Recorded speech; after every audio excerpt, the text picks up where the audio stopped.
Captain's pick.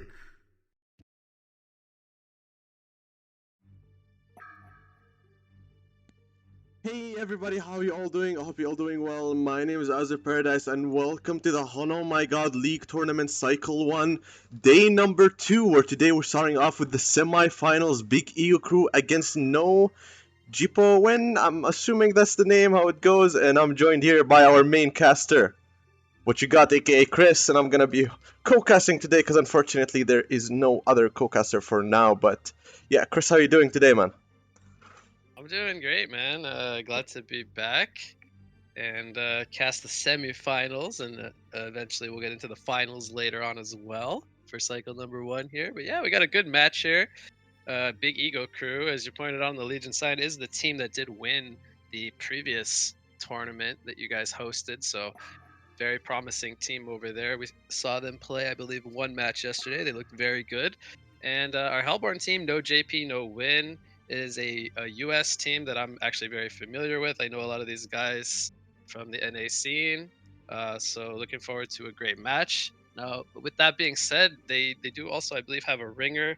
The player that the team is actually named after, quite funny enough, I believe he fell asleep. So hopefully he comes back, for at least game number 2. But they are going to be using a ringer for game number 1. So just something to point out before we get underway with the picks and bans. But yeah, so we have Monarch and Moira being banned out here by Big Ego Crew to start things off, followed up by Kinesis and Magnus being taken up by No JP, No Win. So pretty straightforward, I would say. The trendy supports and those roamers for the early game, not wanting to be seen by both teams so far. To be honest, the Kinesis one Good is an work. interesting one. Kinesis has been banned in so many games, even though he hasn't been picked by the tournament games yet. Like, Mex actually plays a lot of Kinesis, and I've seen him play Kinesis in high TMM, and he does very well with it. So it's kind of respect pick, even though it has never been picked in tournaments yet. So it shows you how strong Kinesis is, or how scary he is. And Magmus, of course, Shortcan being very well known with Magmus. And then Monarch and Moira, it seems like to be a big focus in this tournament, especially Monarch. By the way, you were right. At season 2, you were talking about Monarch and how strong she was, and everybody was disagreeing. And then there we go. Everybody's banning Monarch or picking her.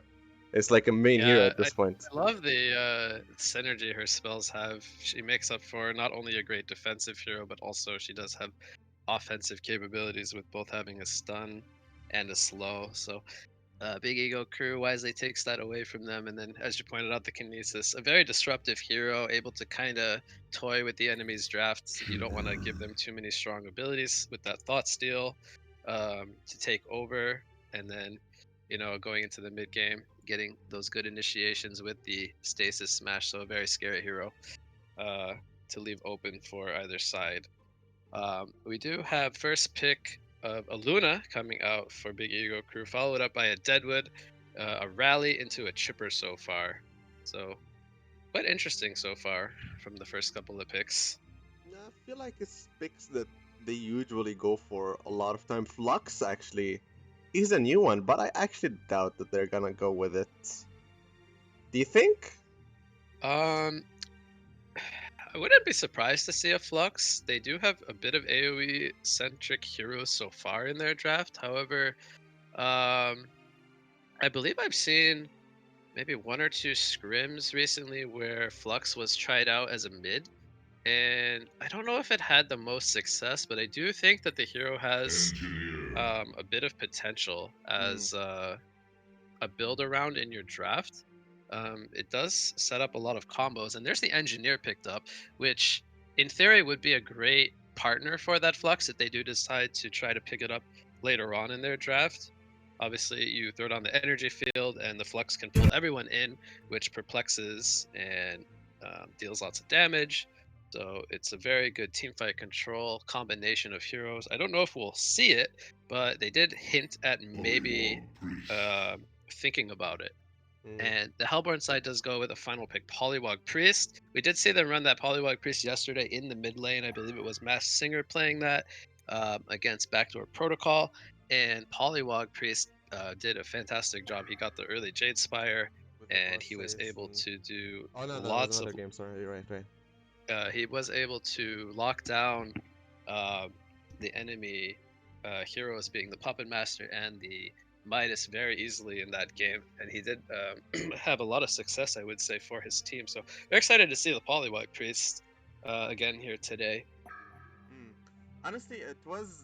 Polly was a bit of an awkward one in this store so far, because we've seen Polly with a Jade Spire to a PK so far, and then we've seen him with Mm. a post haste staff. Okay, So yep. a lot of different like builds from Polly. What do you think is the best one? Because Shorkan disagreed with actually both of them, and he agreed that it's best if you go PK first on a Polywog rather than like a Jade Spire or Staff of Post Haste. But in both scenarios, the Jade Spire and the Post Haste, it both worked out. I mean, it is situational, yes, of course, but Yeah. still, both like builds actually worked out very nicely.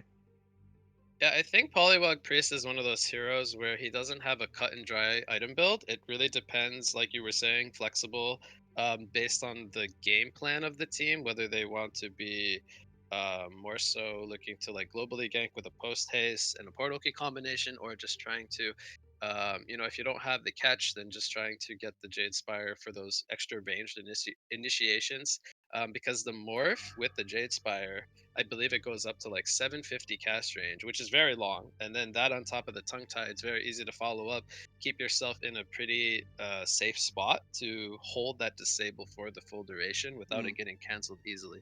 So there are benefits to the different item builds. It kind of just depends on the game plan of your team, but also the makeup of the enemy heroes and how well you can, uh, combo your abilities the best way, so to speak. yeah. We do have the second phase of bans already completed. Silhouette, Sandwraith, and Clanks all banned out by Big Ego Crew, and Malik and Hammerstorm Berserker. 6 carry bans, as both teams both still need that carry. Um, what do you think about the carry bans? Is there anything like specific that we're I not used to seeing? mean, like there are some few respect bands such as Malik and Hammerstorm. These two are 100%, but the Berserker one is a one that I actually don't understand that much because they do have a Deadwood, they do have a Polywog, and Polywog's E or the tongue does not get reduced from Berserker ulti. You Right, keep the like actual time the of full that duration. spell, the full duration. Not mentioning the ulti, if he like placed it in the right spot, he could have just blocked him where he's at. So the Berserker ban is a little bit weird in my opinion, especially again with a Deadwood and a pulley. It actually makes no sense to me. But like a Predator pick coming out from Dutch, that would have been a good ban for a carry rather than Berserker. Yeah, actually, I think it was yesterday I was talking with Dutch and he was saying how he's personally not a fan of Predator for himself. Mm. I'm interested to see if he does run the Pred, because I know Puppet Soul or um I'm drawing a blank. Huge Soul, as he is more known by, does play carry from time to time for Big Ego Crew, and they swap the roles. I've seen Dutch play, I think, off lane every once in a while, but Dutch is their main carry player. I'd be interested to see if he is the one playing the Predator, because I believe he was saying that he's not the biggest fan. I think it was a Predator versus Hammerstorm matchup yesterday, and It we was. were kind of not too happy about Hammerstorm's item build, but he did mention his likes and dislikes about the Predator as a hero. But we will be seeing it today. Now, Solstice was the fourth pick coming out for the Hellborn side. We talked a bit yesterday about how we believe as the casters that the jungle meta is very strong right now, but we weren't seeing a lot of jungle. We're gonna see a jungler from this Hellborn side, um, What's so up that's with an nice to Uki? see. Yep. So final pick Pharaoh coming out from Legion into final pick Oogie You from see, like the Hellborn side. physical versus magical team that I'm looking at right now. Yeah, there's a lot of. Well, actually, I would say there's quite a lot of both on each side. I I mean, think yeah, both you drafts are got pretty Deadwood solid. there, but still, Yeah, it's like a lot, way more magic on the Hellbourne side than the Legion. yeah. I think it's pretty. I think it's pretty balanced. There's lots of AOE on both sides, as well as a pretty strong mixture of physical and magical. Um, So seeing as how Hellborn is running that jungler, I think we're gonna see a offlane Deadwood this game with a mid Polywog, and then a pseudo tri-lane in their short lane with the Solstice. Whereas Legion has the option of running a tri-lane offensively due to this jungle pick. And I'm gonna be interested to see if they choose to go for an aggressive makeup or if they choose to do a more traditional route of like 2-on-2 or something similar. Um, So Engineer in the mid lane is already placing mines. I believe he's just going to do that up until the cooldown is up here and then go back to base, get the mana as he, I want to say bought boots and even ran there quicker. He didn't quite catch that, but I believe that's the general thing you do when you want to place mines early. And then we see the rest of his team kind of walking up here, whether that's to get an aggressive ward of sight down or whatnot. But we do see Predator walking up to this top lane, so that makes me believe we're going to see a tri lane. Do you think? Now, Hellborn, in response, they're kind of just protecting the jungle. They have all 5 heroes up here, so Deadwood didn't even walk to his lane yet, or Polly, respectively. They're just kind of scoping out the vicinity before the creep spawn, seeing if this Legion side does choose to block any of Solstice's camps. I'm sure both teams are very well aware of the new patch changes and how fast a free farming Solstice can level if he is left unattended. So very important that they don't want to let Solstice get off to a very early good start. Mm. What do you think, by the way, about jungling versus dueling strategy, or not dueling, just jungle versus non-jungle strategy? Well, the way that you approach the game is completely different. When you run a jungler, you typically want to focus on your half of the map, being the short lane and the between the mid and the jungle area, because that's where you're going to get a lot of your space. Whereas when you run a 2-1-2 strategy or a 3-1-1, which in this case we're most likely going to see the tri lane, um, Legion's going to be trying to put some pressure on Solstice, not only to farm slower, but they're going to force him to try to have impact in the early game because they're going to look to shut down this Oogie in the top lane, Mm. since it'll be a numbers advantage for the Legion side. And Shurkan is We're going to up in see a trouble tongue here. tie coming out here onto the rally now. He uses the compel. Do they have the catch to chase him down? Chipper has the rockets, but I don't think they're going to have the damage as Rally did have the boots to start off. So just going to be a little too slippery for a bloodlust kill. Um, Looks like we had an unpause. I Yeah, didn't from actually the notice that. other side, which is actually a warning for team no GP no win. So yeah, Yeah. So we're back, but and better to move to bottom. They're yeah. not So gonna go with a it tri looks lane. like they're not gonna do the tri lane. They just send Pharaoh up here to the off lane, and that means I think we're gonna see more of a roaming rally this game. Um, Other than that, we see Engineer versus Polywog mid. This is a thing that Big Ego Crew likes to do, as Huge Soul or Puppet Soul is very well known for his Engineer. And then we see the Predator and the Aluna going up in the short lane up against the solo Deadwood. And but that means that both the Solstice and the Oogie are gonna have a much better time without that pressure coming out. The Rally already solstice from gonna Raleigh. do some harassment here to the Solstice, who is very low. Now he did have the compel up, but looks like he's gonna choose not to overextend himself. Might be in a bit trouble here if Fully actually decides to come to the jungle, but he'll be leaving a lot. But Chipper is trying to help him here. Yep, so Chipper is going to make his way into the jungle here to try to box the rally off of Solstice so he can get his farm on.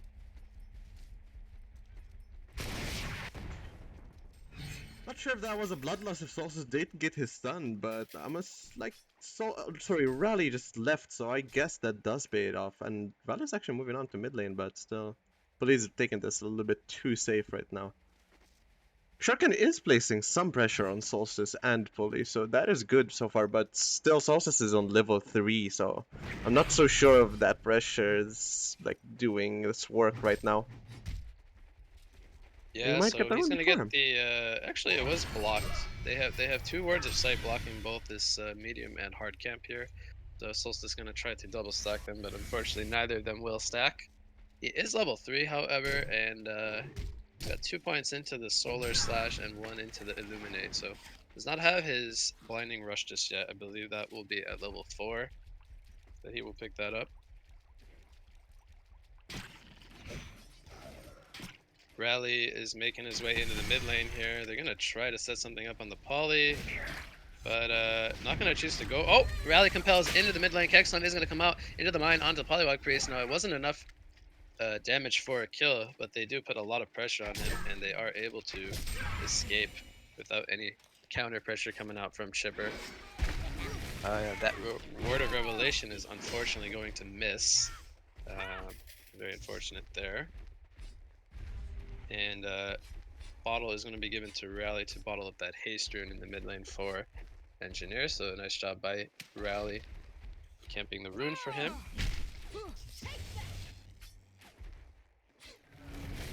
Meanwhile, at the bot lane, Deadwood's actually doing pretty well at level 4.5 here, maybe hitting level 5. And by the way, some initiation going on the mid lane actually, or no, they're still trying to kill that pulley, huh? Even Yeah, with the Rally haste, it's gonna be actually difficult. used the haste from Engineer's bottle, thinking that they could possibly get a kill. Uh, So Solstice, he is almost level 5 here after he kills this camp. The tongue tie is going to come out onto Rally. The haste rune is going to wear off here. Blinding Rush is going to avoid the keg stun, which was just slightly mistimed there by Engineer. And that means that Rally will go down, as they did not have an interrupt. In the bottom lane, we see Deadwood going down to Predator and Luna. So despite doing a very good job of getting the XP, even sitting on 21 last hits down there, he does end up getting caught and falls. So 1 kill going the way of each team. Now the Bloodlust did go in favor of Hellborn. Top lane, we do see the Oogie actually going down to the rotation of Rally and Pharaoh as I as I ramble on. Pharaoh catching him with the spells and the assistance from Rally being enough to take him out. Chipper doing a little bit more roaming than helping Oogie in the top lane thus far early game, contributing to that rotation. Yeah, I'm not sure if that's such a bright idea against a Pharaoh, to be honest, because Pharaoh is a very dangerous hero if he was left alone, especially, like, if you just give him some few little items, he can do so much with them, and, like, he's such a carry disabler here, and a nice power throw by Aluna at bot lane, finishing off the Deadwood.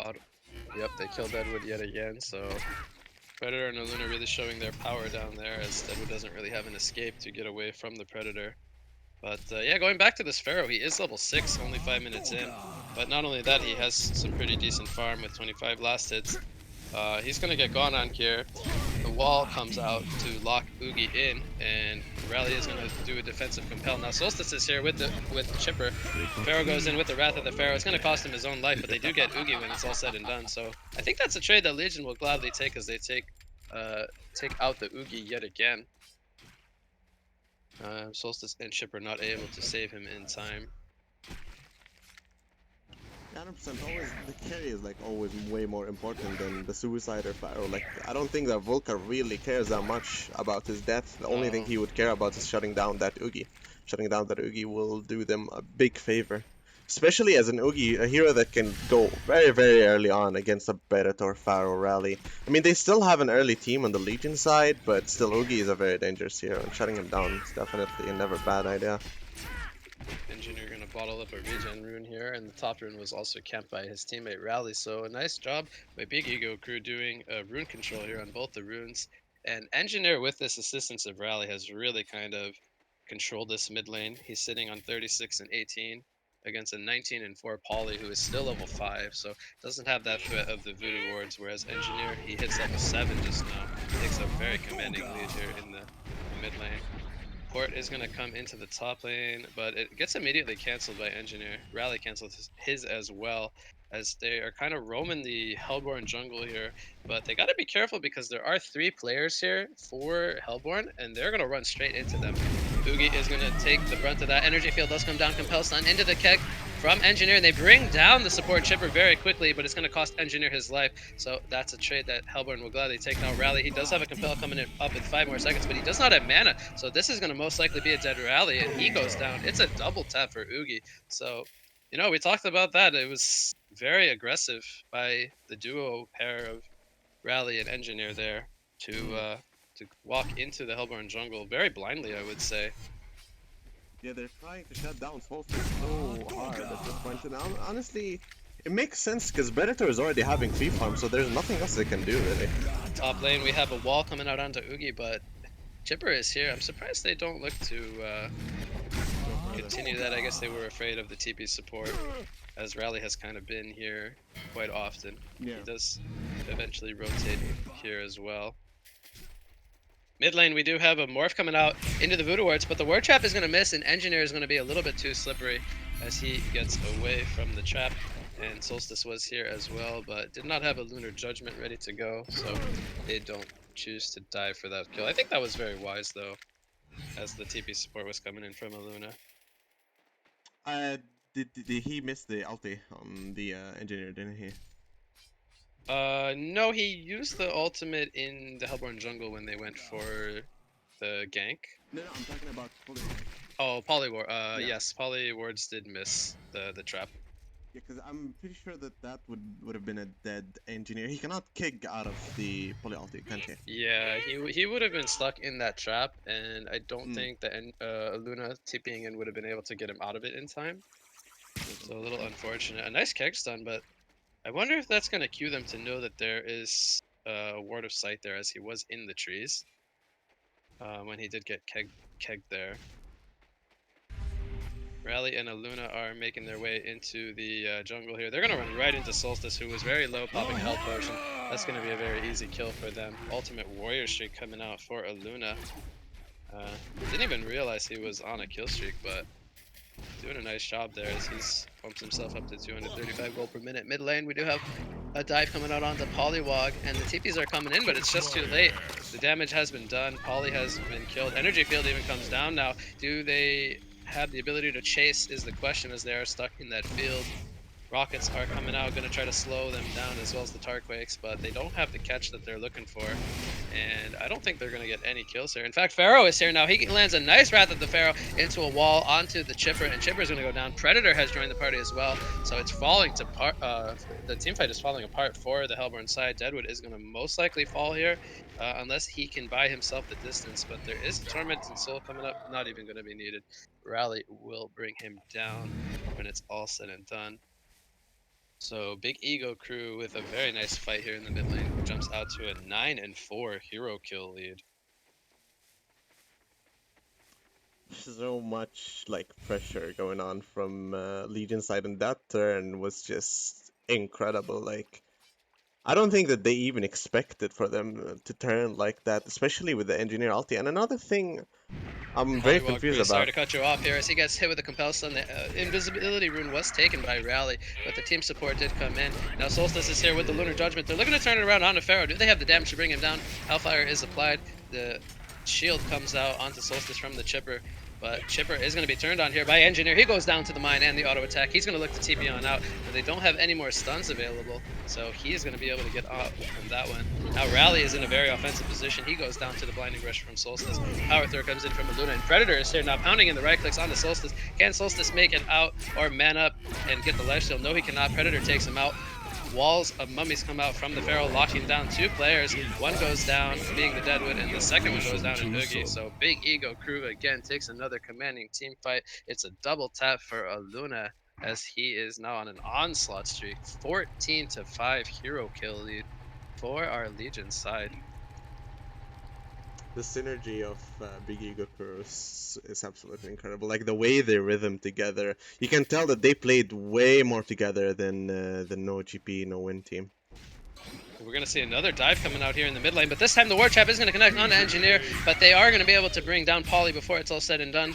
Ward Trap, one more round of auto attacks. Yes, it's going to be enough. Now the TP support did come in. Compel is up in 3 more seconds, but the auto attacks from Solstice are so darn strong, and they get 2 kills in response for their fallen teammate in Polywog. This time the TP support did come in time, so kudos to them for getting those return kills in the end. So that'll reduce the golden XP lead by a little bit. Top lane, we do see Pharaoh and the Aluna trying to set up something on the Oogie. Power throw is going to connect, so they are going to show themselves up here. Now Deadwood is coming in. He's going to land a Rotten Grass, but do they have the ability to get on top of him? Wall of Mummies is going to prevent that for now. The Tarquakes are coming out to kind of slow him down. Hellfire is going to be popped by Pharaoh, but he is very tanky as he tanks that Willowmaker, and he is going to look to turn it around as... Actually, there's no TP support coming in. I thought we were going to maybe see a rally up here, but he chooses to go to the mid lane, where instead they will try to break this mid tower. And it will fall to the creep, so a nice job by Big Ego Crew recognizing that the Hellborn committed a lot of resources to their top lane. Predator in the bottom lane also takes out the tier 1 tower, so 2 towers falling. We haven't really talked too much about Predator, but he's doing very well. 472 gold per minute. I believe he may have even finished his Thunderclaw, I think, if he's going for that. He picked up the Alacrity band. Yep, so here comes the energy field in the Kongor area here. Solstice is going to take out Rally on the Ancients. They're giving him some extra damage with that ultimate as well. Kexton going to connect, and the Mine is going to bring down Solstice though. So they do get both the Chipper and the Solstice.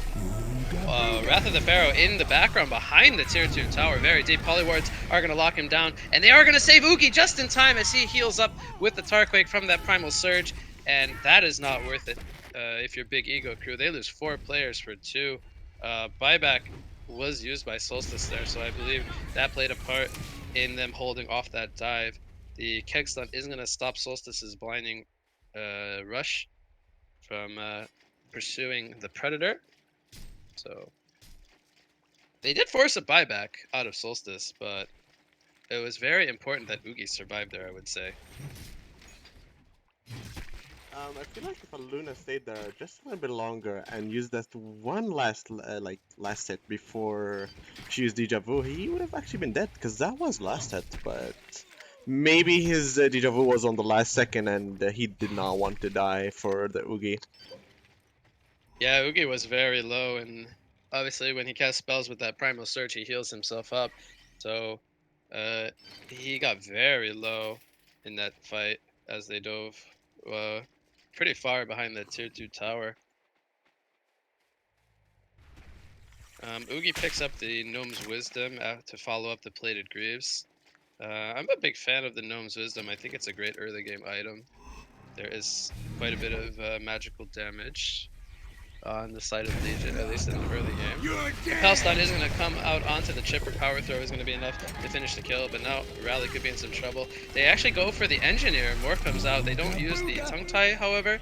Can they chase is the question. Blinding Rush is going to go out onto Aluna, but the Wrath of the Pharaoh is going to cancel him, and they're going to lock him down in the Wall of Mummies. Mine comes out, and they're going to bring down Solstice. It's a double tap coming out for Engineer. Who picks up the spell shards. I am assuming we're gonna see a lot of Pharaoh bans from now on. What do you think? Pharaoh has definitely made his presence felt this game, that's safe to say. The fact that he was able to 1v1 the Oogie for quite some time, I think has a big part in his success this game, but he has played it very well. And we also see the portal key being picked up here by Rally. A pre-16-minute portal key. So pretty early for a position for Roamer, who has, not really farmed any creeps this game. He has only 9 creep kills, so he's done a very good job of finding his farm. True, but still he doesn't have any chalice or power supply or anything that give Yeah, him it's mana, a so... it's a naked.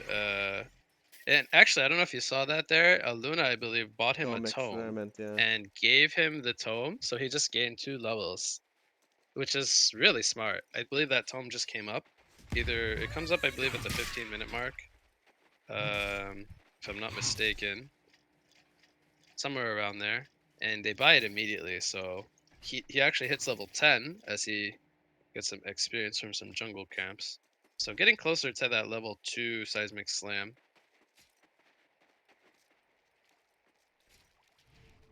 A thing Um, I wanted to talk about with the Pharaoh, thing we mentioned at the beginning was the shipper not giving Pharaoh any difficult or hard time at the top lane.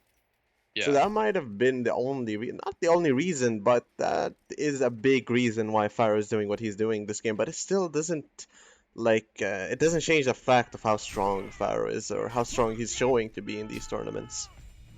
hmm Yeah, he's also very tanky since he's been able to get some farm this game. 1500 HP with Mystic Vestments, and he gets the fully completed Dreamcatcher as well, which bumps him up to 1800 life. So he's gonna go into fights, and there's not really a whole lot of early game damage that Hellborn has to quickly take him out. He's gonna be sitting there in the front lines for quite a while before he does, get taken down. Luna gonna get a nice ward of sight here by the tier 2 Hellborn bottom tower. So they're gonna see vision of any rotations in this area. And they're gonna look to control Hellborn's Ancients. Gonna try to steal their double stack here with the Predator. I wanna say he sent out the full Hyper Crown, but I didn't see it, so I'll have to wait what he grabs here. Yep, so he gets the full Hyper Crown, and that's gonna help him steal these very quickly. See if Hellborn does anything in response. Ward Trap comes out. It's actually going to miss, but the damage is going to be there. Rally cannot get out. Solstice taking some return damage, but I don't think it's going to be enough for a kill. Haste Rune was activated by Engineer, but he runs right into Deadwood, who uses the Willowmaker, and he will go down. So they get 2 kills for nothing on the side of no JP, no win. That Ward of Sight was actually spotted by Big Eagle crew, and it's just a matter of time before they make their way over there to get that D ward over by the Kongor.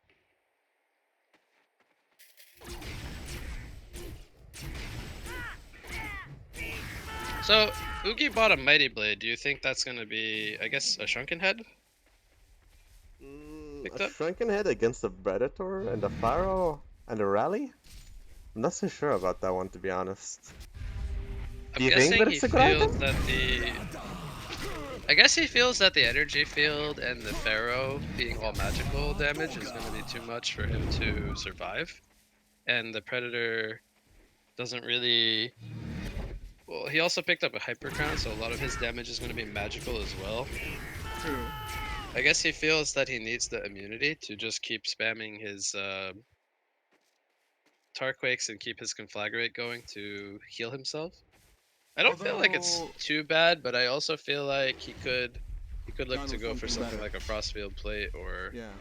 um, something. We'll have to see how it ends up playing out.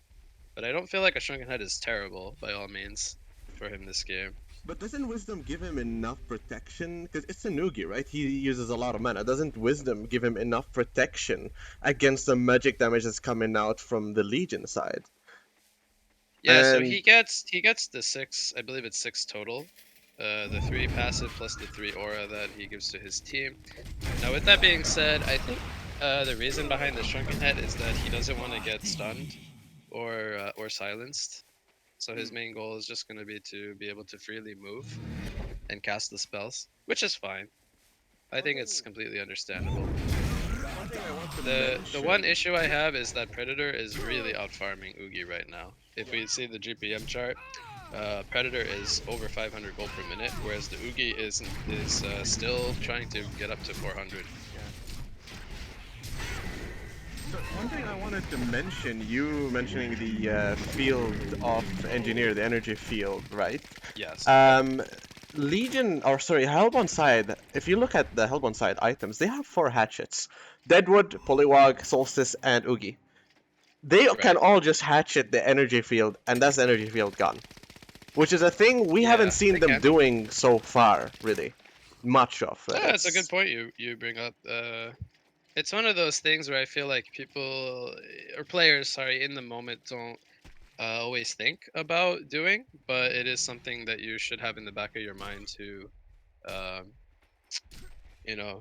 be ready to do when the time arises. I do agree. I feel like if a couple of players throw the hatchet, then it'll just fall and they'll be able to freely move again. Good point to bring up. So Polywog picked up the Jade Spire, which I think we talked about from what we There saw we go. yesterday. Um, Same thing, huh? yep. What do you think, Uh, PK or Jade? This game. I do like the Jade, but I personally would have rather seen him buy a tablet this game, seeing as how they are against the Mm, Pharaoh and they don't have any tablets on their team, I like that. because that is arguably the best way to deal with a Pharaoh in the early game. So even if he goes on your teammate, you can tablet your teammate out of the walls, which it not only benefits yourself, but it also benefits your teammates, and it makes it for an easier way to counterplay the Pharaoh. So I would like to see a tablet on somebody on the Hellborn side, but it doesn't look like anyone is building towards one just yet. Yeah, I do like Kongor is going to be the taken tablet down. idea. It is actually like the best item he can go right now. And then after that, I would say Jade Spire, because it feels like Legion is way more aggressive than Hellbound. Like, so far from what I've seen, it doesn't seem necessary for the Pulley to initiate, because it seems like they're always getting initiated on. So Pulley having that Right. extra range without the PK could actually be beneficial, till they actually get some control on the map, get some freedom, some vision, and then maybe get that PK so you can start initiating. And then, even then, you would have Predator's W, you have the Pharaoh's Wall, the Luna Stun, the Rally, what is it called? Compel, and then the Keg of Engineer and his ulti, not mentioning the Storm. So initiating is very difficult from the Pulley side. The only one he can initiate with is Deadwood. Solstice can initiate, but let's say it was Night, then he cannot initiate. He can just peek inside tree and then ulti, which will take a long time, and Pulley might die in that like specific amount of time simply because of the nuke amount of damage that they have on the Legion side. So, yeah, I do agree Yeah, on the and the tablet, but yep. I think Jade after that would be better. What do you think? Yeah, and the reason why we've seen more aggression from the Legion side this game is because it goes back to the draft. One team having a jungler and the other team having double supports. So this game they have the rally as a roaming secondary support. This allows the Legion side to just naturally be more aggressive in hunting kills, whereas the Hellborn side has an Oogie and a Solstice. They want to get their farm.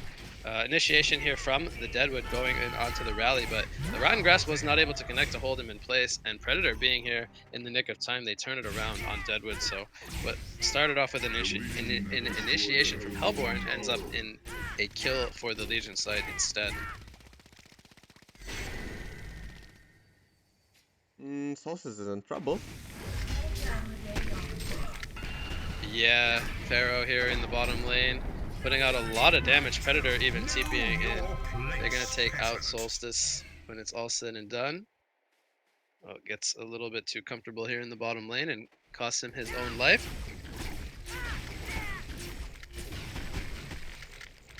Predator really starting to pick up now, ever since he got that hyper crown. He followed it up with a frostburn, which I really like this item build. The frostburn allows him to continue to chase the target that he jumps on after the slow wears off, and it makes it really hard for the Hellborn heroes to escape from the Predator. They naturally don't have heroes with good escape abilities, so the Predator in this game, and we've seen it so far, he has 0 deaths. It's just been a really good game for him, as the target that he chooses to go on can't really escape him. Mm. By the way, while we're talking about that, Chipper just went down from Rally Alti to. Well, there was two power Missed throws that. by Was that Luna and Pharaoh, but they did top not. lane? Yeah, it was top lane. They did not reach. He died before that. It was Engineer and Rally. Okay.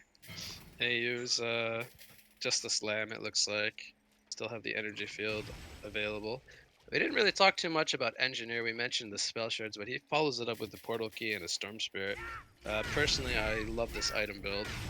Yesterday, we saw Engineer in a more supportive role, where he bought an Astrolabe, and I kind of questioned it because I didn't really feel like I'm gonna hold that thought as we see a morph coming out here on the engineer who has the haste rune, but he's not gonna be able to get it off as he gets locked down. Now the tongue tie is gonna lock down the rally, so they get 2 kills as all 5 players from Hellborn side were here. So a good find and very fast fingers from the Polywog priest to make sure to not allow engineer to use that portal key or that haste rune just in time. But back to the engineer, we saw him pick up an Astrolabe, and it really didn't have much influence, even from a support standpoint. But this was what we were, as the casters, looking to see. The portal key with the mana regen items to really help you position yourself and allow yourself to get those mind traps going. So I personally love his item build. It's about that Puppet always like goes for, and I'm actually a really big fan of this like build simply because the spell shards at the beginning gives you so much nuke damage, and it makes your mines 2 times scarier than they are usually. It's just too scary to face an engineer with spell shards. And with the PK and Storm, of course, it's always nice on an engineer, especially with the Storm, where you can use it either offensively or in a like offensive or defensive wise. So it is always a good item to have. Storm and Tablet is just, as Sharkan said, like Storm and Tablets are just like a must-have on team. He talked about Tablet only, but in my opinion, I think Storm is way better than Tablet, and it's just such a strong item that can be used in so many ways. Like having a Storm in any intelligence hero or any hero with a stun or nukes or anything is just a really powerful item. Could be used in so many ways. I agree. Fully completed Dawnbringer on the Predator. He picks up a Mighty Blade. Now Veil Rod Solstice is going to run straight into a Luna and rally. He does not get the Shrunken Head off in time. Here comes the Storm Surge into the Kexon. Energy Field comes down to delay any kind of team support as the TPs did come in. Oh, that's a huge Wrath of the Pharaoh, but he doesn't get the Mummy Walls off in time, and he's going to be turned on with a Morph into a Ward Trap. Now Pharaoh gets completely killed there, as well as the Predator, who goes down so quickly. That Willowmaker doing so much lockdown. I can't believe how fast Predator died there. Yeah, That's a and if you look at his items, 2400 HP Predator who just melted, and his team could only watch as he tried to aid the Pharaoh, who looked like he was going to get a 4-man mummy wall, but Polywog Priest had something to say about that. yeah, if you look at Venator, 121 strength and only 12 armor, and Deadwood has a Soul's Bulwark with -3 armor. So that, Yeah.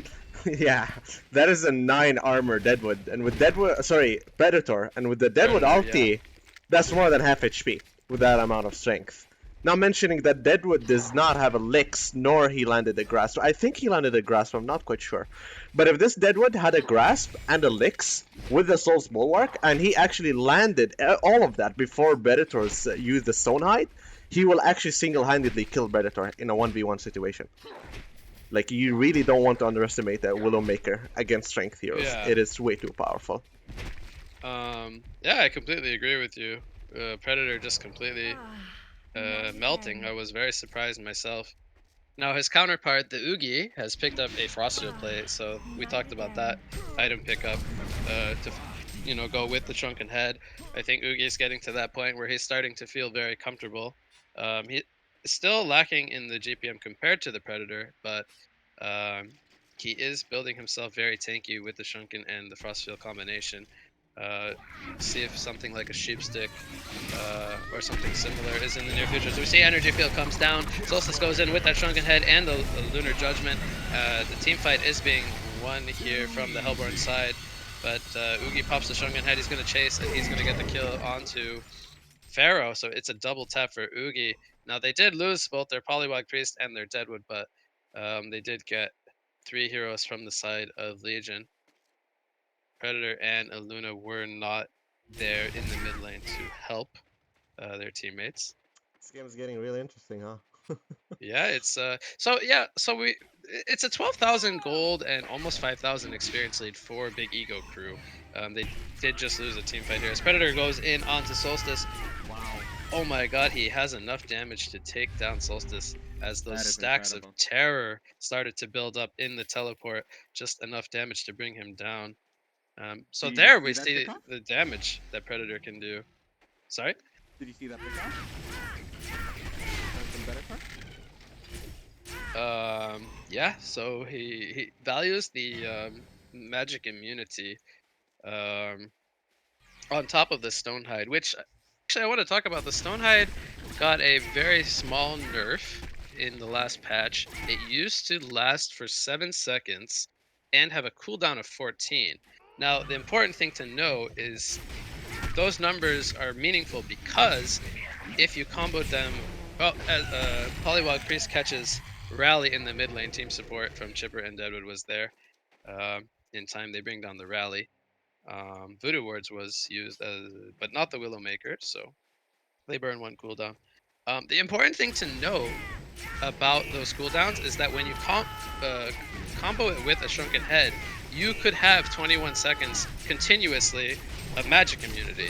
But with the recent nerfs, adding 2 seconds cooldown and 1 second less duration, there's a small window that the Predator, if he uses the Stonehide and then the Shrunken, does not have the ability to get the second Stonehide off in time. Yeah. By the way, there's a nice pickoff here by Deadwood. You see it, Lex.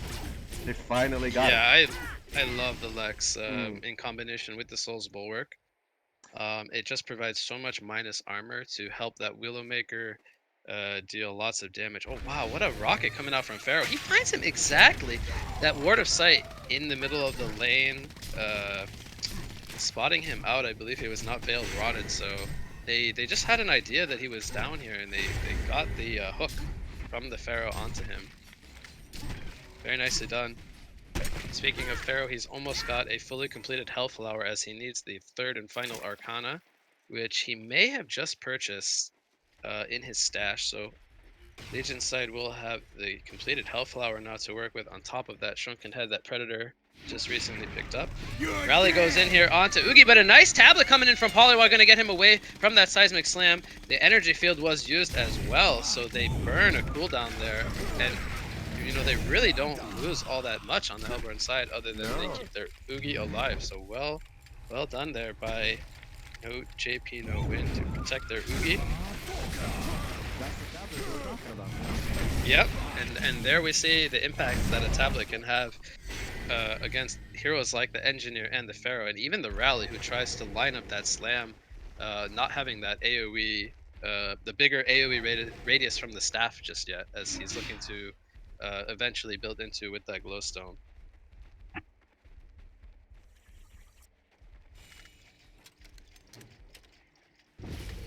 Ooh, So okay. Oogie, he's sitting.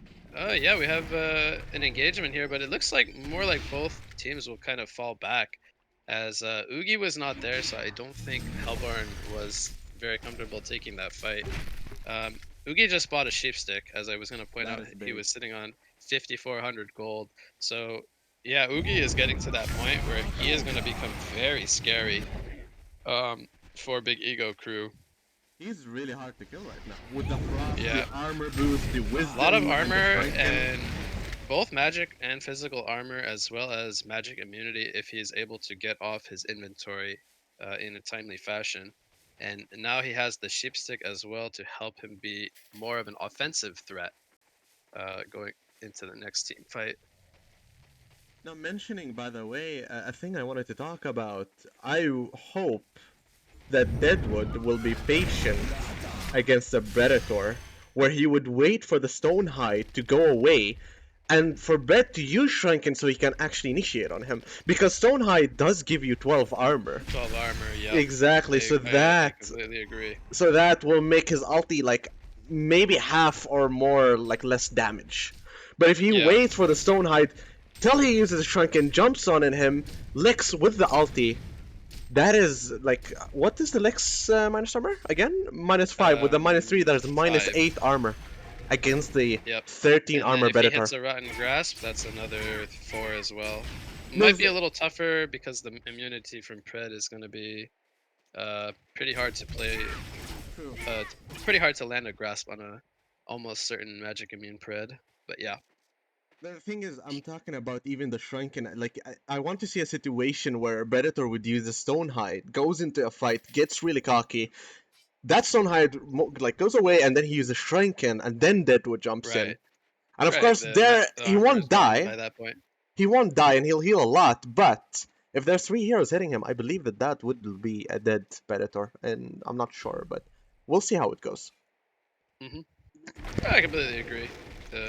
Deadwood's sole purpose this game is to be patient and wait for the right time to go for the pred, as we do see Deadwood and Pollywog Priest here playing Ring Around the Rosie in the trees. No, they don't know Engineer is actually in Viz in the trees here, and they were hunting each other. And Luna is going to kind of show that they were up here now. Pollywog is going to run into a Luna. Here comes the initiation, and the War Chap is going to miss, but the follow-up damage with the Chipper Rockets, do they have the damage? The Luna will go down. I don't think they know that Engineer is actually up here, so he's kind of scouting things out for his team. Maybe going to look to try to cancel any TPs before he does anything. As we see Pharaoh counter pushing the bottom lane, but he's just going to choose to fall back as there's really no team support. Predator picks up the Harkon's blade, by the way. What do you think of that? What? I mean, Uge yeah. with Frostfield played and plated Greaves. I guess he feels that he needs to now deal purely magic damage. The main reason I say that is there have not been any voids, void talismans picked up by the Hellborn side, True. and that's typically the main reason you would see a carry pick up a Harkon's blade. But I guess in this situation, just feels that the amount of armor that Ugi has is too much to deal with, and he needs to transition now into um, purely magical focused damage. With a DD, by the way. Yep, DD, Predator, who is Veiled Routed here. Pharaoh is going to catch onto the Chipper, so they are going to catch the support Chipper here. Not the ideal pick-off target, but, you know, they're still going to take it, as it's going to allow them to play more aggressively here. In the mid lane, we see Deadwood, with the help of Pollywog Priest, catching out Engineer. Now, Predator with a double damage. He is going to go in, and he is going to... Oh, the Solstice picks up the Spike Bola, but still not going to be able to save his teammate from Predator. Rally and his team support catch Deadwood out of position here in the bottom river. So when it's all said and done, they get 3 kills in exchange for that Engineer. More so rather 2, as Chipper had fallen a little bit earlier. But double damage does wear off now. And they are going to look to steal the Hellborn's Kongor. And that is going to be a Kongor kill for Big Ego Crew. Now, they don't have their own Kongor up just yet, but I believe it's up in 2 minutes if my calculations are correct. Mid lane, we see an initiation from Pharaoh. He's going to get a 2-man mummy wall. Or actually, yep, it was onto Ugi and Solstice, but now the Shrunken Heads are popped. They're looking to turn it around. The Disarm comes out onto Predator. Is the Stonehide going to wear off?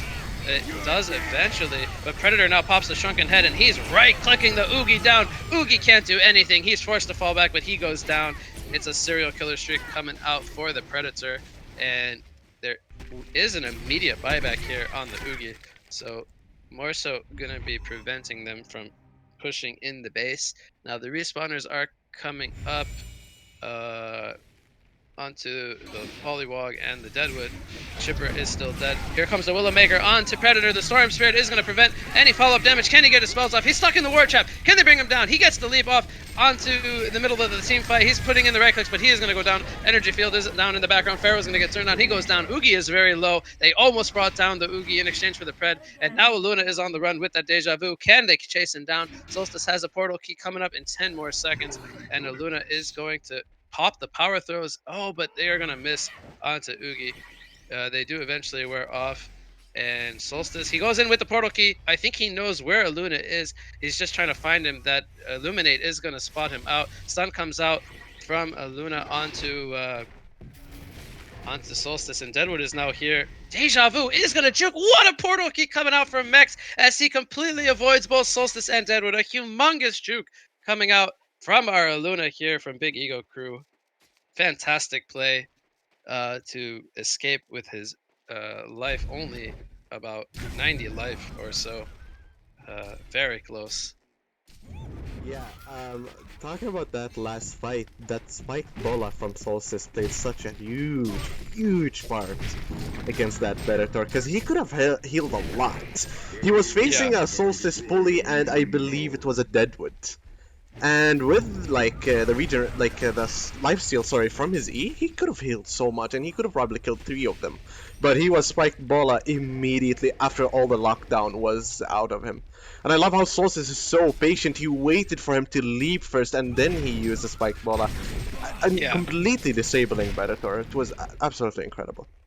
Failed rot here used by Polywog Priest. Chipper is in the air nearby as well as the team support. But Big Ego Crew knows that they are controlling their jungle right now, so they are going to wisely go over to the Kongor, which has just respawned. Now, I think they're not going to kill this in time. I believe the ability to get the token is gone, if I'm not mistaken. They Yeah, are going to trade their bottom tier 2 tower for free for this Kongor. Yep, so no token of life drops, but they do get another Kongor. And we see, so that I believe that's the fourth Kongor now for Big Ego Crew, and there have not been any Kongors for no JP, no win. A little bit harder to do Kongor with an Oogie, I would say, whereas the Predator naturally much better for these situations. He does choose to take movement speed, so he's sitting at plus 60 movement speed. That's basically like an extra steam boot's worth of movement speed. So he's moving at almost haste. When he gets the terror stacks going. yeah. Engineer takes damage, movement speed on Pharaoh, movement speed on Aluna, half and half movement speed damage on Rally. Yeah, we see Big Ego Crew is really favorite of roaming and like being able to move around the map as quickly as possible. Their initiation is always just so fast and quick, but they did get a little bit not sloppy, but I guess what you can say is split it out mid through game because we've seen a lot of like pickoffs of two players or one player Mid from like lane, we're mid gonna see game an to initiation now. here onto Pharaoh. I Exactly believe what I'm that was talking a about. morph from Polywog Priest as the vision came in from Solstice. Top lane though, Oogie, they're trying to kill him with Engineer and Rally, but Oogie turns it around. I'm not too sure what the thought process was here from Rally and Engineer trying to take out the Oogie. That's a hero that you need, I think, all 5 of your team to successfully bring down. But they are going to get the Rally, so a kill in both the mid and the top lane. Now, there is a buyback on Pharaoh, but there is not a buyback on Rally. Should they look to defend any of their towers here. So, a question. 6,700 golden Oogie. What do you think? Yeah, I was gonna ask earlier, and then I lost my train of thought. He could go for. I was thinking Resto Stone, Same. but I'm trying to think if there's anything else that really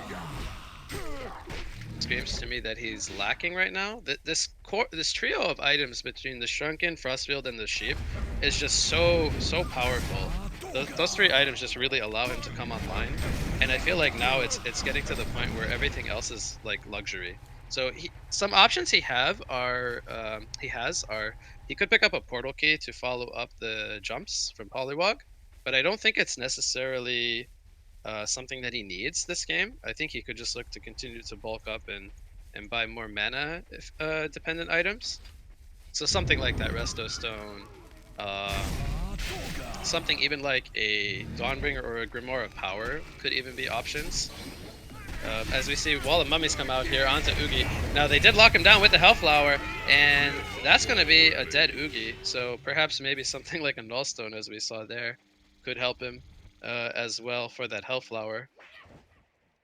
Um, they also lose the Chipper as well, so 2 kills going the way of Big Ego Crew. Aluna, by the way, the main support, picks up a sheep stick on top of a portal key and a tablet. Have we even noticed Aluna? 363 gold per minute.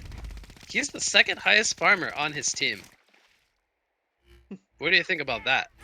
I mean, isn't it Luna with the power core and the ulti initiation? Initiation here, yep, they buy back here immediately on the Oogie. Solstice is channeling the Lunar Judgment. He gets it onto 4 heroes. He goes in with the Shrunken Head. Predator is pounding in the right clicks. They need that Spike Bola. Predator is sitting here. He pops the Shrunken Head. He's going to reduce that timer. And now he's turning it on to Solstice. Do they have the ability to bring him down? Yes, they do. Polywog Priest. He's going to get him with the Morph. But do they have the damage? As now the Hellborn team is falling to pieces. Deadwood is the only one alive with Polywog. And Rally goes in. He's going to miss the slam. And that's going to be his death as the tablet came in to disrupt that slam just in time. Buyback comes up from Solstice. It's his second buyback. So Oogie, who used his second and final buyback, he died yet again in that team fight. And I gotta say, he didn't buy an item. And I think that could be the big difference, as he's sitting on 5,000 gold without any more buybacks available. That's not what you want to see. True. I think that's a very important part of yeah. It was not the tablet, the Kig made Shuriken misses ulti. Oh, the keg stun Yeah. actually displaced. So a little bit of miscommunication there from Engineer and Rally. And I gotta say, I'm a little bit surprised, because Big Ego Crew is usually very on point with their team synergy as far as how they combo their spells together. So yeah, a bit of a misplay there, as it costed Rally not only a kill but his own life. Energy field comes down here on the TPing Solstice, and Solstice is going to get stuck. Predator comes in with the double damage as he picks up a rejuvenation potion as well. He has that double damage for another 20 seconds. I'm not sure if they're going to look to knock on the door of the base here at all with that DD, but he is kind of playing very offensively here, like he's trying to find something.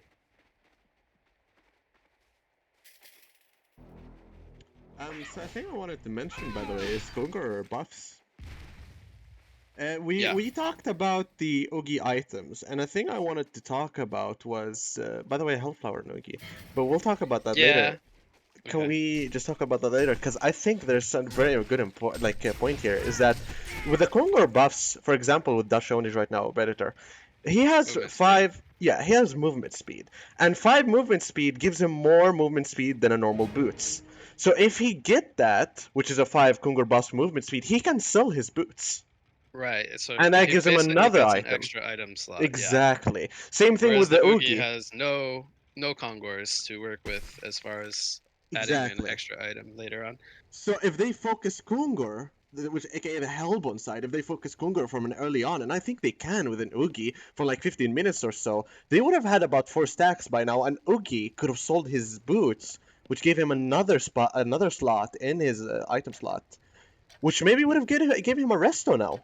Hellflower, Sheepstick, Shrunken, resto with a Frost Field, that is some really strong build. Now mentioning that the wisdom can be changed. After seeing that last team fight where he got caught, I actually believe his last item should be a Nullstone instead of this Hellflower, because the Hellflower and the Sheep from the Legion side is really what's going to prevent him from getting off his Shrunken Head and his Primal Surge to keep him alive. So there we see the 5th Kongor taken out by Big Ego Crew.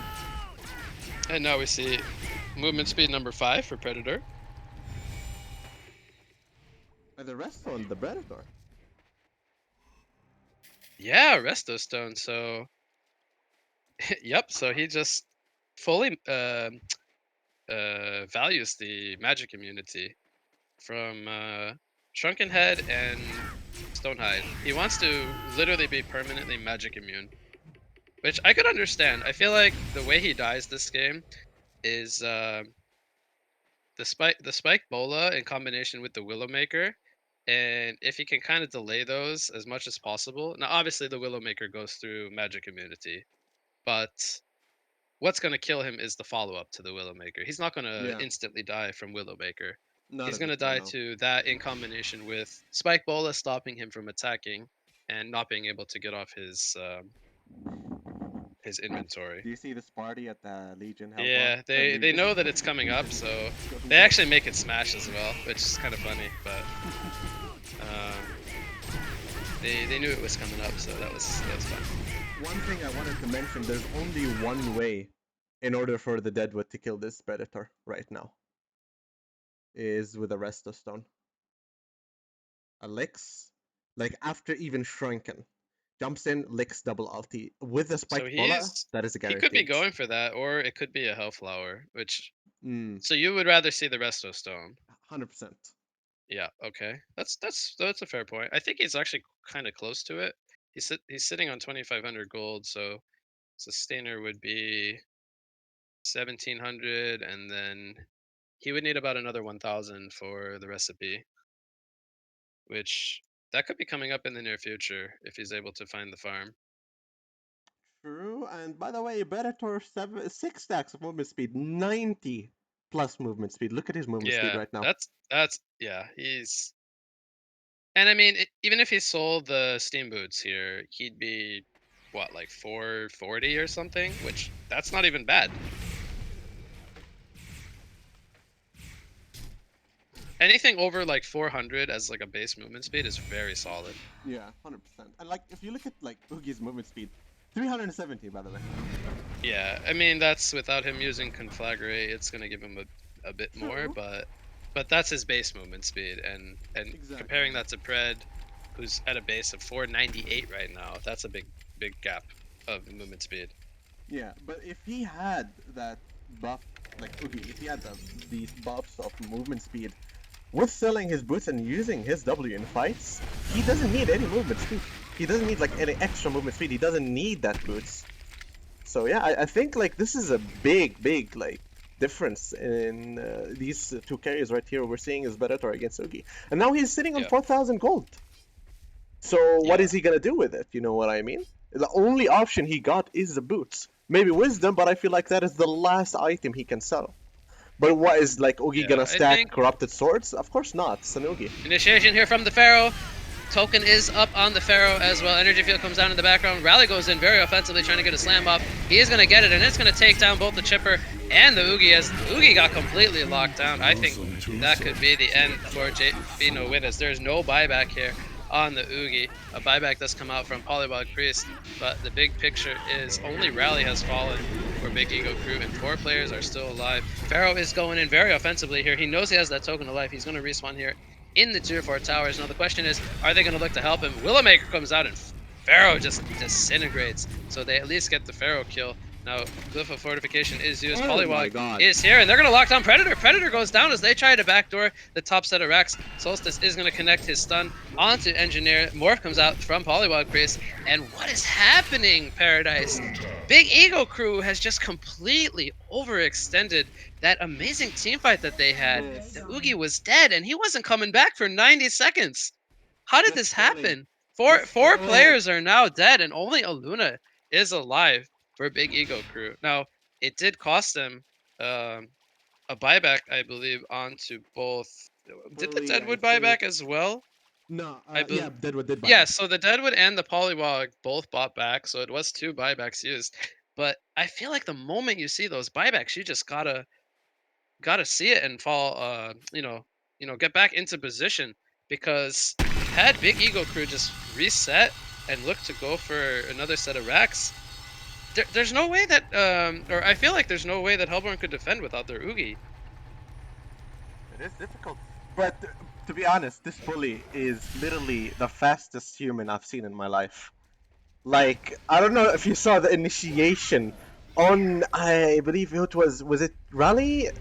I cannot remember. But the initiation, it was Volca, wasn't it?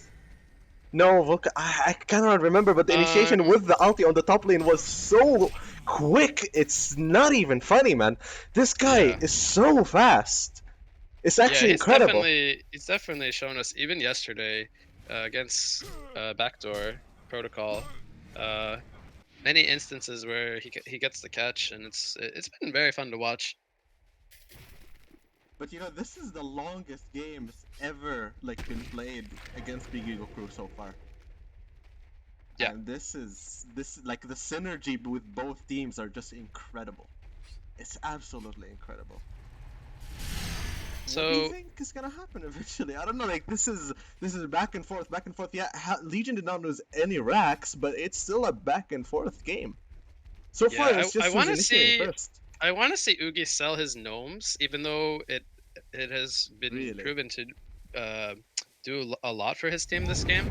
I really just feel like he needs a nullstone. If he's able to prevent that initial jump that they're catching him with, and he can get off his shrunken head, I feel like no JP no win is going to be in such a fantastic spot to Hmm. control a team fight, because every fight that they've lost, it started with Oogie getting initiated on, Yeah. and that's credit to Big Ego Crew. They realize that killing Oogie is so important. Hmm. If they get the jump on Oogie and he's not able to get off his spells, they just significantly increase their chances of winning a team fight. To be honest, I do agree on you like saying he should sell the wisdom, and he did, and he bought a resto. So there we go. Now this, if the Hellflower was a resto, I would agree with. But And because a he has both, nullstone.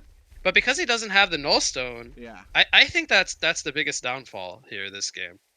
The Sheepstick in itself, I feel like is good enough. And if he had the resto instead of the Hellflower, he would have double Sheepstick, which I feel like would be sufficient.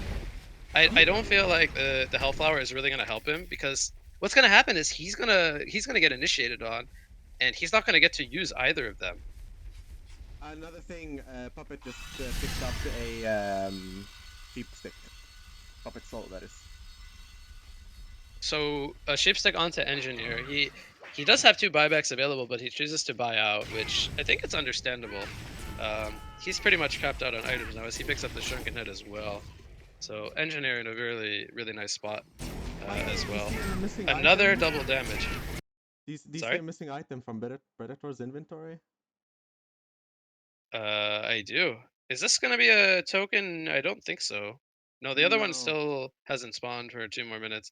No. But they do have a DD on their Predator for another 27 seconds. So should the Hellborn side choose to defend this, which they're looking like they want to do, they have Veiled Rots here up on the Oogie and the Deadwood. If they can find the initiation they're looking for onto Big Ego Crew, this could be a good team fight to take. Rally goes in here with the Compel. Now he gets instantly sheeped by Polywog Priest. Pharaoh gets a nice two-man hook Wrath of the Pharaoh, but Oogie gets his shrunken head off this fight. Rally is Storm Spirit by Luna, but he does go down. Oogie is able to do the damage. Energy field does come down, but here comes the Resto Stone into the Shrunken Head, and now Oogie is in the middle of the energy field doing all kinds of damage. The Legion team is falling to pieces as Engineer now gets sheeped by Polywog, who uses his final buyback, and they are going to get a very nice team fight here. Quad kill coming out for Oogie. Pharaoh is the only one who survives. Now, it did come at a cost of a buyback from the Polywog Priest, so 3 players from No JP No Win are now completely out of buybacks. So despite winning this team fight, they do have to keep in mind that the next fight they take is going to be a very difficult one. And we'll see if they can get any objectives out of this. There is a Kongor sitting here at about half life, but they also could look to try to get some towers and maybe even a Rax, or force some buybacks at the very least.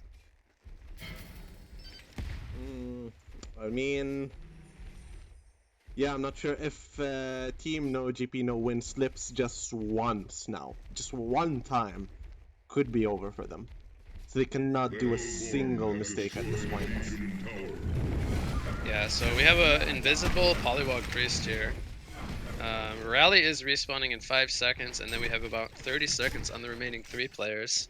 So it looks like they are not going to choose to force a base push, but they do get the tier 2 tower in the mid lane. And I think this is where they look to go for the Kongor, as they still have time on the remaining respawners. I think Deadwood is getting very close to that Resto Stone, which you pointed out earlier that you wanted to see. I think he would have bought the Hellflower if he was going for that instead.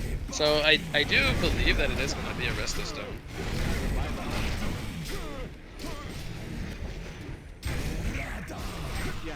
Oh, snipes coming out from Aluna. Oh, just barely. Nice job there by Hellborn to not fully commit there and allow the snipes to steal it from Aluna. So good heads up play. Even the Tormented Soul came in as well, so they got the vision there. He did it, Chris. He did it. What do you think is gonna What happen now? what did he Deadwood do? with the resto. Oh, Restless Stone? Yeah. I think he's gonna try to double punch Pred, and I don't know if he's gonna be able to get the second one off, but I think he'll at least get the first one off. Huh.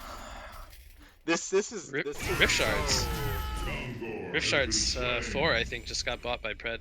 Yep. What do you think about Rift Shards? He's got a lot of attack speed. That in combination with Harkons is, I would say, it's quite scary.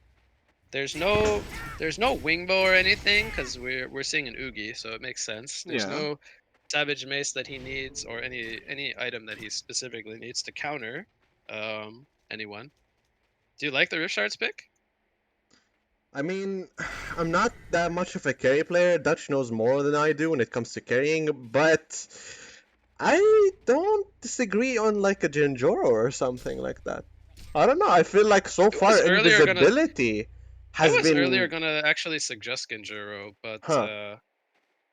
but I didn't say it out loud. Now Solstice kind of sees Predator in the area, but doesn't choose to go for him as the team support was very far behind. So as I was saying, invisibility has been very like rarely used this game. And I don't know if you noticed, but Yeah, every single time there was invisibility with anybody, like something big happened, right? And it was never seen. Like nobody ever realized it. So maybe if yeah, the Predator comes with Genjuro and just surprises them with it, they're not gonna be ready. If you look at the Hellbourne side right now, not a single one of them has dust except for Poliwag. And that's yeah. it. But Yeah, Predator has a that's a good Stone point. Hide and a Shrunken, which can remove the dust effect anyways.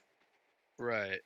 Yeah, that's a good point. And you know that on top of the Shrunken and the Resto to do it again. So yeah, that I was thinking myself that Genjuro did make a lot of sense.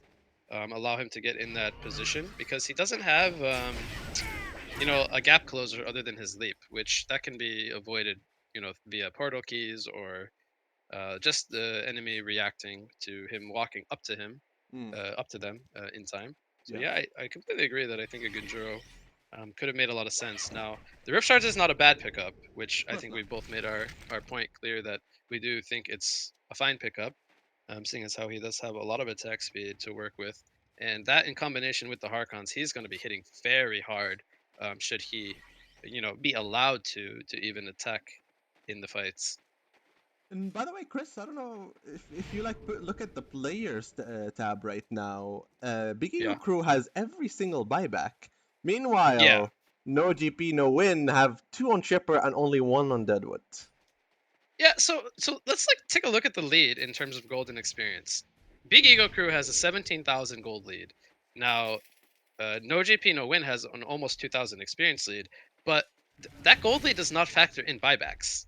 The Hellborn team has used 6 buybacks, so this gold lead, in reality, is more like almost like 30k or like 25k. You know, it's a huge gold lead, but does it feel like a 25,000 gold lead?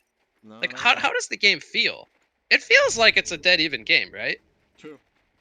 I honestly feel like the game feels way more even than the Golder experience even feels. Now, top lane, Deadwood, he's going to get initiated on. Wrath of the Pharaoh hits the creeps, but a Sheepsta comes out from Engineer. Deadwood does not have a buyback, so he gets caught and he will go down.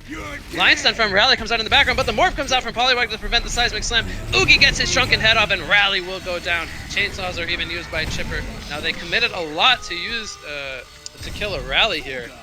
And Rally is going to instantly buyback as he sees how many cooldowns that they actually used for him. They did use the Voodoo wards as well, I believe. So the Agent team is going to try to capitalize on their buyback advantage here. Predator is pounded in the right clicks onto that melee racks, and the Glyph of Fortification is used here by the Hellborn side. Now, will they choose to defend this with both the Chipper and the Deadwood not alive and not able to buyback? Predator does pop the Shrunken Head. Now, Oogie gets hit with a Sheep Stick, but here comes the Sand Scepter, and he gets immediately Sheep. He doesn't get the Shrunken Head off in time after the rest of Stone, and that's going to be a dead Oogie. He is not able to buy back. Shrunken Head is popped by Solstice. The ultimate is going to be used, but not going to be the most effective here. And Big Ego Crew might have just found their window to closing this game as they take the second set of racks. Oogie is dead for 90 more seconds, and that should very well be the third and final racks as only Polywog Priest and Solstice are alive to defend. I think they have just done it, Paradise.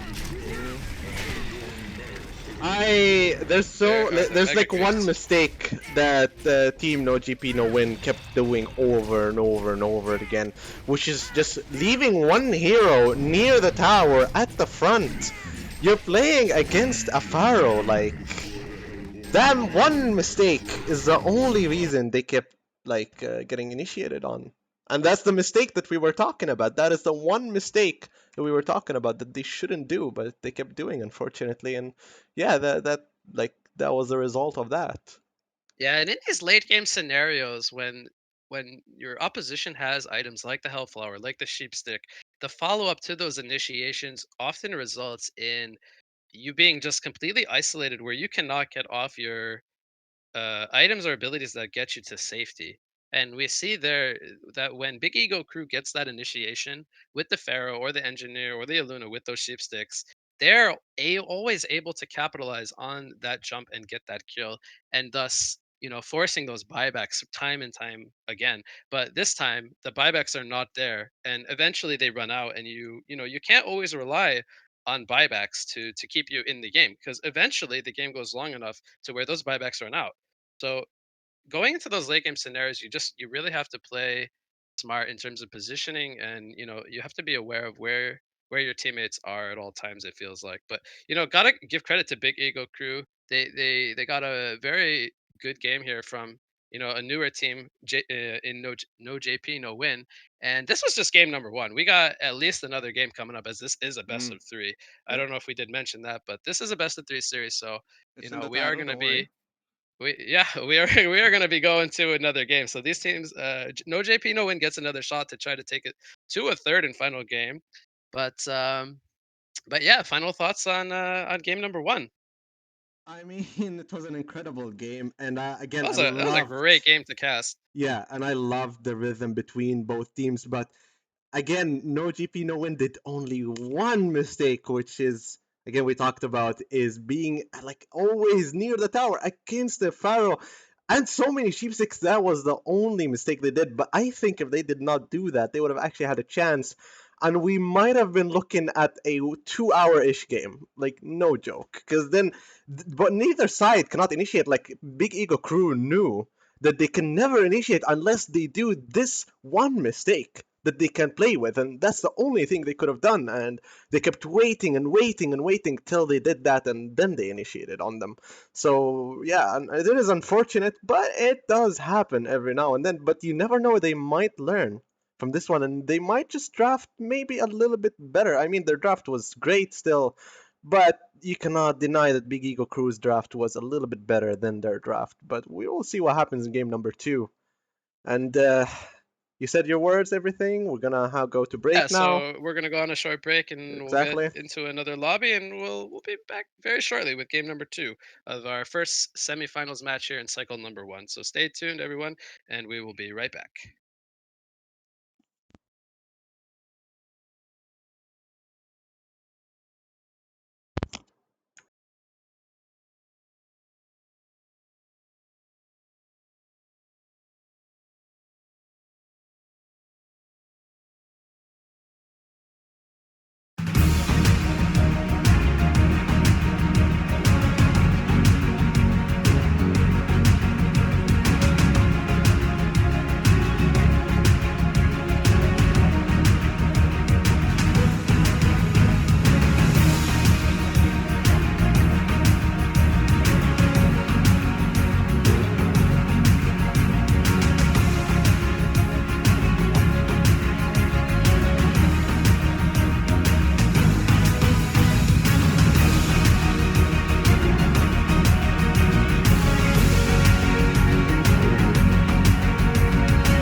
Captain's pick.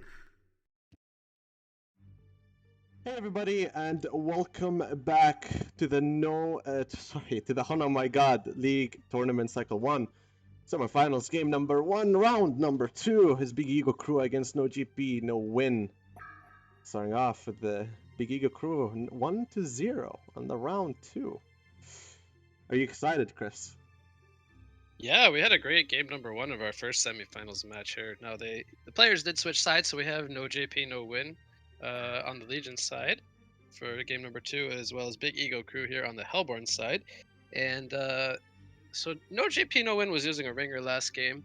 It did take a little bit longer to get started with game number 2, and that's because the ringer actually had to leave, as the main fifth is still not back, unfortunately, for game number 2. So they had to find another ringer here Yep. for the second game. So a little unfortunate though, because every time you switch out a player, it does kind of change not only the way you draft, but the way the players synergize with each other and eventually do play. So they do have another ringer here, so we're gonna have to keep track of how that impacts the game as well. Um, but enough of that. We got the bands underway. We got a rally and a kinesis band coming out from our Legion side, and then we have a monarch and we're still waiting on the second band, going to be that Magnus. So I believe 3 of these 4 bands were the same as last game. The only difference here being the rally, which was played by Shorecan. So Respect ban, huh? Legion team respect banning that rally, as he had a lot of impact in the early game, as he was putting a lot of pressure, not only on the lanes but on the Solstice in the jungle. So they respect ban that, I think, this game number 2. Luna. Oh, the Luna pick on the other side now. I mean, Mix, I absolutely destroyed it with Aluna. Like his Aluna performance is absolutely amazing. And by the way, we were talking about how he was the second highest GPM as a support Aluna, and he did end up getting the rest in the end with the Sheepstick as a second support Aluna. So yeah, It's so hard to keep track of everything. I mean, that game was what, like a 1-hour game or something in the end? Yep. It was very long, but Aluna did a really nice job in that supportive role, finding so much farm that it just really caught us off guard. 1 minute he just had a sheepstick, and it wasn't just a sheepstick; it was a tablet. I think it was a storm spirit and a sheepstick. So it was very impressive, and they steal away the Aluna from Mex this game, and they pick it up for themselves.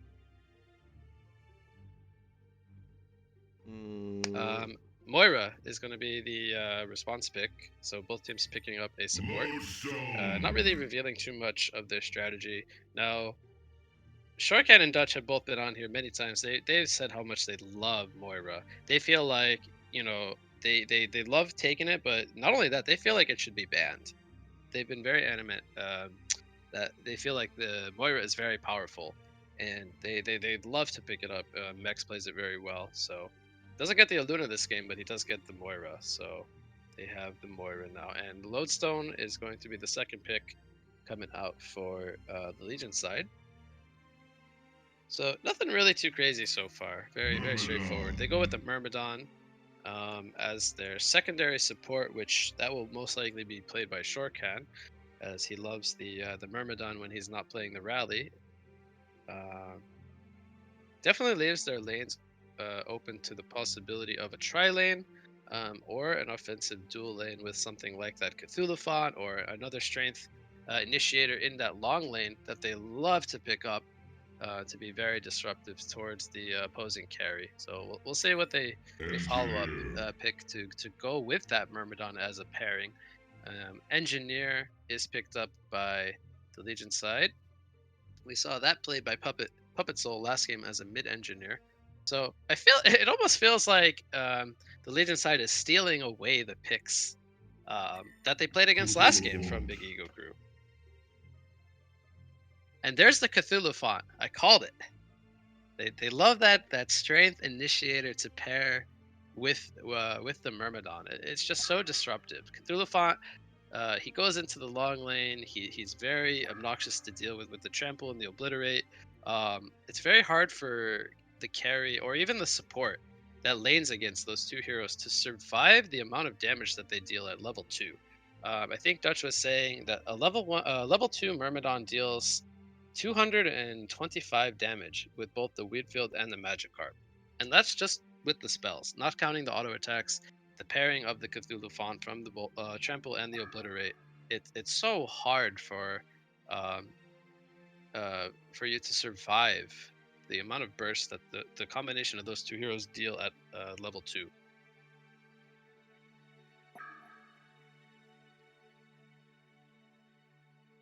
Um, so yeah, we're getting into the bands as well. Sandwraith, Silhouette, Malakin, and Oogie. One more band for each side, as we've seen the trend of the second stage of bans typically targeting the carry heroes, which are generally saved toward the later picking stage. Dark Lady is going to be the final ban um, from From No JP, No yeah, Win. Dark Lady is not really a hero we've seen a lot of this tournament, he is a scary and hero though.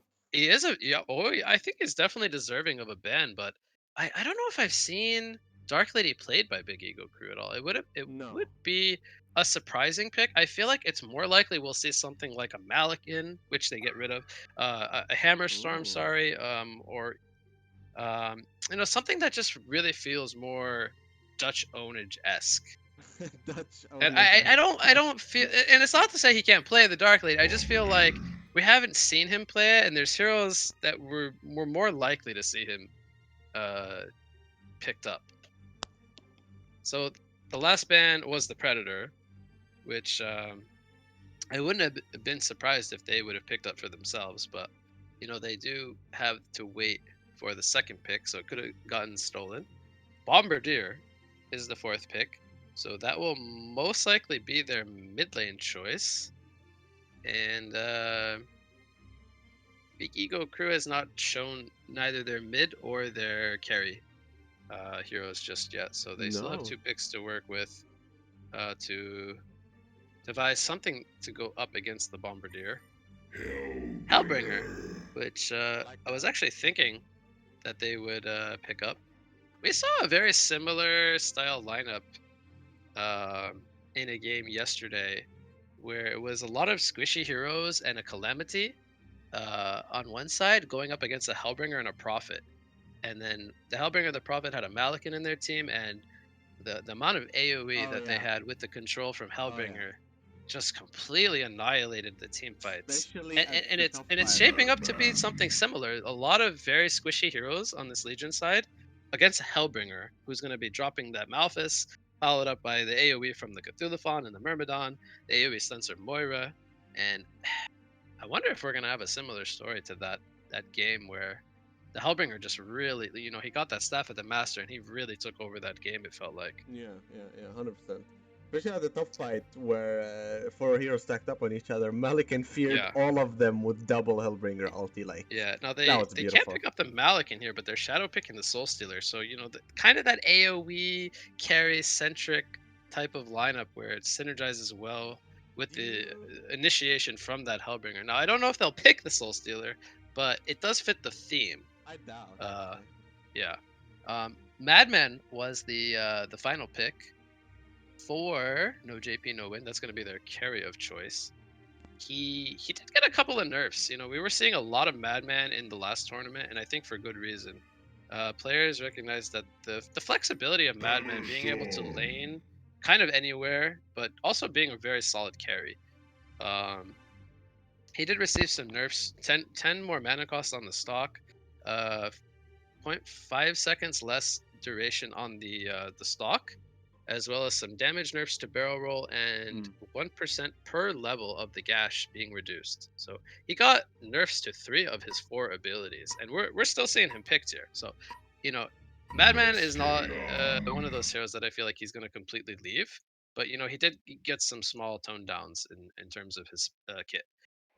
With that being said, the final pick is the Hammerstorm. We talked about the Hammerstorm. as a potential pickup. I think I would have much rather seen that Dark Lady ban been targeted toward the Hammerstorm. Hmm. A So thing so what do I you think? wanted to mention of the Hammerstorm. I mean, we've seen Dutch play so much Hammerstorm at this point. He definitely proved how good he is with the Hammerstorm. But I don't know, man. Like with the Soul Stealer, to be honest, I think we talked about in the game before this with the show pick of Flux. I would have Yeah. liked to see a Flux here. But again, we've talked about how Flux is not that he's not impacting so much in the tournament so far. He hasn't been like that much of a show when it comes to the tournaments, right? He hasn't shined or done any like big work of other heroes such as shout out to Time Did I such as Pharaoh or a Madman or an Engineer or like a Luna where these heroes are being shown every single game and just absolutely dominating the scene. So what do you think if it was a Flux with another hero, maybe Myrmidon? But to be honest, that Myrmidon pick is a very, very essential pick, and I don't think they should change it. Maybe the Cthulhu font with a Soul Stealer rather than a Hammerstorm, or just a Hammerstorm with a synergy of Big Ego Crew team. I think it'll work out. Yeah, and we have a lot of talk about the whole Snail Soul Stealer combo, and I did see Dutch shadow picking Snail, Yeah. and I think this shadow pick of Soul Stealer might have been in combination with that. Looking back at the before the last couple of picks got taken, so I think there was a little bit of maybe more so trolling going on with those picks. But to talk about Flux, I think they maybe might have gotten deterred once they saw the Bombardier pick and they wanted a little bit of a stronger mid laner, being the Hellbringer that they picked up as their fourth pick, responding to that Bombardier, which they wisely recognized that he was most likely going to be the mid laner. So that could have been a little bit of a factor. But as casters, we would love to see a Flux. It usually 100%. promotes lots of active team fighting and nice combos that you don't regularly get to see um, in these tournament settings. But I feel like a topic we get to see the Hammerstorm and the Hellbringer. yeah. I feel like a topic we are missing out on is like some missing heroes from HoN Tour. I'm talking about Yeah. heroes. One of them is TDL, and another one, for example, is a Behemoth and the Tempest. Like these heroes are Yeah. very rare nowadays, and do you have an idea why? Well, the Tempest, I think the last, the pre-patch meta was very favored toward dual support and dual lanes, and thus we didn't see a lot of junglers. But I do feel like in this current patch that we just received, I do feel like it's definitely more viable to run junglers. So I would love to see more Tempests and those types of heroes, Ophelia. But we haven't seen them just yet. But I do think they're very viable. Um, Sorry, I'm blanking on the other ones that you mentioned. If you could refresh my Behemoth, memory. TDL. Behemoth. I think they are very niche heroes, but they're not. That's not to say that they're bad or anything. Um, Behemoth is a type of hero that if you're not very comfortable on him, the wall can be not only bad but good, and you do have to remove it, before it becomes more of a hinder sometimes. Mm. Um, I think we should talk about some of the laning setups.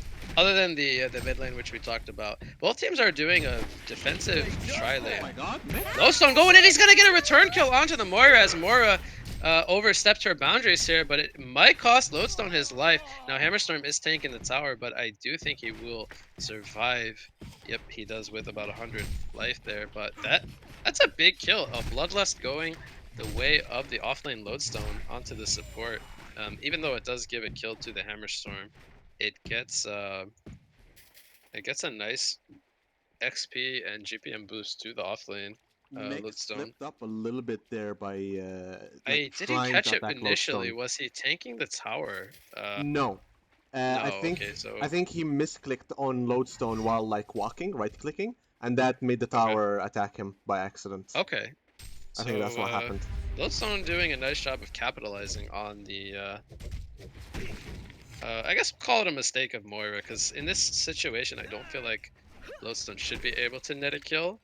And I feel like that's a little bit more of the mistake towards Hellborn. But, still gotta give credit to him capitalizing, for sure. Yeah, he But turned quickly both on him. teams running these defensive tri lanes. We have a Madman, a Luna, uh, Engineer, tri lane, and Engineer right now he's just gonna look to stack the jungle. Which Myrmidon, we saw some rotation from him in the mid lane. He's doing something similar where he's stacking these two uh, camps here in the Hellborn jungle. So a good job by both the supports to at least make use of their stacking so far. Mid lane we see the 4-minute rune taken by Hellbringer. I didn't see who got the first rune. Cthulhuphon in the bottom lane, gonna survive very low. A nice 2-man Magikarp into Wheatfield, and Moira is here as well. The TB support comes in from the two supports. Do they have the follow-up damage to bring down the Madman? He survives with about 50 life. Um, he picks up a Mana Tube as well, so very, I would call it a greedier item pickup. Moira is gonna try to land the Shards of Harkon here, but Luna is just too far. Veiled Rod is coming in from Engineer, who picks up the very early boots. So they're going to try to make a rotation here. I'm going to try to bait out a Luna, but Engineer has made his way to the mid lane. And Myrmidon with no mana, going to make... sorry, he's going to box out Myrmidon. In the mid lane, we had a kill onto the Bombardier from Hellbringer, but Engineer is there for a return kill. And simultaneously, Lodestone helps a Luna get a kill onto the Myrmidon. So 3-2 hero kill lead to start things off for no JP, no win. But Hammerstorm, very uncontested here in this top lane, pushes the tower very early. A 5-minute tower kill to gain his team a nice chunk, a small chunk of gold lead early on. Yeah, Dutch really likes. I like this strategy with Dutch where he just goes really, really aggressive in the short lane, especially when there's no suicider against him. He just keeps on pushing and pushing and pushing and just stacking up that early farm to go to the jungle real early with his cleave damage of his E and the Hammer Storm, and he just absolutely dominates the entire jungle and just runs with like 500, 600 GPM, and he's already at 500 GPM at minute 6. He's chosen to skip the ultimate for now, as we see a kill in the mid lane. Malphus was used. Haste and Myrmidon definitely playing a part in that as Bombardier goes down for the second time. But he skips the ultimate, which I'm completely fine with. I don't think he needs it just yet. Gonna value points in the Mighty Swing, as well as getting one into the Galvanize. Lodestone stuns in with the rocket drill very aggressively. Now Engineer is nearby, but I don't think they have the damage between the two heroes to bring down Hammerstorm. He is still very tanky with those steam boots picked up. Yeah, without that And- ulti, there's no way to kill that Hammerstorm.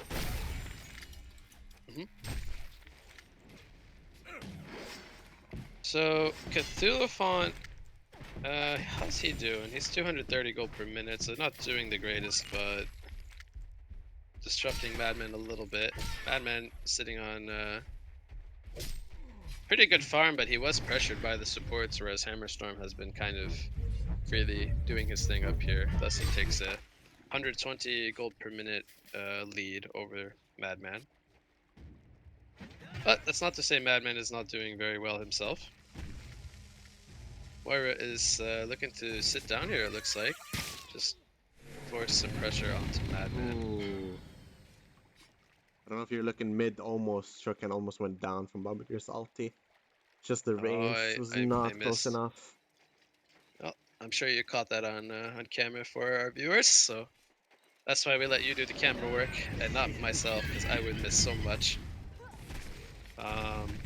So yeah, he's gonna do some more stacking here in the Hellborn jungle. Gonna stack up those camps for Hammerstorm, who's eventually gonna pick up that Whispering Helm. I believe he's gonna be pretty close to that. Engineer is doing the same thing, by the way. Yeah, so Engineer doing the same thing as well in the Legion jungle. They got the stacks going. But they do get a kill onto Madman here in the bottom lane. Just too much damage for him. So that's going to slow down his Runed Cleaver, which he's trying to go in response to Hammerstorm's Whispering, which he picks up here. So he's going to have a huge lead on the Madman as he's already able to start working on these triple stacks. Cthulhu Font, he's going to go in with the trample here. Moira is going to throw out the Mana Sunder into the shards of Harkon. Do they have the damage to bring down a Luna? Yes, they do. No. Arcane Vortex is going to stall the Engineer in the background. Cthulhu Font is sped up, but here comes Madman. Myrmidon TP's in here as well. They're going to get another kill onto Engineer. Yes, they will. Everyone is so low here from Hellborn. Here comes the Malphus from Hellbringer. They brought 4 players down here, and the numbers advantage is simply in favor of Big Ego Crew. They get another kill onto Lowstone. So the teamwork and synergy is very, very well played here by our Hellborn side as they get 3 kills and they don't lose anybody when it's all said and done. Mid lane, we see Hammerstorm. Is he going to go for a kill on the Bombardier? He uses that Skelly King that he picks up with that Whispering Helm. He needs one more auto attack, and Bombardier will go down. Now, he did kill the Skeleton King, but big picture is they get a kill onto Bombardier in the bottom lane. Luna goes down yet again as she got a little overconfident. And Big Ego Crew takes a 9-4 hero kill lead. 5,000 gold and almost 4,000 experience lead 10 minutes into the game.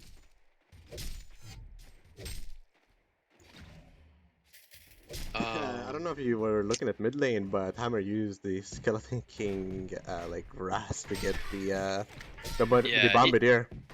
It helped him for sure to get that kill, but Bombardier also killed it in the process. So he's not gonna have the creep to use to stack, which is it's a little bit of a big deal, but not the biggest, because obviously he does have the 2 supports to help him out with that. He even has the Ancients triple stacked, and there's some other stacks as well in the jungle that he hasn't even made his way toward yet. So he's level 10, 510 gold per minute. And Madman is, he's not even close to the point to where he wants to be just yet. He even picks up the Marchers, so it doesn't get to completely rush into his cleaver. So it's going to take him some time to be able to transition into the jungle like Hammerstorm has done here. Yeah, to be honest, I don't know why Engineer was like so focused at stacking before Madman was even like guaranteed with his farm. It's kind of awkward, to be honest, how he like done things so far.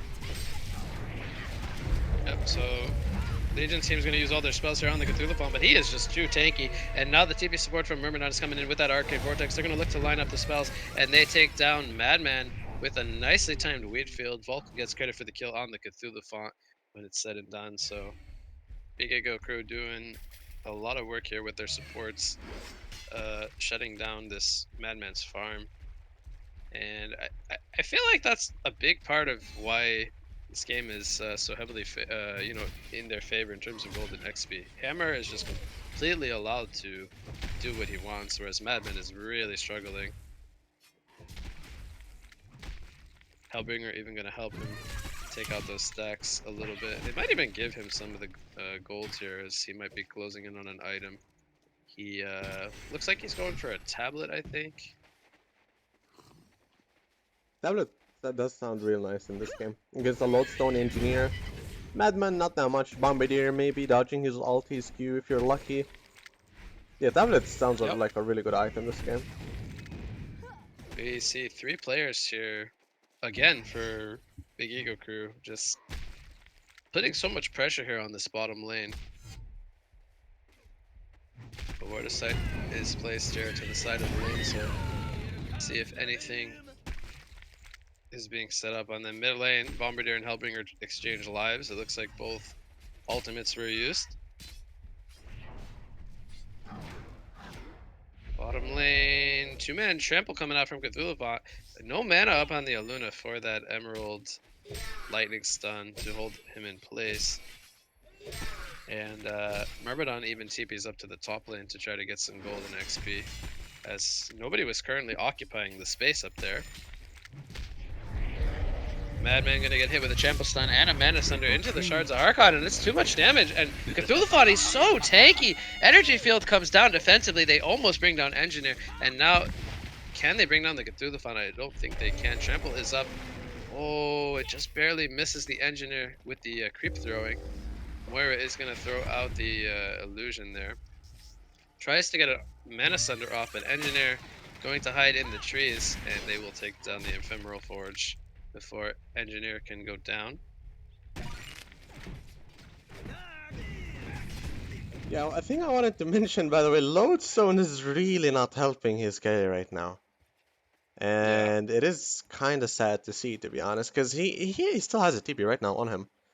I don't understand why are they letting Madman so off the hook. It just makes no sense to me.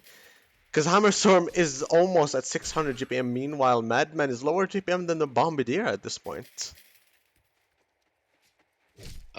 Yeah. I feel like you know, in exchange for Lodestone really not helping out the other lanes, he should at least be very close to a portal key, and he's still about 800 gold away. So he, you know, it's not gonna come for another couple of minutes, even if he sits in a lane and static farms somewhere. So yeah, it's safe to say Lodestone. You know, he even got that early kill. Um, you know, the Bloodlust kill, which being a nice gold boost, but hasn't really been able to translate it into too much for his team.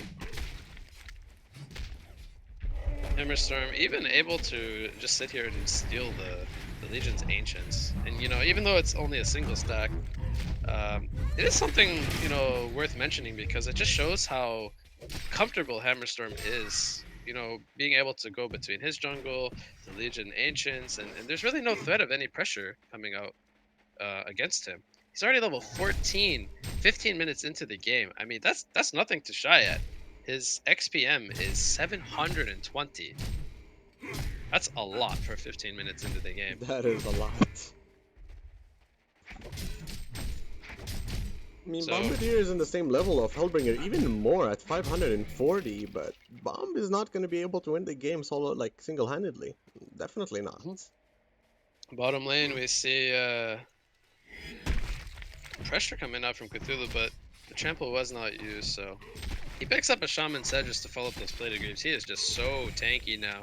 I honestly don't know how they're even going to deal with the Cthulhu font because most of their damage right now is magical, unless they land a Shatterstorm on him.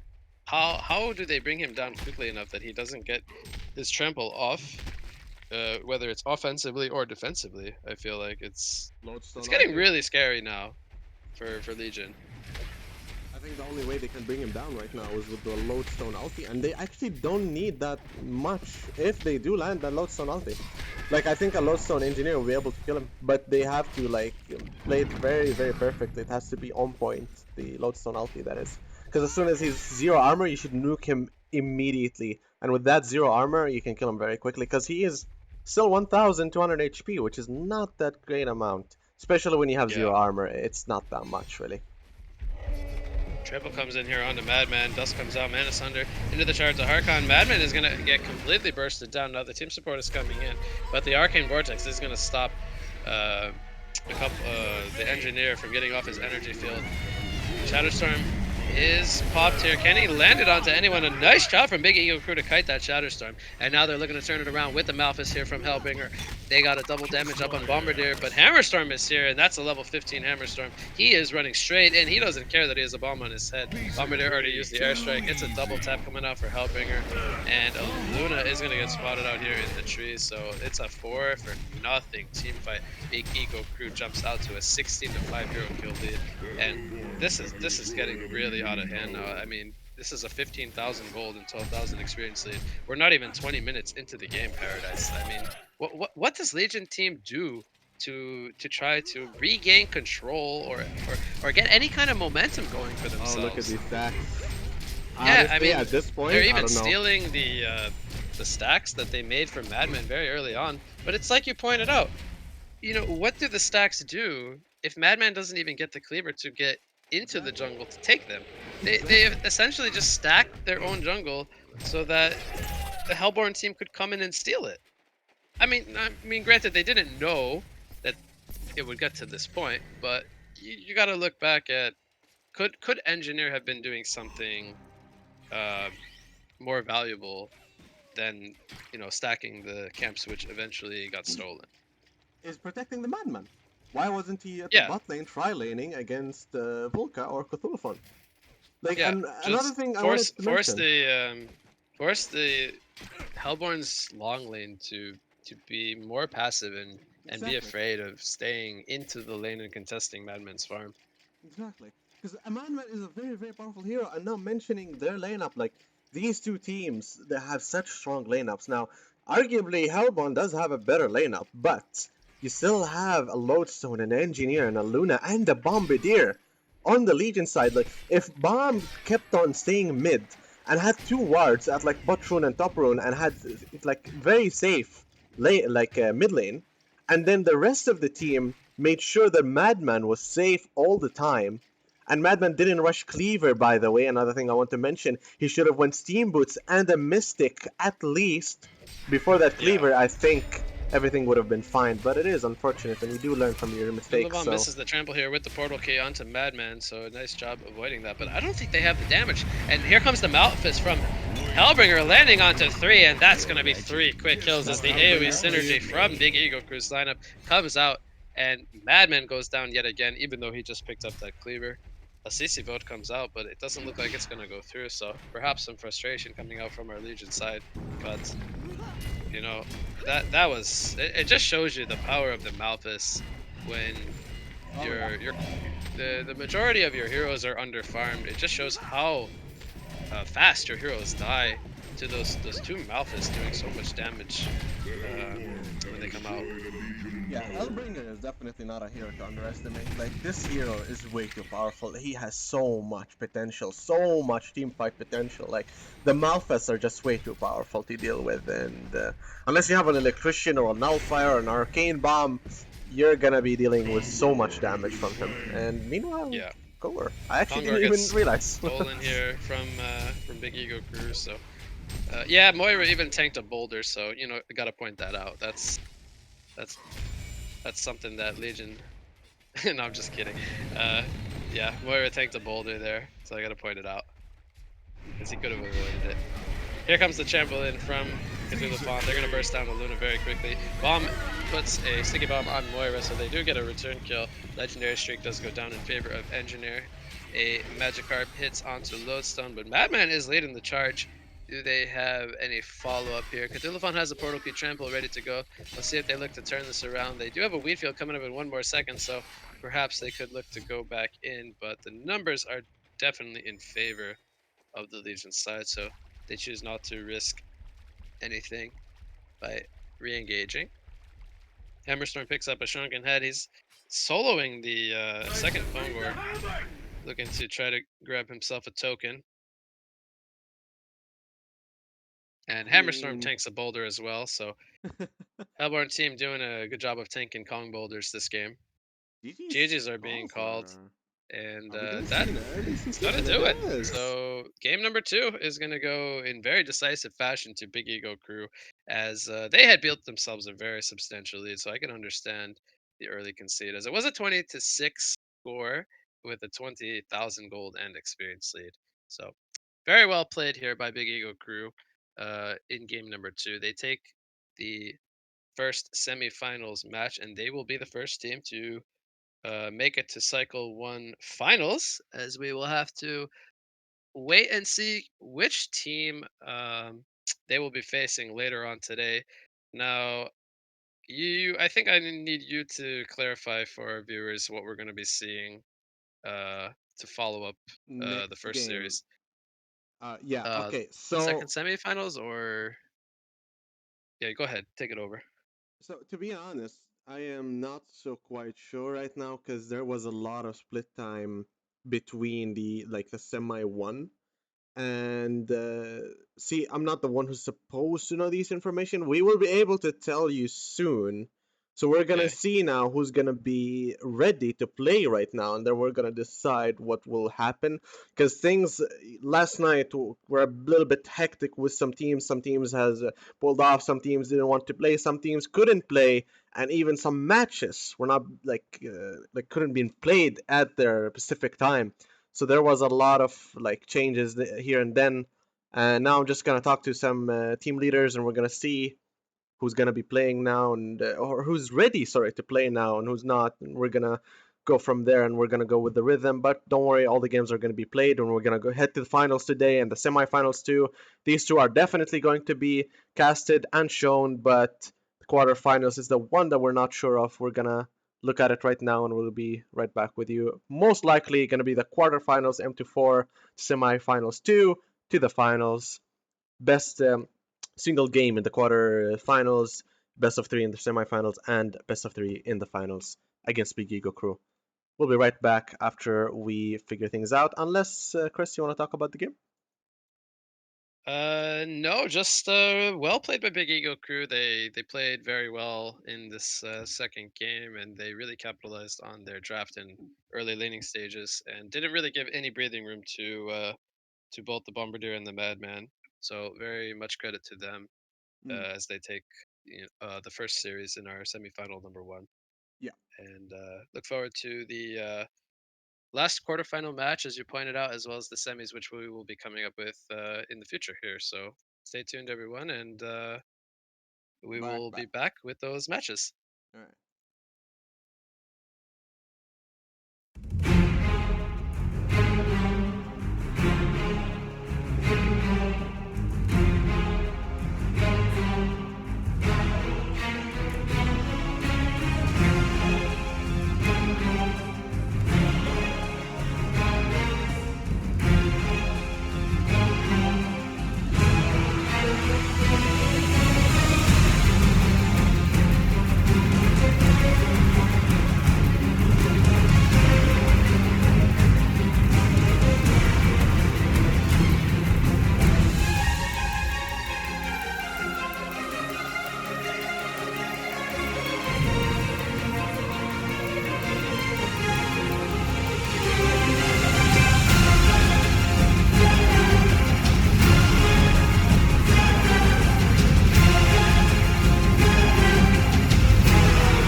All right, everyone. Welcome back to Cycle 1.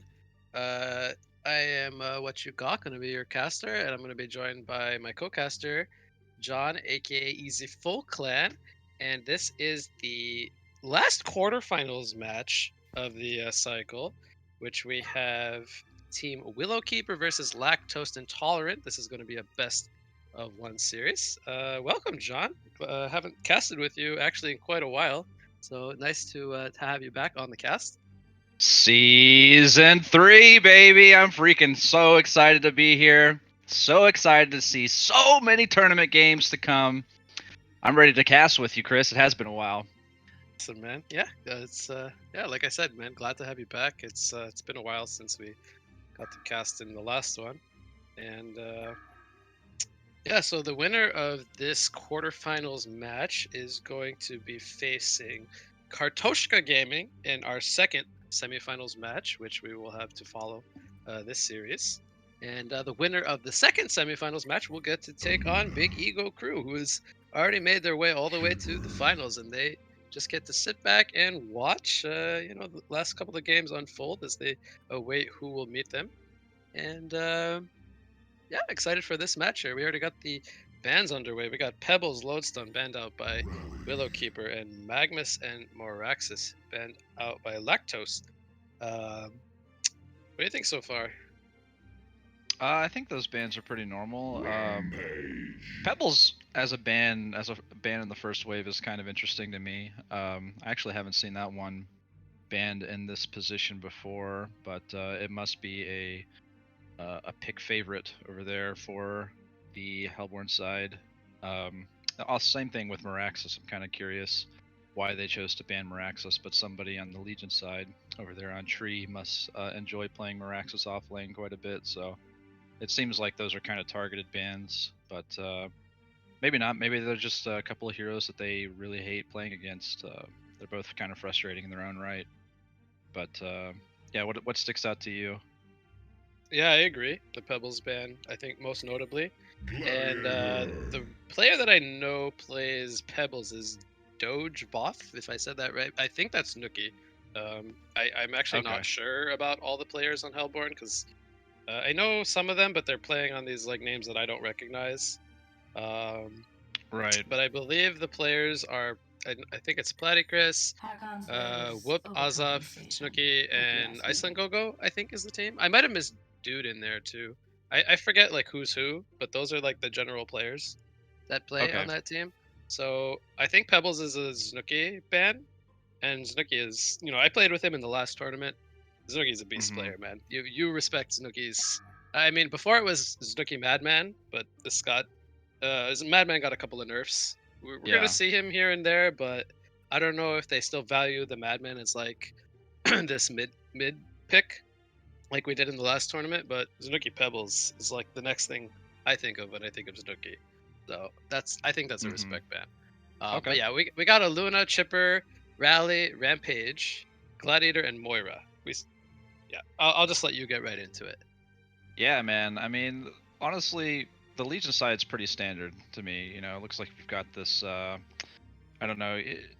Rally and Gladiator both kind of flexible picks. You know, Gladiator and Rally can both be a mid powerhouse with a lot of last inning damage. Gladiator particularly frustrating in my eyes as a mid hero to play against, but both of these heroes can play second support um, at a top tier, so or even off lane potentially, but I doubt it. I doubt they'll be either of those heroes will be soloing. Um, but I predict a Gladiator mid. I think that hero is incredibly frustrating to deal with.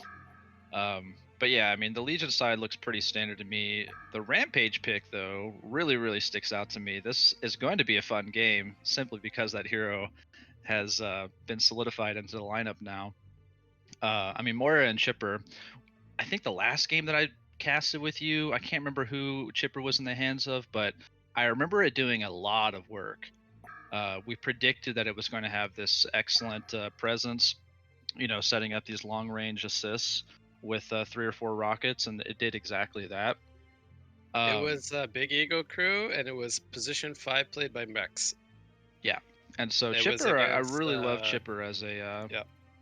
as a in that support role, but it looks like he could potentially go mid here. Chipper is a pretty strong mid in his own right, but I wonder, against Gladiator and Rally, focus buffer doesn't exactly have too much value, so I wonder if they are going to run it as like a position. I mean, honestly, I can't really tell you. It's kind of awkward. I mean, if you run Chipper, you have already got a Moira pick. If you run Chipper as like a position 4, where's Rampage fitting into this lineup? Yeah, I You think know, it's Rampage looks like he's the position 4 hero this game, right. and then Chipper would be probably mid or like solo short, Hmm. because I think those are the only other roles left that he could fill valuably. Otherwise, it would just be awkward, like you said. He could be Right. like an offlaner position 3, but then, you know, that kind of just, No, it's kind of awkward typically, with what they picked so far. So I feel like it's looking like a mid Chipper so far. yeah, typically I think you want your offlaner to have some sort of like pretty decisive initiation presence. In my eyes, that's what a position 3 typically needs to fulfill, if not somehow transitioning into like a carrier role, like an offlane madman or something. But um, So now, where does the Lord Sulfuras go? Is this going to be a position 1 Lord Sulfuras? it could be. These are all EU players, and I have heard that I haven't seen it myself in any of my TMM games, or actually, I don't think I've seen it in any of the tournament games yet. But I have heard that people run this Lord Sulfuras as a short laner and Hmm. get him a lot of farm because he does have, the more Certissima has, just as an ability, it's a fantastic farming tool. So that's just like innately in your kit, and typically it's the ability that you level up. Uh, get it to level 4 or level 7 anyway. So So he can yeah, I flash mean, farm very quickly if they stack the flash jungle for farm him and get him lots of exactly. stacks. He can snowball in GPM. Then Yeah, he scales kind of well with the life tap, doing 100% life steal like on all his attacks. So the idea is you get really farmed. You have that constant threat of healing through team fights with your spells and dealing lots of AOE damage as well. right. It's kind of the same idea as like, we saw a Hammerstorm pick in the last game where, the farming utility is built in the hero, right? As, in comparison to something like Madman or now a Corrupted Disciple pick where Yeah. you need an item to farm efficiently on those heroes, whether it's Thunderclaw or Cleaver or whatever else, just a lot of mana regen or whatever. But Lord Salforus can basically, as soon as he turns level 7, level 8, gets a Blood Chalice, it doesn't really matter what happened to him in lane, which obviously the idea is not to prepare for failure, but it's always nice to have that safety net. So Yeah, so Legion rounds off their lineup with a Wretched Hag pickup, and a Corrupted Disciple. So what I'm seeing right now, it looks like they're going to run this tri-core kind of draft with the Gladiator, I believe, going to be the core and the Rally as a secondary support. That could mhm. be swapped interchangeably if they value the Rally getting a portal key very quickly, putting him on the third core. But it looks like it's going to be a tri-core.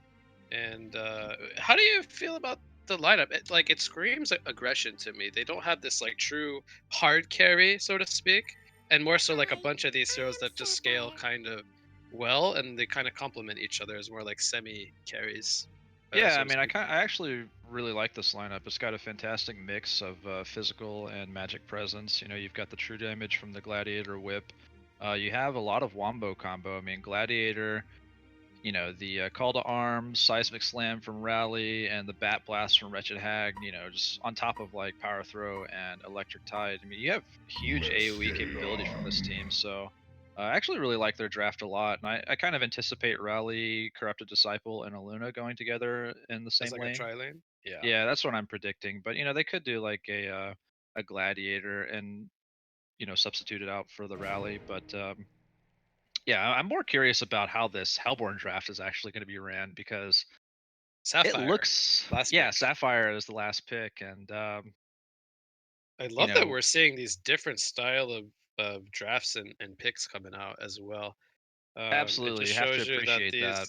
these teams value like not so traditional style of draft where it's like clearly a 2-1-2 or a tri lane, and I almost feel like we're gonna see more of these like roaming secondary supports where you have the rampage and then either the rally or the gladiator are gonna be looking to set up kills, and it just screams like really aggressive game, lots of action and early game skirmishes into mid game team fighting Hmm. so far, and then Yeah, and one thing I noticed about that's kind of nice about this Rampage pick is they don't really have on the Legion side. They actually don't have that many abilities to cancel the charge right before it gets to you, right? Like the only thing they have is Emerald Lightning and and Compel. compel, yep. And Compel is kind of an awkward one. You can time it really well actually, and stun yourself, stun Rampage while at the same time managing to gain that distance on him. Um, but yeah, I mean, it's only two abilities. It's pretty hard to land a. Well, I mean, you could land a pitfall at your feet potentially, but basically the Stampede is going to stun in most cases. I'm predicting here when on whoever he decides to use it. Right. So it should That's be a a good fun point to bring Rampage up game for sure. to witness here.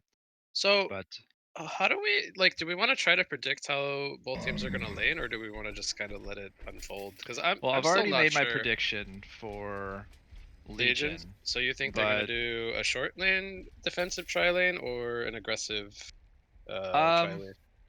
well, I'm cheating now and I'm looking at them running bot with a Luna Right. planting a Well, that ward. So doesn't mean that they couldn't still shift into the this is top true. lane. But So as of now, it looks like they're going to be doing a sort of defensive tri lane, which isn't. I'm not. I don't know. I feel like they actually could have done an aggressive tri lane with this lineup of theirs, but defensive tri lane in my eyes is something like you want to protect a, a pretty weak, level 1 carry hero or early level carry hero, mhm, like um I don't know. like a dark lady s- or something. Yeah, Dark Lady or even like Okay. Sandwraith kind of sticks out in my eyes. Okay. Sandwraith is like in my eyes one of the weakest level 1 carries like in the game. Um Okay. but yeah, Corrupted Disciple is just a powerhouse at level 1, in all honesty. I mean, Conduit more or less, you slap that onto a hero for more than 3 or 4 seconds and they're pretty much nullified almost completely. Um so I feel like this hero has a lot of potential being aggressive very early on, while also, maintaining, at the very least a semi carry presence throughout the entire game.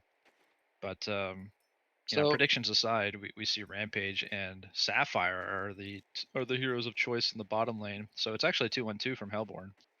yeah, the thing that really sticks out to me right now is four heroes down here for Legion. The Wretched Hag is down here, and I believe this is what I would imagine to be the offlane hero. They're gonna go for a Bloodlust here as they see them with the Ward of Sight. They do have the damage to bring them down, and that will be a first blood onto Sapphire. Do they have the damage? The spells coming up. They do not to pursue a second kill onto Rampage, but the Wretched Hag is down here, is what I was gonna bring up. So was he simply here for the Bloodlust? It looks like he did get assist credit. It looked Uh, like I think they kind of played a ruse on Hellborn there. The Legion side played a ruse against Hellborn because what they had is they had Wretched Hag walk behind the wave and made it kind of look like he was solo short, while the other while the three heroes other that were hot hid. Okay. right, they were hid in the trees, while Rampage is actually in danger of Yeah, he's dying taking a again. lot of damage here. No, they use both the Compel and the Emerald Lightning Stun. They don't have the level 2s just yet, so no power throw to finish him off. But yep, he survives with around 150 life. Eats the Blights and heal will be fine for now. But I've seen it twice now. Rally doing a fantastic job of stunning the target and then also just positioning himself for many body blocks. It's what netted the Bloodlust so securely, and Rampage was put into jeopardy because of that as well. But he's health potting up now, so he'll be just fine for the moment. To see Rally is So, starting to run towards mid, he might try to set something up with Gladiator. Or no, he's just camping Rune, but so we've seen Rally played by Shorecan a lot from Big Ego Crew as similar role here this game, like the secondary support. He loves to go the boots. Now they did get the bloodless kill in the bottom lane, but do you think he would have been better off with the boots this game, or do you like the? Because he's gone a different route here. He's got the shield, a couple of regens. He's definitely playing a different style, but in a similar role. Do you think there's like that was a bad decision to not go the boots, or do you think like it's good what he's doing here? You know, boots helps you with your positioning a little bit more. It helps you glide between the lanes, you know, more effectively. But Rampage you know, might be dead here. Yeah, Yep. Rampage is As he goes down to the conduit damage from CD as well as the compel from But I Rally. think, you know, I don't hate the shield in the region here. Maybe he's maybe a little heavy on the region, especially not playing a core role in the actual lane itself, and could have, you know, instead of getting onto his hero initially, he could have ferried it out to himself whenever he needed it. But I don't hate the shield at all, you know, especially being a frontliner and kind of playing the style that he's playing right now, where he's, you know, been doing a very good job at body blocking. You know, he's really by body blocking in that fashion, he's posturing pretty aggressively and is, you know, bound to take a lot of auto attack heat. So I like the shield, and as long as you're able to get your flank, I don't think that boots are 100% necessary right out of the gate. Sure, it helps you position for that flank a little bit more effectively, but you know, as long as you're able to just get that element of surprise, I think that you don't need the boots necessarily. And that's all I'll say. Something that just caught my eye. So we have a mid lane matchup of Chipper versus Gladiator. So two things I want to point out. One is that Gladiator is maxing his Pitfall. He's choosing to max Pitfall over the Flagellation, which I'm not sure. Which first of all, what's your take on that? And then second of all, Chipper, whether he picked up on that or not, has also chosen to skip his Tar Toss, and he's putting 2 points into Focus Buffer. So I find that very interesting from both sides how they're choosing to skill against one another. Chipper, I understand it on Chipper's end. You know, Gladiator is a very, very tanky hero, and you know, has a pretty devastating wombo combo available to him as soon as he hits level 6. You know, Call to Arms is, if I'm not mistaken, is 300 damage at level 1. And so Focus Buffer can really, you know, be the difference maker of surviving that combo or not. Wretched Hag is going to fall to South Forest in the top lane. I don't Felson like comes in with the assistance of a Luna here. Emerald Lightning into Power Throw, one more auto attack. Moira does get the stun off in time actually before she dies, and that could be the difference in whether Rally survives or lives here. He goes down to Chipper, but it's all said and done. Can't Luna by herself the distance she does with the Deja Vu. And meanwhile, in the bottom lane, Rampage and Sapphire take out the Corrupted Disciple, who he was left all by himself due to the rotations of the supports up into the top lane. So Hellborn capitalizes there, seeing that the supports left him. And it was a much needed kill that they needed to, you know, to get in order to bounce back in this bottom lane, because they had been struggling immensely prior to that. But you know, back to your question, I don't like the not maxing Flagellation on Gladiator at all. You know, the true damage whip is what's going to be most of your harass on this Chipper in lane early on. It goes right through Focus Buffer. Yeah, I'm just not a fan of it. You know, you get the other keep going. The higher the uptime on Flagellation, you know, the more denies you're able to get with it as well. And honestly, you know, as somebody who has played many a ranged hero versus Gladiator, having to deal with denies from Flagellation is so frustrating. The hero's doing like 90 damage, you know, when denying, and you're trying to compete with like 60 to 70 damage. The other thing that I was thinking about is, once you see Chipper using his Focus Buffer, doesn't that also kind of tell you, or like make you think it's even more of a reason to level up Flagellation? Because yeah, exactly. Now you're putting more effort into your magic spell, and then you're giving him more mana back to use more rockets consistently. Exactly. I feel like it's also like that, you know, reverse effect where not only is he not dealing Rampage is more charging whips in the bot lane here. Yeah. Yep. Bot lane we have a engagement here, but he's gonna get stunned. Now the TP support is coming in from Chipper. They're gonna look to chase here onto the Corrupted Disciple. He eats a stun from Sapphire with that shard, and now the team support's coming in for CD. but they do not find any catcher. 4 players have rotated down here. Everyone but the Lord Forest is down here at the 7-minute mark here for the Hellborn side. But, you know, same story for the Legion side. They got 4 players here, so it's kind of like a turtling game Yeah, it was a between good both sides.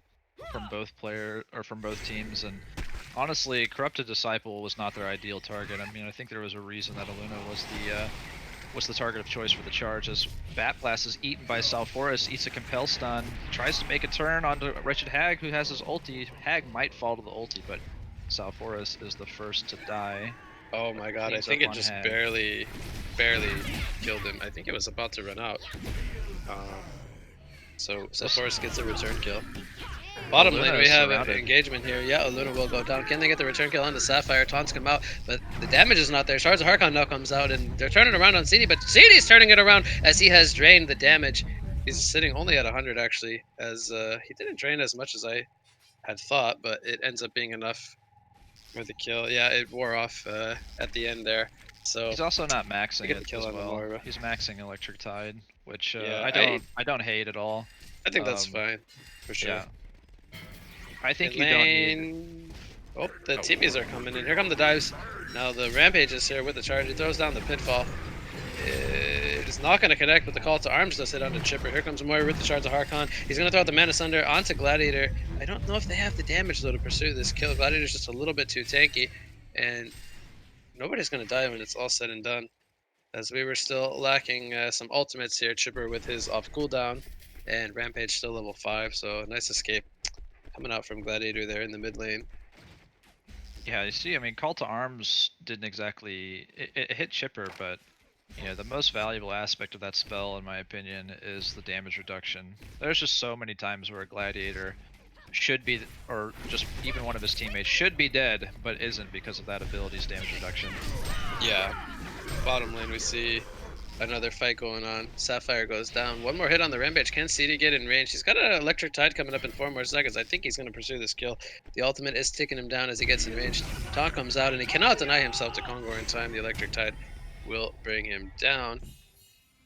Chipper making a chase in the mid lane, just, you know, about 70 HP or so shy of taking out Gladiator. Yep, so another close call in the mid lane for Gladiator. Escaping death yet again. So here we see that Sapphire has made his. It looks like Sapphire is choosing to, or the team choice is for Sapphire to start farming this safe lane, where the level 8 Salforus, level 9 Salforus now, is now farming triple stacks very, very effectively with his, you know, leveled up Q spell. So this was kind of their idea all along, that we can just get a few levels on Salforus very early on. He can transfer it into the jungle, make use of the golden XP that is there, while we take another one of our heroes that needs farm and then stick him into the short lane.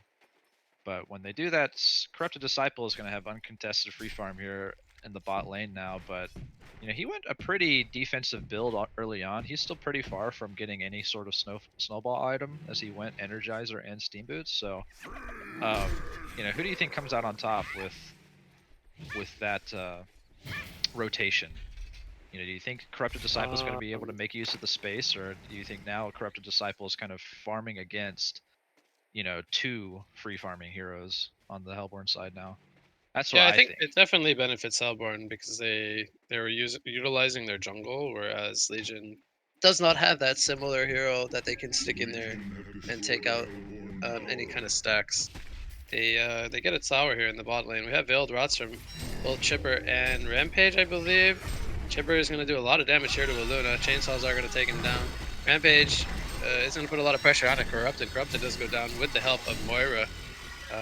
He actually didn't use Greater Rhino there, so just they find the damage. Actually, Lord Salforus was there as well, so that's where the damage came from. Yeah, I like look that at it, quick rotation from Salforus. You know, he goes into the jungle, cleans up the triple stacks that were available to him, and then just immediately TP's bot and starts to make something happen. So, you know, the free farm that I was mentioning for Corrupted Disciple was very, very short-lived. You know, they got the tower, but immediately fall. 2 heroes fall for it. Yep. They did TP's manage to come kill in here to the bottom Sapphire. lane. Compel comes in. Lord Self-Forest picks up the Ice Brand, so he's very tanky.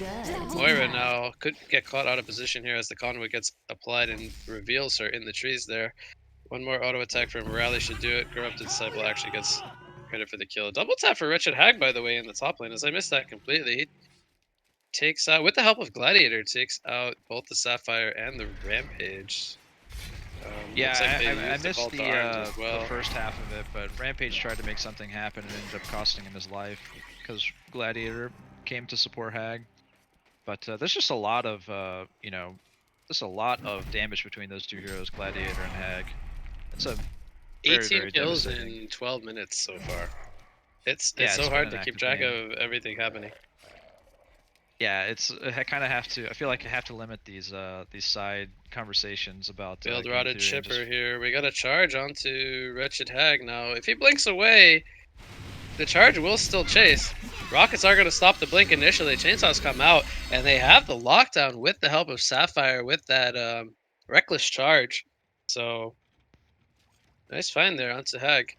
I believe yeah, it I was like the that a ward of lot. sight from the mid lane that gave them that information as Hag made her way through the top river. There's no real vision up through there, so I believe he came through the mid lane initially.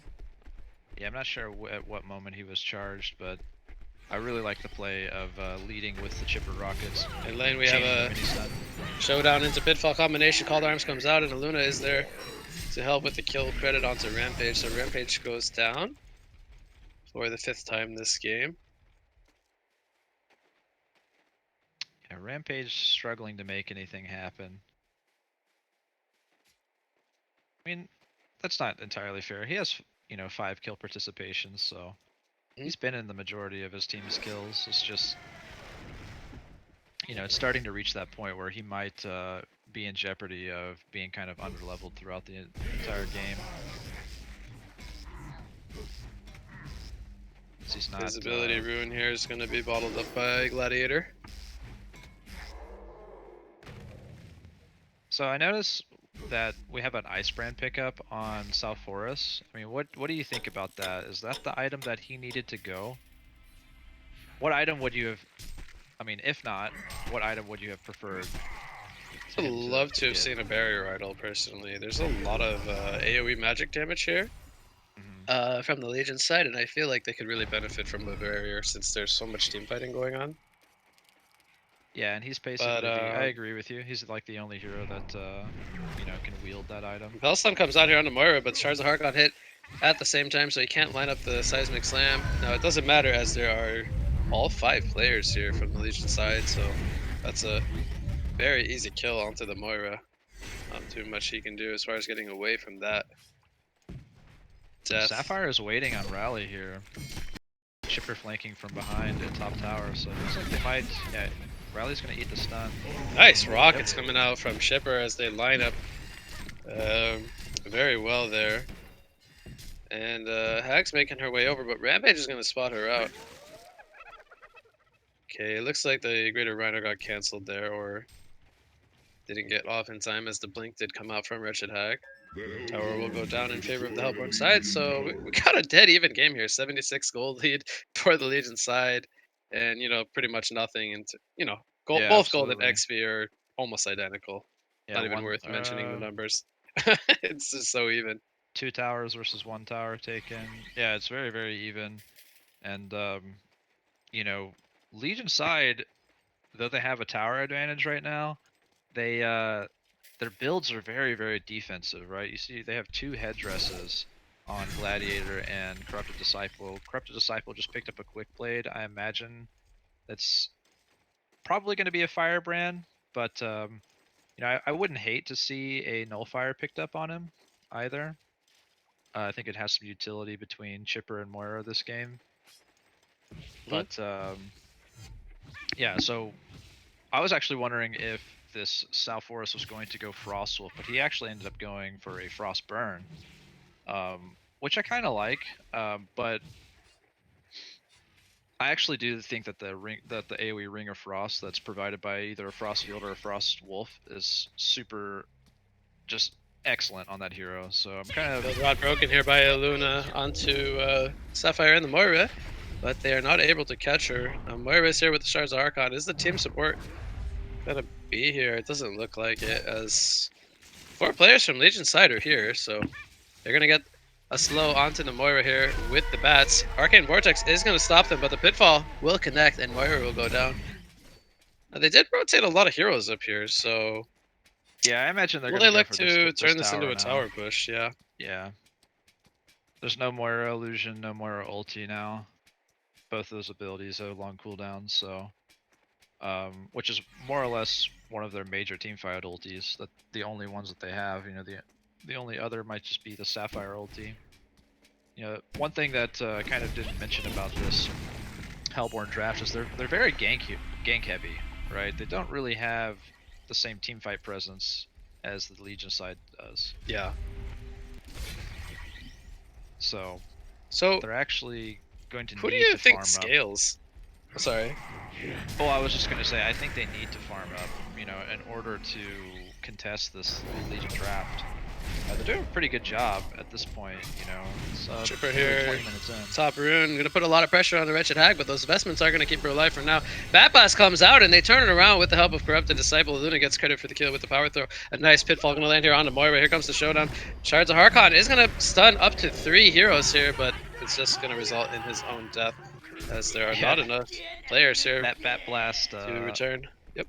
the Bat Blast power throw was just a chipper deletion, man.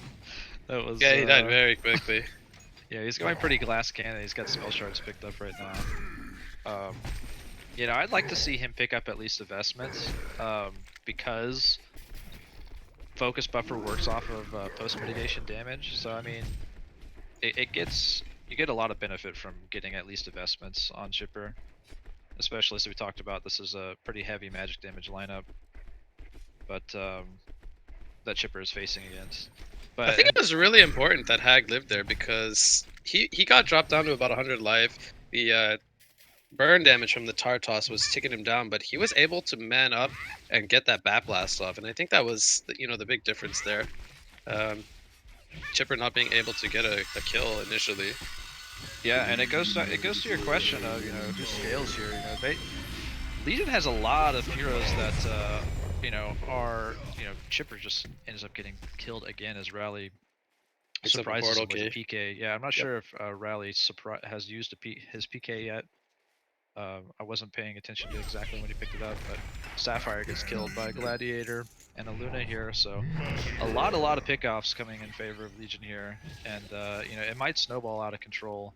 It's only a small lead right now, but they have a lot of, what I was going to say is they have a lot of semi-carry style heroes, right? Like Gladiator, Corrupted, and Hag. While all three, you were talking about it's a tricore, while all 3 of these heroes aren't necessarily a hard carry per se, they all have an ability to fight early on and scale up with items to some degree.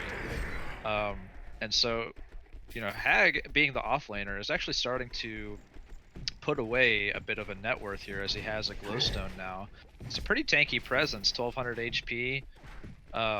He's going to be able to start flash farming waves and make his way towards the staff. And Corrupted Disciple is closing in on he's getting charged by Rampage right now, so Corrupted might get collapsed on by 5 heroes here.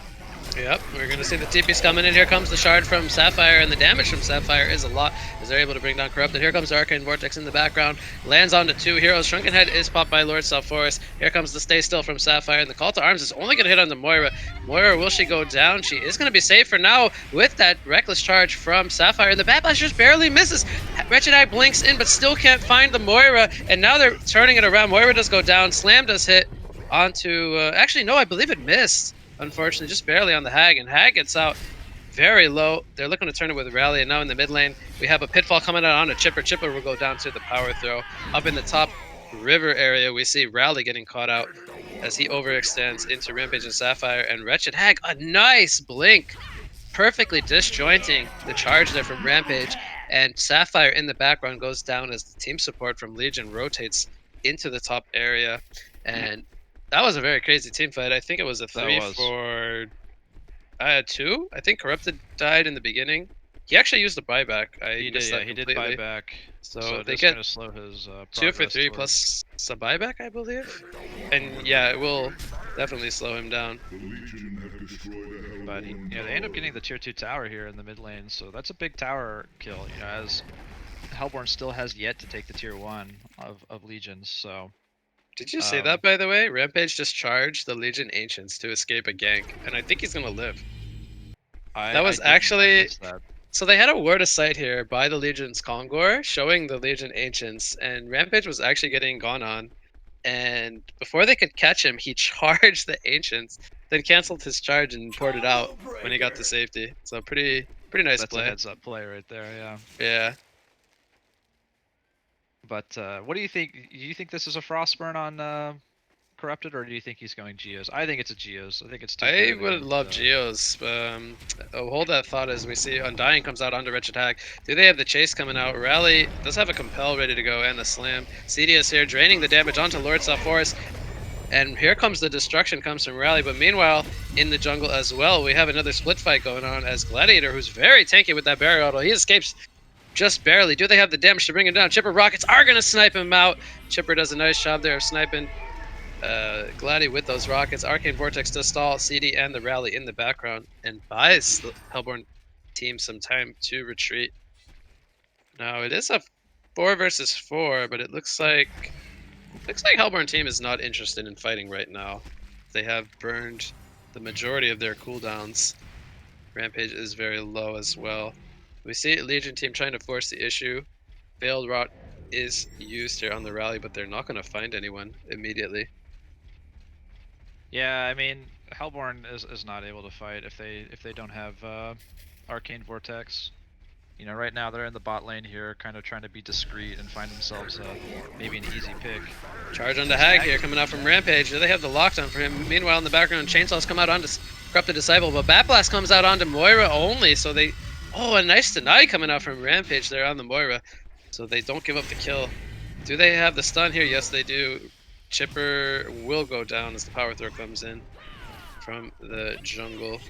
Aluna. Shard comes down from Sapphire here. A lot of damage coming out onto both Aluna and the Corrupted Disciple as the team support is focusing him down. Lord Force gets kill credit on the Corrupted there. Stay Still comes out from Sapphire. It's going to freeze the Aluna and the Rally. Aluna will go down. She gets caught out low. Rampage will go down to the Gladiator and the Hag in the background. And now it, what is it, a 2 versus 3 fight? But Legion team is in full retreat mode. Undying is put onto the Gladiator. Burial is popped, but it's not going to be enough to save him. Hattrick coming out for Lord South Forest.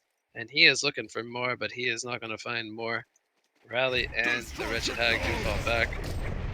Wow, so I thought that was actually going to end up in favor of the Legion, but it's pretty heavily Hellborn favored after all is said and done. They tried to go on their initial initiation was on the Hag, I think? Hag. Yeah, the but chart, then yeah. you had Sapphire that switched over to I think it was CD. And so the damage was split, and they got both of those targets, quite low, but weren't able to finish them off initially. When Chipper, I think, was the first to die after all of that. But yeah, I mean, I was worried for them, at least like 5 minutes ago, because it looked like Hag, Corrupted, and Glad were all having a fantastic game. But Sapphire is starting to gain a bit of a net worth here. And of course, South Forest he's been more or less at 500 plus GPM the entire game. So he's obviously sitting comfortably and will probably find his way to his next item fairly soon. I'm not exactly sure what it would be. I would love to see a Frostfield. I'm a huge fan of that item on this hero in particular. But Feeling he's gonna go for Dawnbringer. I'm not sure why. I just have a feeling. But yeah, I would love Frostfield played as well, I believe. Since he has that Shrunken Head picked up, I wouldn't want to see both a barrier and a Shrunken. It would be just too defensive. yeah, But Frostfield it'd be plate great would for his be team, but great. yeah, at this point it's a bit overkill. But yeah, I mean, Sapphire, he's got 2,300 gold saved up. He's got spell shards 1. I don't think he's going to be investing anything more into his spell shards right now. But Sapphire can dish out the damage. Sapphire is a fantastic hero that scales excellently. He's basically got, if he's able to keep you within the Shard within radius. radius of the unstable shard for long enough, he's basically got a Harkon's blade built into his hero, which with enough damage, in the pocket of that hero, really starts to show up. You can fall prey to it like very very quickly, and it is has potential for some AOE. He can cleave down some heroes. Not What I sure if want we're to say. losing you, John. You're getting a little robotic, but I'll take over for a bit till that gets fixed. So yeah, talking about Sapphire, um, he deals a lot of AOE damage with the spell shards picked up. And it's going to be interesting to see where he goes, where he looks to go from here. He could have already chosen to have upgraded that to a level 3 if he wanted to, seeing as how he's sitting on 2,300 gold. But most likely, we're going to see something into either like a damage item, like just strictly raw damage, or some kind of utility like a shroud, perhaps, to allow him for the positioning that he needs, and maybe later into something like a shrunken head. We'll have to see what it is that he values highly How am as I we sounding? continue to press forward from the mid game into the late game. Um, Am I all right, or am I still a Gladiator has robot? picked up a Mighty Blade, so I'm not sure if that means he's going for a Shrunken Head. I don't really think there would be a reason for him to buy anything else with the Mighty Blade, but it is a very defensive item uh, to follow up that Barrier Idol. And I'm not too sure how close Wretched Hag is to her Staff of the Master, but she does have the Glowstone at least for now. May have some of the pieces in her stash while she continues to farm up the uh, the rest of it. I think she's still. Can you hear me, Are you back, Chris? John? I want to give you a chance to try to talk. Yeah. Am I good? It looks like maybe you're still having trouble. So, um, Yeah. not too much. Luna's got a tablet, and Moira has really struggled this game, respectively. She's not really anywhere as close towards a build-up item like a portal key or anything like that. Luna definitely doing very well this game, sitting at 6-3 and 2. It's actually a little bit higher than the rally in GPM. I think I heard you for a second there, John. Yeah. Can you hear me? Hello. Um. I think I'm okay now.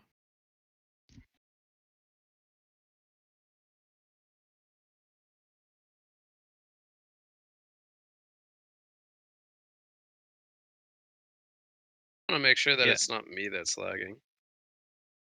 I have, from time to time, had internet issues, but I believe that it's not me. Yeah. I don't know. I don't know what's going on. Just something Could between the also two be of us. the. Because I can hear Chris perfectly, but he seems unable to hear me. I actually have really high ping on Discord. It's weird. Um. But okay, so Well, well, as we're about to get I into guess the as game. long as.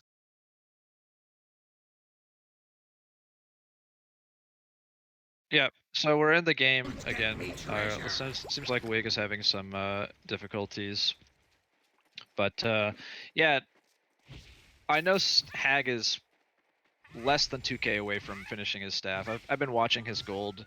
He's been buying the 1k, the remaining 1k pieces from his staff pretty diligently. Just saving them away. Trying not to lose the gold upon dying. But yeah, I'm not exactly sure what this Mighty Blade is going to become on Gladiator. Uh, it's not too hard to guess, but it does seem like Shrunken Head is overkill as Seismic Slam and Compel Pitfall is going to make quick work of the 1k HP chipper. So a nice deeded pick for Legion. Are you back, Chris? Maybe not.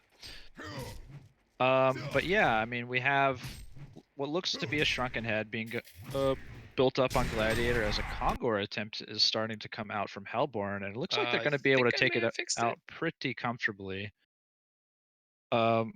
Legion doesn't really have. They don't have vision. They have this ward at the Hellborn Ancients that scouts it, but it's not actually going to give them vision of the Kongor being slain right now. So Hellborn is going to get a Kongor kill, and Legion more or less didn't have any idea, but Gladiator is starting to push on this tier 3 as Rampage ported back, and the Greater Rhino is going to catch Gladiator as a TP from Chipper is going to try to finish off Gladiator. He gets compelled out, and Gladiator is going to live right now. Chipper's going to try and position himself for some rockets, but he's going to get showdown into a potential pitfall here. But the Crystallize is going to pause the team fight for the moment. Now, Salforus Moira are setting up on this Aluna, who is going to fall very, very decisively. So in the end, the only casualty there is the Aluna, which wasn't really expecting. Gladiator got out by the skin of his teeth. Or, I don't think I said that phrase right, but more or less, it looks like this is just a super even game, and it's really, really difficult to tell who is going to be coming out on top in the end. We've got a Shrunken Head Aspirations coming out on Corrupted Disciple. That's what that second, that Mighty Blade looks like. This Hag does finish the staff here. Rift Shards are coming out onto Sapphire now, so we've got a Rift Shards 1. Actually, no, he had Rift Shards 1. Looks like he's got the second level of Rift Shards coming out to him right now, so that answers the question of what Sapphire is going to be doing with his gold, as it actually is a level 3. So he's probably going to finish out, round it out with Rift Shards 4, and then I'm not really sure what his game plan as far as itemization is after that. I would love to see a Shroud on him personally. Legion has not had any reason to buy Revs and Dust besides counterwarding this game, and so it would give them a reason to start, kind of investing gold into Dust. But if you're buying Dust, you're not buying other things. So I wouldn't hate a Shroud pickup on the Sapphire after he finishes Rift Shards 4. Kind of go all in with the damage, because this hero really can output the damage and has one of the best defensive abilities in the game. But we also see the Dawnbringer is finished on Salforus, which, what you got and I were kind of discussing the item path for Salforus, and while Dawnbringer was an option, obviously, because we had the Frostburn already, I'm not really a huge fan of it. In my eyes, Dawnbringer is kind of Lightbrand. The Lightbrand component of the Dawnbringer is kind of it kind of has limited uses. One, it's like if you don't have another farming utility available to you, you might get it, but another reason why it's good is for canceling PKs. But there's only one PK on the Legion side, wielded by a Rally, so I don't really see the reason for the Dawnbringer here. I would have liked to have seen a Frostfield. But as Hag is getting charged by Rampage, and he's going to get spinny stunned by the Rockets and the Greater Rhino, it's just going to be a little bit too much damage for him to be able to survive through that stun window. So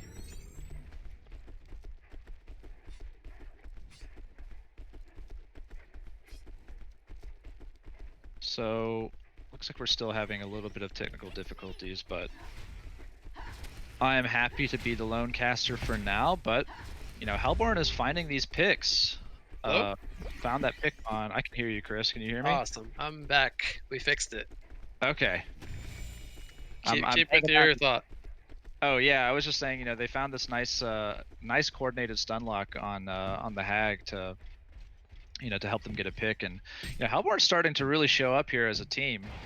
They kind of have this gank heavy lineup as we were discussing, but they're starting to obtain these items that are making them quite formidable in the absence of these traditional team fight abilities. So Legion has to be very, very careful in engaging them now. It's got to be, they've got a Shrunken Head, and we have a Soul's Bulwark on Salforus now, so he's just a really tanky frontliner that is going to be difficult for them to deal with. And then you've got this, Sapphire is up to 415 GPM now, so she's actually, as a backliner, she's putting out a lot of damage. And what do you do?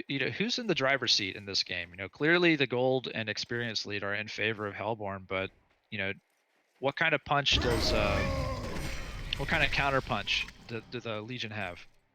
in your eyes? Well, I mean, they still have these very good team fighting ultimates, and there's only the one Shrunken Head picked up on the Lord Self-Forest. So if they find the Sapphire in the fights and lock her down, without Moira either being able to save her with the Vortex or her getting off the Crystallize, I feel like they definitely bring her down very quickly. She's not that scary in terms of or well, I shouldn't say she's not scary. She's not that easy. What am I trying to say? It's easy for them to find her and kill her because she's so squishy. As we see in engagement here, our team Arcane Vortex is going to be put out. Shards of Harkon does stun a couple. Rally does not get the Seismic Slam off as he gets taken down. Gladiator is forced to fall back. There was a DD up on the Sapphire, by the way, so that's a big part of why they're winning this team fight. He's putting out so much damage. Hag will she get caught? A nice blink comes out before the Shards of Harkon comes to connect. Rockets are scouting where Hag is. Sapphire is looking to line up the ultimate, but not going to be necessary as they find her in the trees. They even break them with that shard. So that's 3 for nothing. So yeah, it's like you talked about. Hellborn is looking very scary as they now start to get towards these core items. Yeah, What I felt if they're was not able to. interesting was, the fact that they were losing by a bunch of kills, and they're still in a commanding lead in terms of gold and XP. It kind of goes back to how well the South Forest has been doing throughout the entire game.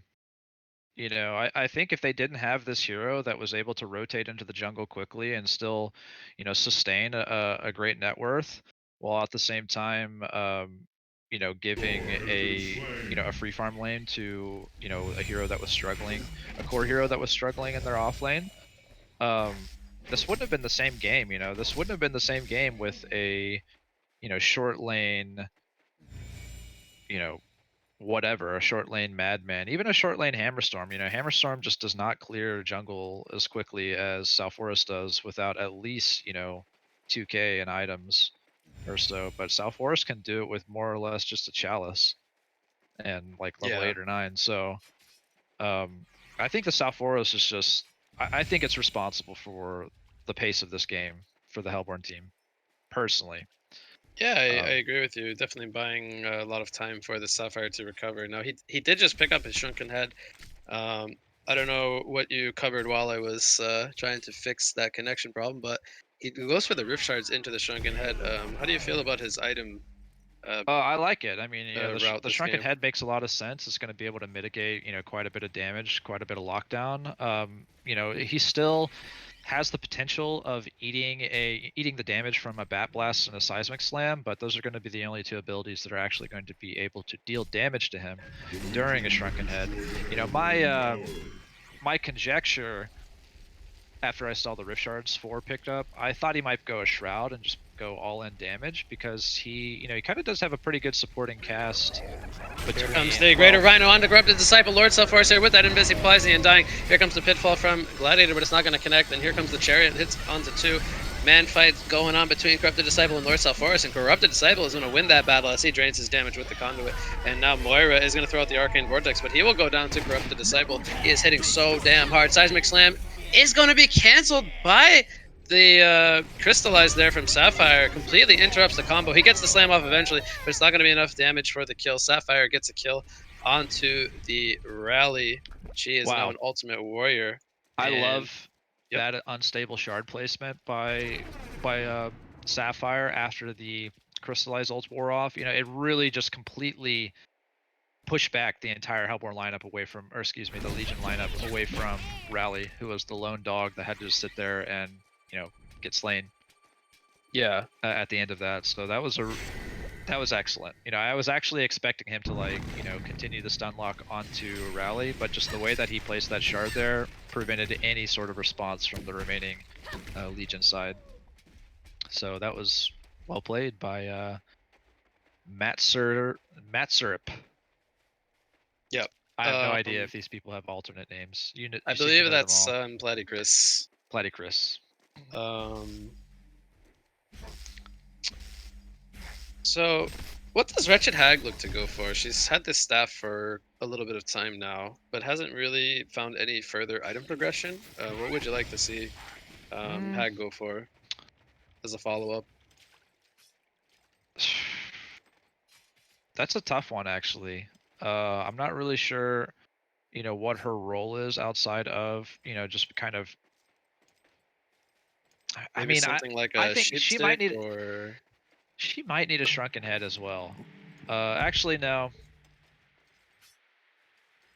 I mean, Shrunken Head's going to allow her to fight, it's going to allow her to evade, say, a Chrysalis ulti, a lot of Chipper's damage, and everything, but it's probably not the item that she needs. It's going to be too ineffective for too high a price. I think, engagement yeah, here from Gladiator catching onto Chipper. Call to arms is going to be completely negated by that Arcane Vortex. Now Chipper comes out of the Arcane Vortex and he will get hit with a slam. He will go down, and in the Kong pit, we have Corrupted Disciple who picks up a Roof Shard, going very aggressive, but he's forced to retreat.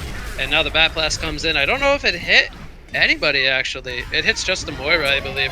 And Moira will go down. Lord Sulfuris does go down. But here comes Sapphire. She's doing so much damage, and she's staying alive. She gets a quad kill as the Chipper chainsaws and the aid from Rampage help her. Now they're going for the Annihilation. Can they get it? Aluna is the sole survivor. He's getting slowed by the Rampage. Shard comes out, and the Annihilation gets taken by Chipper, and they get a complete genocide when it's all said and done. It looks like there was a buyback there from Chipper, as he did fall pretty early on in that team fight. So Chipper coming back, playing a bit of a role there, as we saw the chainsaws did come out for that quad kill from Sapphire. Yeah, so I think that, going back to what Hag needs, Hag it's having a really, really difficult time surmounting any sort of gold now. She's down to, she was doing alright for a while, specifically up to the point of her getting her staff, but I haven't really seen her gain much post that. But, I think just something like a Storm Spirit would help out a lot here. They have kind of a lot of single target lockdown on the Hellborn side. It might help somebody, avoid a Rampage combo or a Chipper combo. I don't know how you feel about that, but yeah, that's in my eyes, that's Good. something that she needs, or maybe even like a Frostfield plate. Just some survivability on herself, but also, slowing down the DPS of the entire Hellborn lineup if she's in the fray of things. So. But Definitely a possibility. Charge comes out here onto Wretched Hag as Sapphire picks up a Shroud. He gets into position there, and they set up a kill onto the Wretched Hag. Champion of New Earth Streak coming out for Sapphire. Let's see here. It looks like the Legion team is trying to get some revenge for Hag here. I don't know if that's because they see Chipper up in the top lane, and they also see Lord in the mid lane, so they know that the numbers advantage is in their favor. But a nice job from Moira here, catching out the Aluna with that Mana Sunder. Shard, unstable Shard damage comes in from Sapphire. They take down the Aluna. Another catcher coming out onto Gladiator. They do have an Arcane Vortex, actually. Is she gonna use it though? Lord Sulfuris in the background doing a lot of damage with Rampage to Gladiator. They take him down. Rally is gonna escape with a Compel. Very low life, and he will blink away to safety in time. So they get 2 kills on the side of Hellborn, and Legion just overcommitting just a little bit there. Yeah, and this tower is on 25% HP with 2 heroes dead without buyback. So this looks like Hellborn might be able to secure a Rax here, as they are kind of backdooring the tower, but it's gonna fall pretty handily here. Oh, I lied about not being buyback. Buyback comes up. Yep. CD is down 1, but he did use that earlier. We see Rift Shards picked up on Corrupted Disciple now. What is that? Rift Shards 1, so he's kind of going all in at this point. Feels like, and I was actually going to comment on that. I think that the Legion side is kind of lacking sustained damage that they need in order to take down, some of these.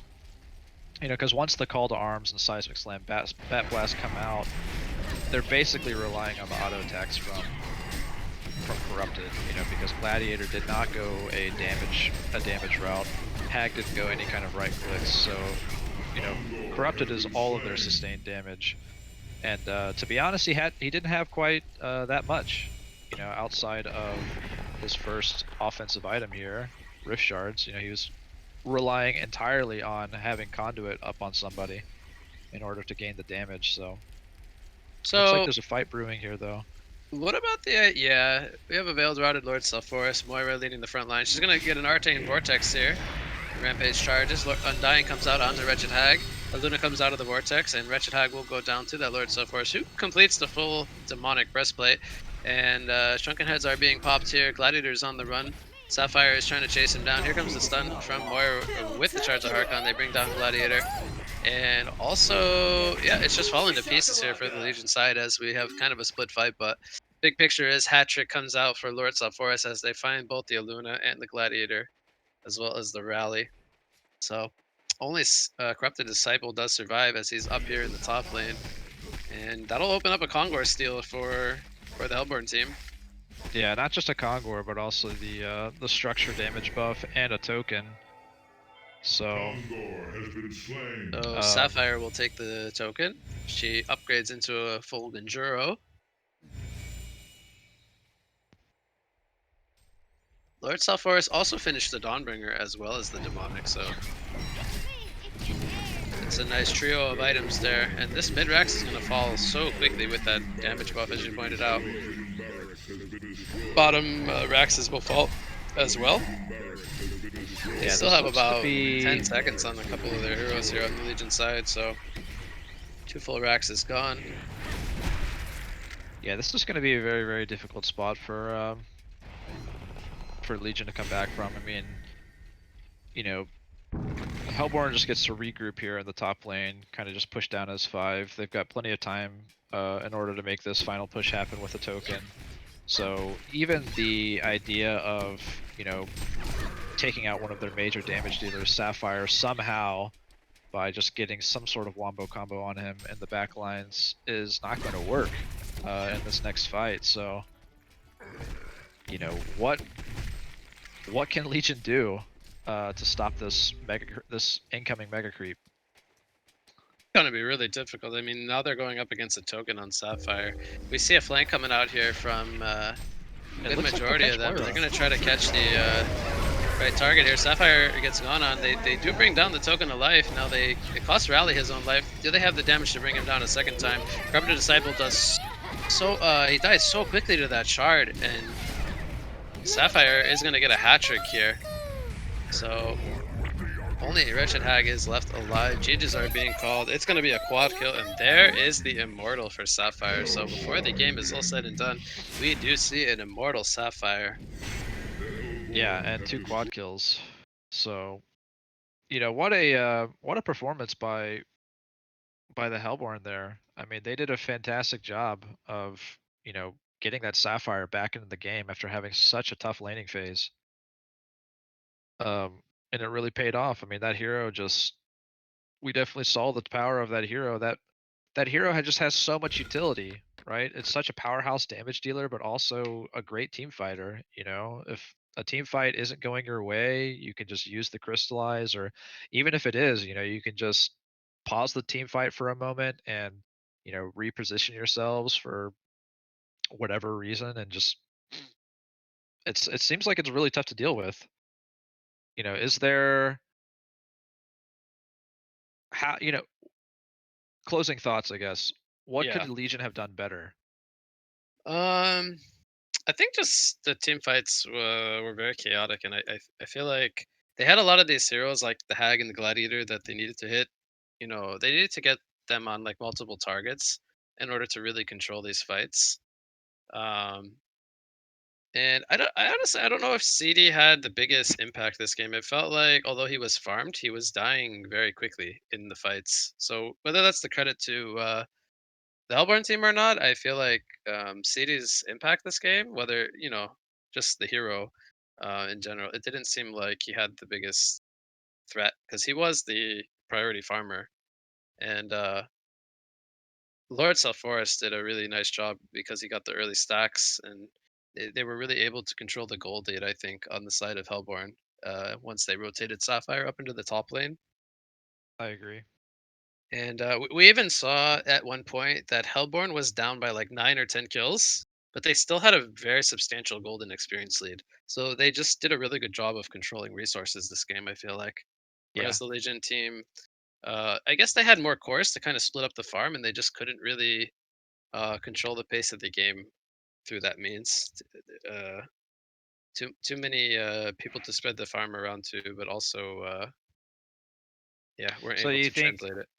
what I'm thinking now is maybe they needed some sort of rotation, aggressively rotate into the top lane, not allow, Sapphire to kind of shy away from, what was happening to him in the bottom lane, and just, kind of control that side of the map whenever South Forest went into the jungle and they rotated Sapphire up there, not allow them to utilize their resources there. Yeah. But Yeah, it was really well played by I'm blanking on their name. Lactose Intolerant, the Hellborn team.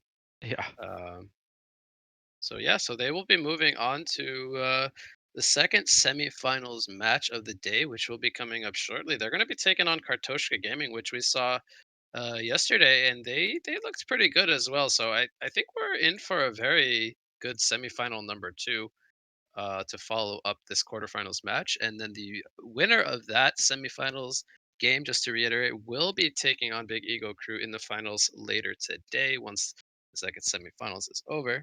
So yeah, we're gonna go on a short break here, and we'll shortly be back with semifinal number two. So stay tuned, everybody, and hang tight.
Captain's pick.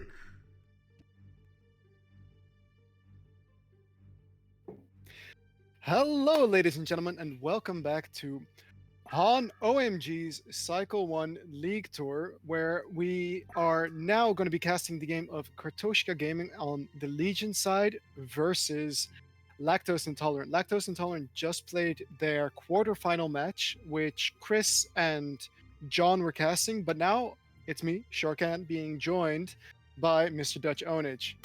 How are you doing, Dutch? Yeah, pretty good.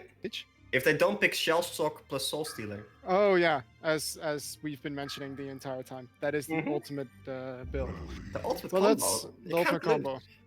Yeah, so a lot of people loving the rally pick. I mean, I don't think that hero is that good. I think it's standard. To be fair, I think even like last game we saw the rally actually saving a gladiator a couple of times and stuff, and it's just such a powerful survivability tool when you want to use it. But Mhm. it's a survivability tool that can also be used extremely offensive. So yeah, rally just a very powerful hero. I think they have been running it more in core roles Mhm. than we have in the past few games. So I'm curious to see where they're going it. But that's the nice thing about rally in general, is that you can run it in like a core role, but also in a supportive kind of role. Yeah, for sure. And now the Fade as well. I think this hero is incredibly strong and incredibly annoying to play against because it gives you just so much map control as well. I'm not as big on the Fade, especially since they already have the rally. I think Fade and rally both kind of fit the same role in a way, Mhm. as in like that secondary melee support. Yeah, but Fade can Uh, also be played mid, right, or as suicide. It's just, I think it's a very strong hero to have on the team regardless. True. You can also like play it as a roam even if you really need it. Because Fade does have like level 1 a very high duration stun from 1.6 seconds. And actually the Burning Shadows, it's gotten some changed over like the last few years and stuff. But level 4 Burning Shadows actually stuns for 2.8 seconds. That's a long bloody time. Yeah, it used to be 2.5 seconds if I'm not mistaken, and it's such a long range ability because similarly to the Witch Slayer stun, you can actually cast it on the ground without clicking on them, and it goes a lot further than that. Yeah, it goes a lot further than the 500 cast range it has naturally. Exactly. But Predator coming out, that's a bit early, really. Yeah, and they still have a third pick to now pick a counter to that Predator, and they just picked Sulfuras, so I think Deadwood is a good option to deal with it as well, simply because of the physical stun. But I would have actually Yeah. liked to see something like Sulfuras as well. Yeah, I'm curious if we've seen the Legion side pick up the Flint a lot, so I would not be surprised to see the Flint being banned here. I think the Flint works kind of well with the Predator because Predator is more like that frontliner carry, but often has issues sniping people off or like finishing people off. And I think Flint does not yeah. have that issue. No, Flint can like just finish them off for you. And I think Flint also works really well with the Fate. But yeah, lots of force ban as you were mentioning. Yeah, that's exactly what I was thinking of. But the Flint, I mean, we know that they can play it well, but if they manage to roam well on the Hellborn side, it could still really counter that Flint Beastwood. But they do have the Deadwood. Yeah, with a very long range run grasp, of course. Deadwood can just smoke, sit behind in the tree somewhere, and just get that grasp up, and that it would be a dead Flint almost always. Yeah. But I think Chipper is decent against Flint, but yeah, I think if you were to get that 1v1, the Chipper versus the Flint, then the Flint's just gonna win. Yeah, I think Flint attack animation is just too fast, right? Yeah, that and the fact that it, like, even if Chipper maxes the focus buffer, right? Yeah. It's gonna save one target, but it's really not gonna be enough. And Flint is just gonna have pretty much free farm as well. Now, he can contest, with denies and stuff, but you're just gonna deal more damage with a hatchet and with those hollow point shells, and you have more range, so you're never in danger as a Flint in this game. And we still haven't seen it banned, so they have one band left, and they don't actually ban it. And I want them to pick Flint. They have such good line stuns already with the Rally and the Fade, and Rally sitting behind a Flint as well is going to do a lot of work. Maybe they have some kind of plan for the Flint still up as well. Yeah. As I've said though in our own drafting, I do not care about Lodestone. I don't know. I feel like it's still such a powerful hero. Yeah, but Dutch Advanced in the rate second game, that overcompensation. Moira gets through all these Curiosity. bans, I find hilarious that they True. Oh, didn't I ban haven't more even supports. noticed Moira. Wow. Such a good So, hero. if they pick Flint now, would you be happy with their draft? Yeah, actually. I think then they secure the late game, even versus a Draconis. And I know that the Hellborn side is far more into like playing a little bit active with some sneaky carry, so to speak. So Calamity is still there. And I think that's a really good option for them as well. Maybe not against the Predator because of the magic community. Yeah. I mean, the ultimate is kind of decent against the Predator, though. Yeah. But they could also get something like a Nitro who gets 50% evasion with his new E. Yeah. Oh.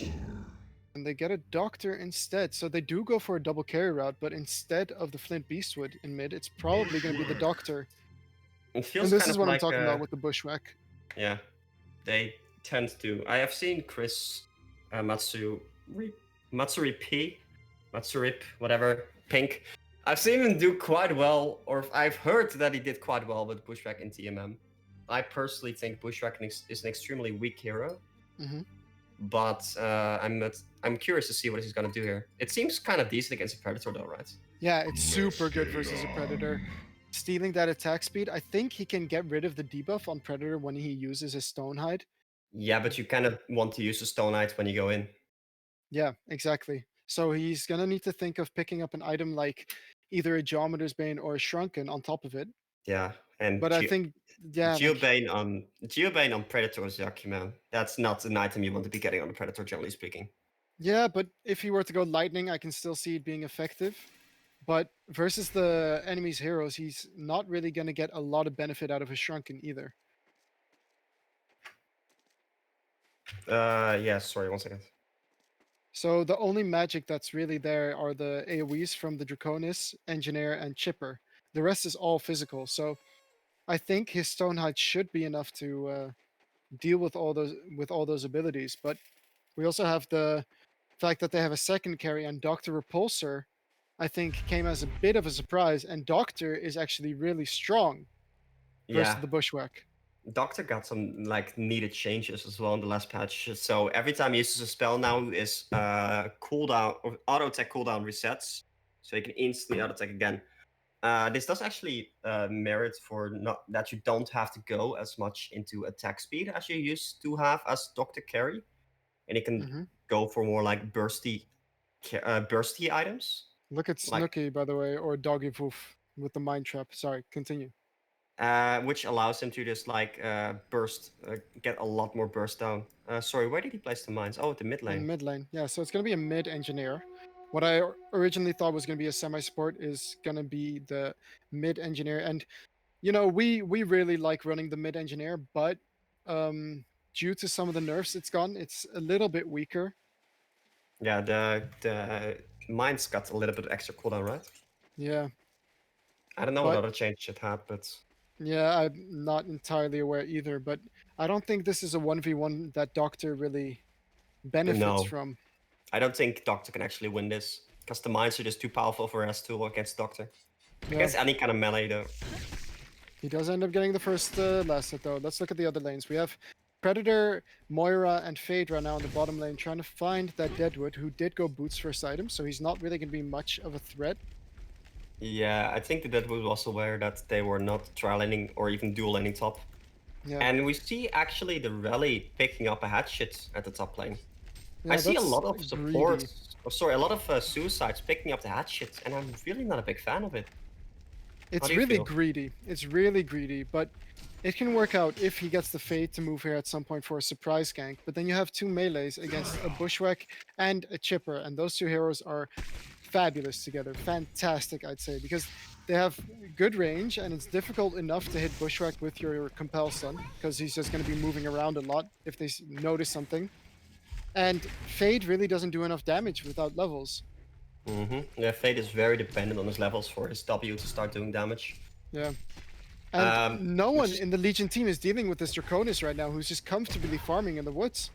Yeah, and Chipper can even stack for the Draconis like really well if he gets some levels. Yeah. Every, like, what do you think about like the Chipper not picking up a Somas? I think it's all right. I guess he expected that they were manning up, but really, it's only 4 gold per level right now, and Rally is trying to get the top rune, but he's going to take a lot of harass from this Chipper, and Chipper should be using his Tar Toss, yeah, thank you. So he didn't even regen. Oh, Chipper actually, he might be in some trouble. Here comes the Compel. You have the Archer there to help out a bit, but no one else from the Legion side is moving, and Chipper is just gonna end up missing the rocket, but Compel is up soon, but why doesn't he man up with the Golden Apple, though? He's for He doesn't sure have- dead if he tries to run. Like, that look at was- how much damage the Archer is doing. Yeah, he didn't have mana for the compel there, so Yeah. Like- Going back to the greed of the Logger's hatchet instead of having stats. if he had a battery Mid here, lane, by the way, we have Fade and Moira coming in to kill the Deadwood, but really, is that the target they want? Because right now we have Engineer, who's sitting comfortably at level 4, not even caring that there are 3 enemies in his lane. yeah, it is a bloodlust though, so I don't think it matters as much. They just want to secure the bloodlust stun. But yeah, if like say if the rally had a battery there, that would mean that he would get a lot of regen from Chipper spamming his rockets. Yeah, And it he would- should. That's the first item he should get when he realizes it's a support Chipper, right? Yeah, I feel like it's almost always support Chipper, and also Yeah. against a Bushwhack, you should be getting a battery as well, because Bushwhack is just gonna spam his Q now. And even so, you can just check which player is playing which hero, because if it's Dogge Wolf playing it, then you know that he's going to be the one in mid. Yeah, he should notice at least. Yeah, Like it's just doing a tiny little bit of research. But I would actually like for the Chipper to maybe pick up that Somas now, because the moment you get like a Grave Lockets on a Chipper and you start stacking, you get so much XP from that. yeah, that's for sure true. And you can stack so many camps, so you can just get like 200 XP at a time when you do a quad stack. Exactly, and that's like really easy Chipper. For those who don't know, the Chipper rockets do actually hit neutral camps right now, so it's just so easy. Yeah, Oh, and- but the only problem is that Draconis is actually farming it constantly. And Rally trying to save the top rune again, but Chipper, again, making sure to be there, securing it for the Engineer. And I would really like to see Moira and Fade just make some sort of movement to top, because there's nobody bottom.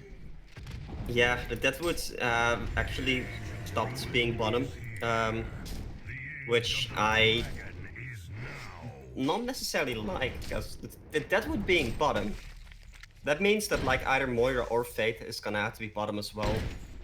And I feel like they're not really gonna kill the Deathwood that easily. Yeah, Am but I- also, how is it possible that Moira is still level 1 at 4 minutes? Oh, they're going for the Death. They're going for the Doctor. Mid lane, we have the Doctor. It's quite some trouble, and there's the Fade stun. A little bit too late though, and the Ron Grasp, I assume, set it all up for the Engineer to hit an easy stun. Yeah, and that's just like a Doctor that's not level 6 yet. It's just dangerous. Oh, and Top Chipper lane, going we have top. Chipper, but Rally is under the tower, so he's not going to dive. We have Fade coming in for the Chipper, but do they have enough damage? Chipper has 2 rockets, and that's almost a dead Rally, so he's going to get the Compel off, but let's see if the Chipper can actually hit another rocket. Fade is not trying to actually block the rockets, which I think is a bit of an issue because, yeah, there you go. Fade does have a stun coming up in just a second. He does have the Ion Stone as well, so he's got the fake DD, and that's going to be a return kill. Discount DD is what we call that, man. Fake DD. Discount DD. No, but yeah, the one thing of the Bushwhack, which most people probably know, is that Bushwhack is actually really good. Mid for lane, taking we have combos. some action happening as well. Engineer dueling with Doctor right there, but no one died. Yeah, but Chipper continue. snipes are not going to be enough. No, you can really easily tag Kongors with the Bushwhack. So, is it maybe their plan to like start getting some really early items, like for example, maybe an Astro on the Draconis or something, so you can just like take the team fights and take early Kongors and snowball from there? Or do you think that Draconis is going for more like a carry build? I think he's going to go for a mock. Because that's going to give him the presence in the team fights and need to be dealt with. Because what I've seen time and time again is when a Draconis gets that good farm but doesn't get any impact items, like a mock, like a barrier, stuff like that, then he falls off. If Yeah. he goes for these like support-esque items and doesn't do a lot of damage, then the enemy team is free to ignore him. That's definitely true. Draconis also choosing not to level his Draconic defense. or his flight ability. Is it really worth leveling the Q one more level over just having a free teleport here? No. But I also leveled the Draconis differently when I played. I maxed the Q from the start because the moment you reach 6 and you have Draconic Defense and level 3 Q, that's a free kill on mid almost every time. Yeah, it's just so easy to gank and to help against against ganks. Sorry. Look at this grasp though in top lane. Rally actually ends up walking into it in bushwhack. Is he going to dive this tower? It does look like he wants to. Tree coming in as well. He's got his jump up in 1 second, but he's forced to back off due to the 2 ports. And this is where I would have cancelled my port as Moira and Fade because they're never going to kill this hero. There's 3 there from the Hellborn side, and it should have been Doctor porting. Then it would have been a kill probably. Because the Doctor is a hero that can really punish these kinds of dives, but yeah, but Doctor himself is having enough issues in this game, being constantly ganked, and this is just what we expected as well. Yeah. Doctor is just one of those really greedy heroes. Yeah. And I mean, they have. I always like Doctor more in the short lane than in the mid lane, because he's just so squishy until he gets like level 6, right? Yeah. And it's also that he has limited usefulness until he gets that level 6. Yeah, and just levels in general. Yeah. The Just one thing like- that is nice is that he can rotate into the woods, which is being stacked for him. Yeah, but do you think the Doctor is going to rotate? Because they do need someone else to take over the mid lane in that case. Yeah, Oh, but they you might can- be going for Bushwhack here. Yeah, Bushwhack, getting stunned by that Fade, but Rally not even level 6 yet, so he's not going to be there with the ultimate. If So there was, what items would you like on Bushwhack this game? Against something like a Doctor? I would say something like a fast shrunken, right? Honestly. He Oh, look picked at this up the though, you have life chain. Doctor jumping in top lane. He is going to catch the Bushwhack, and Compel is there. And the damage was just too much for Platty Chris or Matsuri P to deal with. And here you have the Fade. He finds the Chipper. Compeller's up in 6 seconds. Is it going to be enough? Doctor is there. Here comes the Keg though. Beautiful energy field. And Chipper, he seems to be in a bit of danger. Compel is going to finish him off. Nice Compel, by the way. Also stunning the Engineer over there. And Moira is here now to try and help his team. And Legion, in the meantime, killing bottom tower. You have Predator now also going on the Deadwood. So Predator, he does have Stone Hide, so that's a dead Deadwood. You may need to purchase new keyboards. Yeah, and I feel like you said that Deadwood counters the Predator. I do agree with that a little bit, but also in the early game, the Rotten Grasp is actually quite a big part of the Deadwood's toolkit. And until he gets that Widowmaker, especially when the Predator uses that Stone Hide and gets a shit ton of armor, the Deadwood just doesn't do very much, right? Yeah, you're absolutely correct. And So Mind Trap at the bottom rune. ooh. I think they saw that. Yeah, they have that ward that spots it out, so they should know. But what I really like to see, so when we play, when me and Mex are supporting together, right, we always make sure that one of us actually still gets XP by constantly pulling lanes or just by being in the lane, because it's so important that you get those levels as a support early so you Sure. can build that advantage even further. And I know what we had in the last game was that it was me running around with the Myrmidon for a bit, not really staying in any lane. Oh, but at gotta the find same Draconis time, ooh, they're gonna find Draconis in the woods, but it's a hasted Draconis with that bottle, and I think this is a rally kill rather than anything else because he can just constantly kite him. And here comes the rest of the Hellborn team. You have Deadwood there as well, gonna throw a tree at him, and no way he gets out there. Thank you very much. If that wasn't for that haste rune, there was probably a dead Oh, Draconis. because- Grasp is going to hit on the Dr. Repulsor in mid lane, though. And is it going to be long enough? He dodges it, and this is going to be a turn kill on the Deadwood. He was looking a bit too long. Yeah, he doesn't even get the punch off on the Fade. And I think that was Predator. Yeah, Predator canceled his TP. Good choice to cancel it there, because there was nothing else to be found after. Yeah, and the Deadwood just a little bit too greedy there because the Moira and this Fate have just been sitting behind this Doctor basically the entire time because the Predator doesn't really need the assistance anymore. Yeah, Predator is just tanky enough right now. but what I'm talking about with the XP lead as well, just look at the Hellborn side right now, and they have 5k in XP. And that's mainly due to that Draconis compared to the second support Fade. Yeah, I mean they have the Legion side currently has like a Moira and a Fate that badly needs that's XP. Oh, I'm sorry. You do have like the book of So- Shame, Yeah. Book of Shame. To boost your your XP back to reasonable levels. Oh, actually, they're going for a gank here at the top lane. Yeah, in the top lane we have Rally, Fade, and Moira looking for a gank, but they end up running into the Chipper. Compel and Fade Stun being stacked with the ultimate on top, but Bushwhack is actually able to keep chasing this Rally now, and I think this is a dead Rally for sure. He has vision on him. Draconis is there. Compel is up in 3 seconds, but I don't think it's gonna matter. Nope. Hey, princess, go to another. And that's a level Yeah. 6 rally for a Chipper. Is that really worth it? The one thing I would really like to see though is the Chipper finally picking up that Crave Lockets. Because I feel like he's missing out on so much gold here, right? Yeah, he's never he didn't even pick up the Somas at any No. point. But at this point, is it really his job to be sitting behind someone? I mean, right here, it worked out perfectly because he was able to die instead of the Bushwhack. But he has been doing nothing but stacking and farming. Yeah. Or stacking and pulling. And I feel like because it's the Chipper, because of how easy it is to get those stacks off, it is always worth to keep around your Grave Lockets. Yep. Because like levels on Chipper, like getting early level 7 is so important.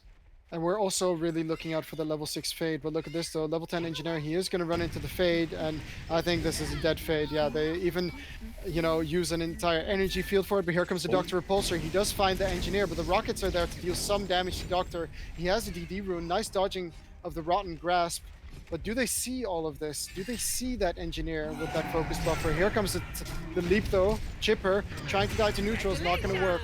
Is Doctor going to go for more? It looks like he is. He does find the Deadwood, but Deadwood's just going to turn around and punch him. And if Bushwhack was there, oh, nice Compel coming out from the rally though to prevent any type of escape from that Deadwood. The Bushwhack seems to be too scared for the Predator to go in there, and I don't really blame him for that, because the Predator is level 12 with a Tonic Claw. And that is kind of scary right now. But look at this though. Mark of Brilliance just picked up by the Draconis. Yeah, He's only going to boost his farm more now. Yeah, I would like for the Draconis to maybe join the action a little bit. Because, like, you can fly in and get some really easy ganks. Though they haven't really been on the Hellborn side of the map at all, have they? No.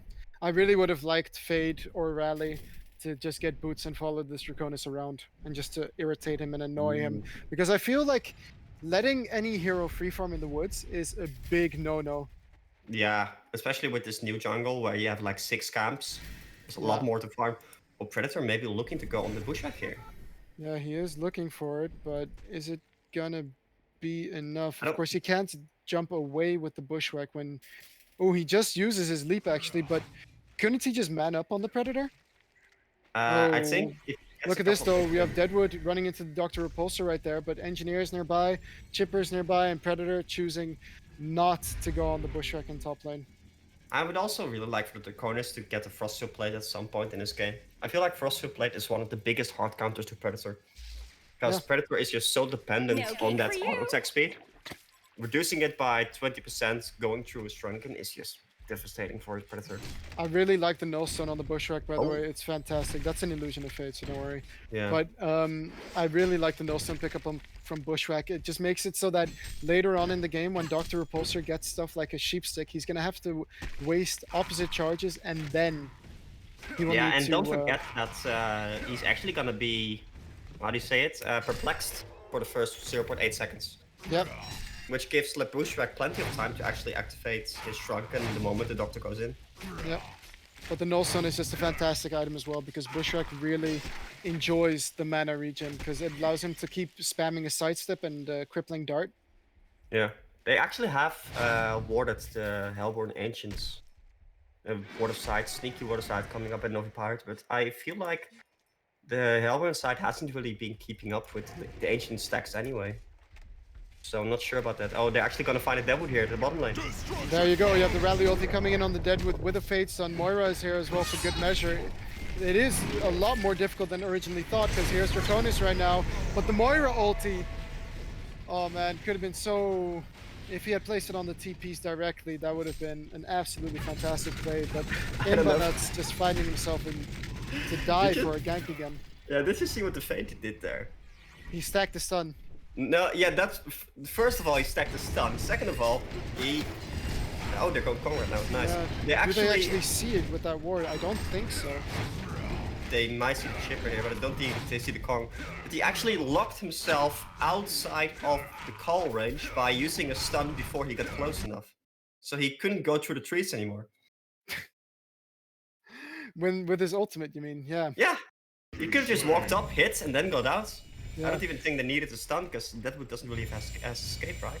I really hope that Fade is gonna make a lot more, like, he's been in 6 of the 10 kills, and that's absolutely fantastic, but he needs to really use his ultimate to the maximum extent right now, because they just have, they, even with fewer kills, they still have more XP and more gold lead for the Hellborn side. I predict that the Fade is gonna walk into this mine trap at the mid lane. That is like Fade bait right there.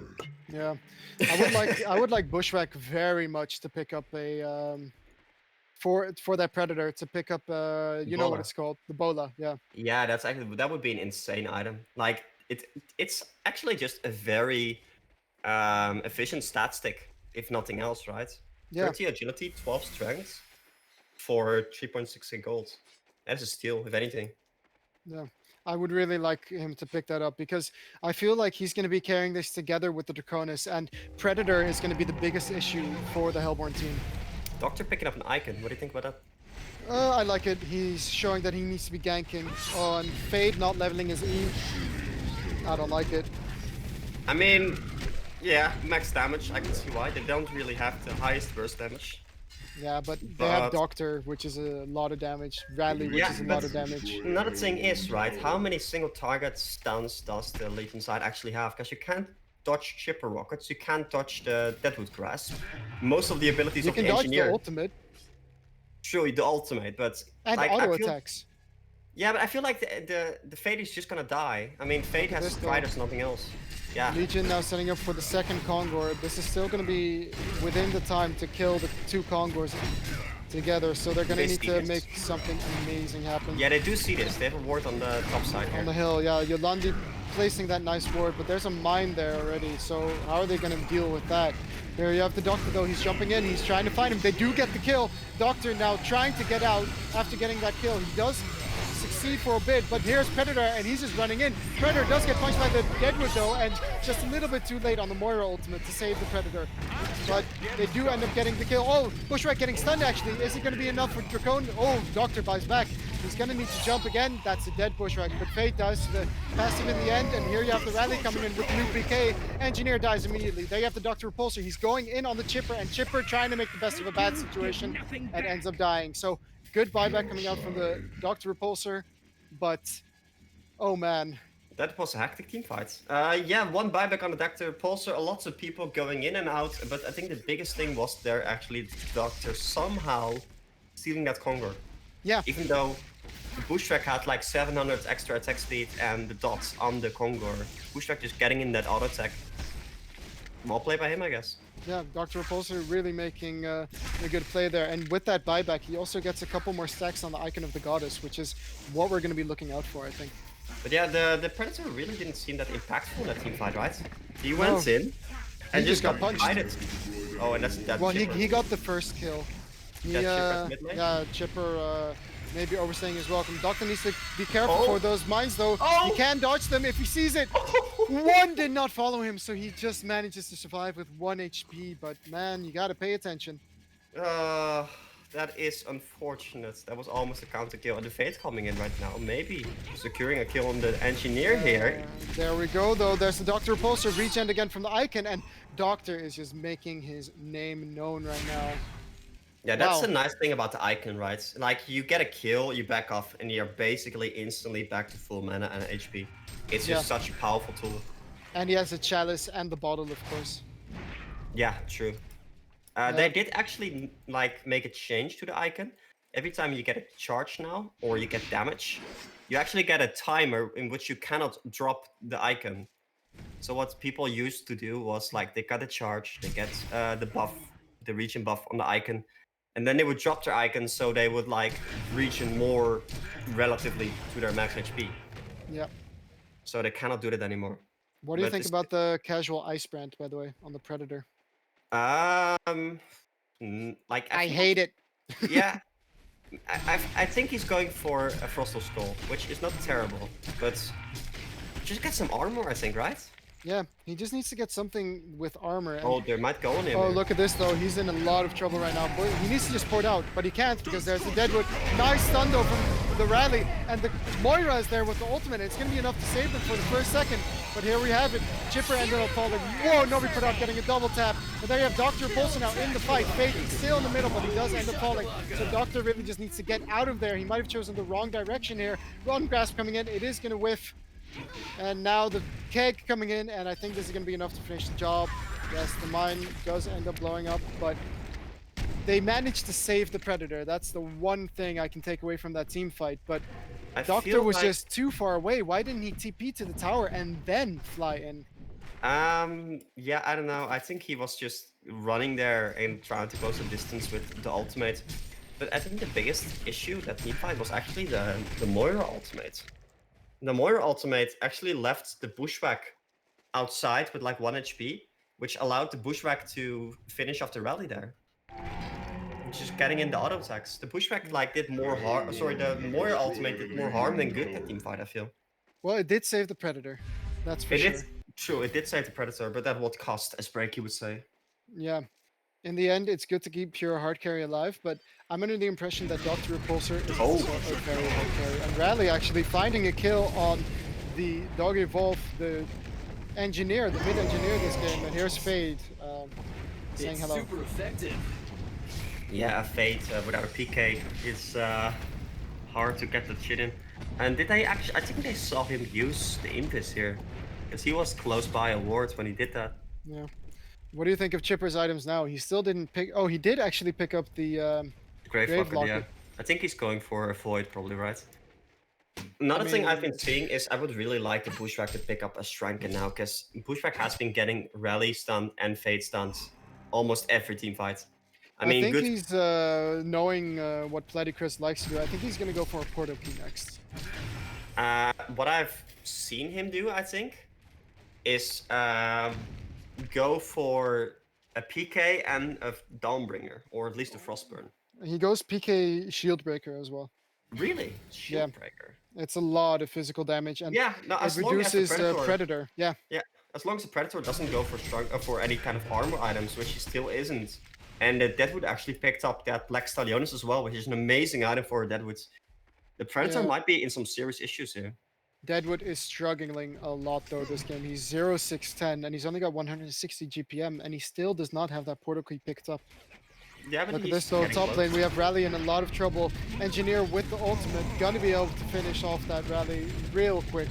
Draconis picked up a Shrunken now, which I do like, but I would really like for him to get something like an Froststeel Plate at this point. Look at this Fate though, he's Oh. running in, he's gonna get the two-man stun. Engineer in a lot of trouble if there's any follow-up at all, but communication is not there, and there you have the Moira getting hit by all 4 rockets, and Dr. Repulsor with that Invis. Predator now porting in, so they need to catch something with this, but they I don't think choose they to are. just slow down the fight. They defend the tower, which is great, but now that they see the Oh. Draconis go away, if they can catch this, they can't.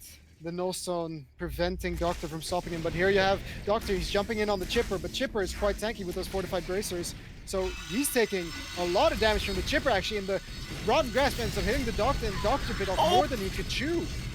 That is the power of the focus buffer right there. 500 damage protection and the forceful braces. Chipper actually having 1.3k HP right now, making that 1.8k HP with the focus buffer. That is one tanky boy, and Bushwhack is saying hello to the big monkey. No, he doesn't care. Oh, mid lane. Monkey doesn't attack. Mid lane, we do have some initiation happening though. They're going in on the Deadwood, but the Deadwood just punches Rally in return. And now Rally ends up falling actually. And here's the Engineer now, and they're going to be able to kill the Fade quite easily with that ulti on turret. So And Hellborn that is, team yeah, is really that's- finding the groove. 40 seconds dead on the rally means that the Hellborn team can like quietly just deward the Kongor and the Legion side right now, because that is bound to spawn in less than a minute, I believe. So yeah, it seems like the Hellborn team is really taking control of this game right now. Yeah, and Predator needs to be a bit more careful because he's really playing with Fade. Yeah, he realizes and TP's out, but here you have mid lane, Draconis. He's looking to set something up with that Chipper. Yeah, I mean They're not see gonna the go for it. Predator. But yeah, Dawn bring on Predator, and I don't like it. It's not the item to go this game because that bushwhack is going to be an issue. I feel like armor.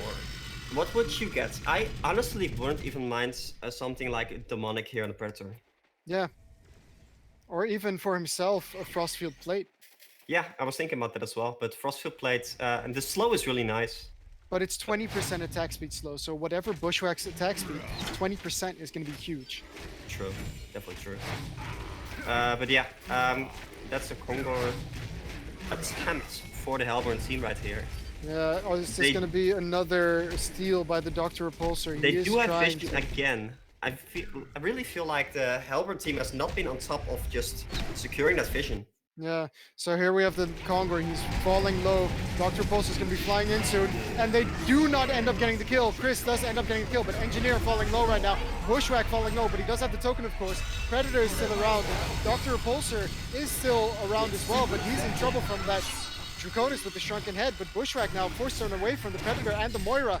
Now Predator is turning around. Draconis does have a lot of HP, so he could potentially heal up a lot, but Predator realizing that it's not in his best interest to stay there. And the Rockets! The Rockets, they just finish him off. But here's Draconis, Dr. Repulsor now. He's finding the chipper, so he's going to need to bring him down with auto attacks, and that is going to happen. And that is what we call a Kobe, right? That's a Kobe, but Pred, you really got to pay attention to those rockets. Here you have Dr. Repulsor. He is going in on the Draconis. No Shrunken on him, but Draconis is just manning up, and finally he gets the grab off. Why did it take so long? I don't know what he was waiting on there. Did the Draconis not have his Q there or something? Was I missing something? He used it immediately, I think. Oh, okay. Yeah. I mean, the Bushwhack killing the Congo there and picking up the token was very big. But Bushwhack still not having a Shrunken actually screwed him over big time last team fight. Because it was not the Predator that actually caught him there, it was the Moira Shards of Harken. Yeah, Moira does have a portal key now though, so it's very difficult to dodge that, of course. Yeah, but it's like if he has a Shrunken, he can just like keep pounding in the auto attacks on the Predator and keep dodging the Predator without actually having to think about anything else. But yeah. Just as I was saying that Hellborn was finding the groove, actually it's the Legion side right now that are starting to become a lot more dangerous. I mean, Predator is a very hard carry. Yeah, mid lane, we do have Fade looking for something to happen, but they find the Deadwood instead, and Fade whiffing both of his abilities. I mean, you can't have this happen, man. That's the difference between a kill and not a kill. Yeah, and Fade abilities are not the hardest to hit, I would argue. So, Fade abilities are definitely the ones that are on the line of borderline secure stun. Yeah. I mean, this is just missing kills like that is really just a very big shame for something like a Dr. Repulsor, who, as we've said before, really benefits from the icon of the goddess charges. Oh yeah, definitely. Another thing I was thinking about the Bushwhack is the Bushwhack was doing very well to start, but him not picking up any kind of Thunderclaw or farming items does mean that he is kind of struggling to pick up farm right now. Yeah, and especially with the Draconis in the woods consistently, it's difficult for him to find that farm in the woods. And if, like, lanes were safe, but that's not really the case anymore either, with Doctor, Fake, and Rally roaming around. Rally having the PK ready, and the Doctor just being ready to, they might look at this though, we have the Storm right now, but if he's quick, nah, he wasn't quick enough, but Rally PKing into the energy field, I mean, and you know that's gonna happen. That is the power of the energy field. I mean, yeah, but Rally knows that's gonna happen, right? Yeah. If he had PK'd immediately and compelled him out of the NG stun, that would have been why not? He's still windswept at that point, and that means he's immobilized or restrained at least. He's not restrained after Storm, is he? Only perplexed. Yeah. Cyclone. No, restrained and perplexed. Oh my god, that's so you can't use like hack blink, for example. But then right after the keg, anyways. It would have been fast enough. Because the Rotten Grasp was, okay, here we have the Storm right now on the Predator, but he can Stone Hide immediately afterwards. And he is going to pop it now. He's going to try and pour it out instead. And Fade is going to be the sacrificial lamb here because he's left to die. I feel like a Chipper is really shining this game. Yeah, he's doing a great job. Chipper. Look at this though, Moira is in a lot of trouble from this Deadwood. Lex Talion, he's going to ulti himself to actually keep himself safe. And they do secure the deny. That catapult. That catapult I had like 20 possible targets to go on. I was like, fuck, I'm going for this tower. This is my Yeah. tower. And one thing I don't like is the engineer actually is putting the mines in the same spot like every time. He's not a very creative human being, so to speak. No, definitely not. No, but I feel it's also a great way of securing the entrance into the woods. Yeah, but From they the don't mid even have a lane. ref fort here. So, Yeah. I mean, Ain't nobody killing that tower but me. Look at these aggressive wards coming out from the Hellborn side, by the way. They have two in the bottom lane, one next to the woods where the Predator is farming right now, and it just Yeah. goes to show what type of game the heroes Halberd are side. playing. Yeah. Yeah, I do kind of feel like both of these wards kind of fulfill the same function. Yeah. So I agree. maybe one of those wards should have been a little bit more to the left, maybe like in the middle of the mid lane or something. Yeah, maybe Just give a something to little bit see more- top lane as well. But here you have the Yeah. Fade. He is trying to set up on the Chipper. Void Talisman used immediately. But here's the Fade, and they're fighting around mines though, and that's a dead Rally. Rally insta-dive, and here you have the Predator now going to get punched by the Predator with Bushwhack focusing. No, Bushwhack is going for the Fade instead. And in the end, it's disastrous for the Legion team. Where was the Doctor Repulsor? Doctor was farming. Yeah, I feel like the communication from the Legion side is a bit off, isn't it? Yeah, and again, this Chipper is not the target you want to go on. He has 1700 life. Yeah, and a Void. The Void kept him alive for 4 more seconds there, and that was enough for the Legion side to, or for the Hellborn side to just respond to this. Because Yeah. Draconis can just fly in, and Draconis actually did pick up the Soul's board. Assuming he's gonna make it into a Demonic, I do like that item pickup. Buyback coming in from the Predator right now, but he bought a Whispering Helm, so yeah, that's some armor. But here we have the initiation from Moira. What a timing on the Draconis Shrunken, but that ulti's not going to do anything. As Draconis now flying on the Volcano, Moira dies. That buyback not going to be useful right now, so Doctor really needs to do something this game. Yeah, but it's difficult, right? Doctor doesn't have a Shrunken, so And he's Engineer... going for a no stone now as well. Yeah, I don't like that. I think that he really needs Shrunken because mainly of the Engineer. Flying into the Engineer field, I think it silences, perplexes. Mm-hmm. You're gonna have to fill me in because you are invulnerable during the flight, right? Yeah, you are. So It do you doesn't think- silence, but it does perplex. Yeah. Okay, No, so but here we if you- have Fade right now. He's. I mean, if you enter the energy field as a doctor. Oh fly, yeah. it's a bit When of he an flew odd one. out of it just now, I think he was perplexed and silenced actually. Yeah, I think so as well. So But- it shoots also when he enters then, logically. Yeah. And it might actually be on the Look- encounter here. Yeah, look how close that Fade is to his portal key though. I really want them to get some farm on him. And there you have the Doctor Repulsor getting initiated on, but what a rally compel. He's gonna get two of them. Chipper taking a lot of damage, but Doctor now in a lot of trouble. He did not get silenced or perplexed actually. But here's the Predator now. In the energy field, in a lot of trouble, taking a lot of damage. And Bushwhack and Draconis with those Shrunkens, impossible for Doctor Repulsor to do anything about. Yeah, Doctor just got jumped, and even though the Doctor did not die, it does mean that the Doctor just didn't really do anything in that team fight, and that is a level 21, 450 GPM Doctor, one of their two cores that's actually capable of doing anything in this game, which Yeah. meant that the Predator was just solo there. Yeah, I really don't like how passive Doctor has become after his initial active state. Because now Predator is Yeah. going into all these fights where he's just left alone. Doctor Especially is playing with the, very carefully, with the icon, right? which only Maybe. has 2 charges now. Look at mid lane, by the way. Hellborn side, they just want to go for it, but backdoor protection is on right there. But Off now it right isn't now. because bottom creeps have arrived, and that's going to be 3 melee racks. And both Congress are up as well if they choose to go for that, but right now they're setting their eyes on the bottom racks actually. And Doctor so, still... oh, Doctor Porting right now, picking up that millstone, but not having a buyback. Yeah, so if he jumps right now, it's going to need to be an effective jump. And here you have the Fate. They have no Rev Ward, actually. Chipper does have one in his inventory, and he is going to initiate on just the one. But here comes Dr. Repulsor doing a ton of damage into that, and missing the rally ultimate. Dr. Repulsor jumping into the Chipper. I mean, the Hellborn side is just way too far ahead right now in terms of gold. So Legion, right to call the concede vote right there. These 3 supports are just not having the impact that the Chipper is having, right? Or the Deadwood is 2 having. supports, yeah. Like, the three supports from the Legion side had about the same combined GPM as the two supports from the Hellborn side there. Well, I mean, what were the supports from the Hellborn? You only had the chipper, right? I mean, now the Deadwood and the Chipper, I'm counting the Deadwood as support as well in this case. Okay.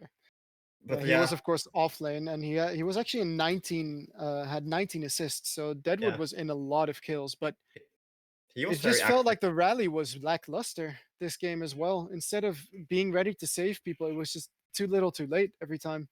Well, that is the nice thing about the energy field, right? Because again, energy field is actually quite a powerful tool against the rally or against any time of initiation. Because you just kind of allow this kind of safe space, like a semi pearl bubble, right? You can just do whatever you want because the enemies won't just jump into it, right? Yeah, that's for sure true. And for a hero, very dependent on jumping in, like a Doctor Repulsor and a rally. That's quite a big deal.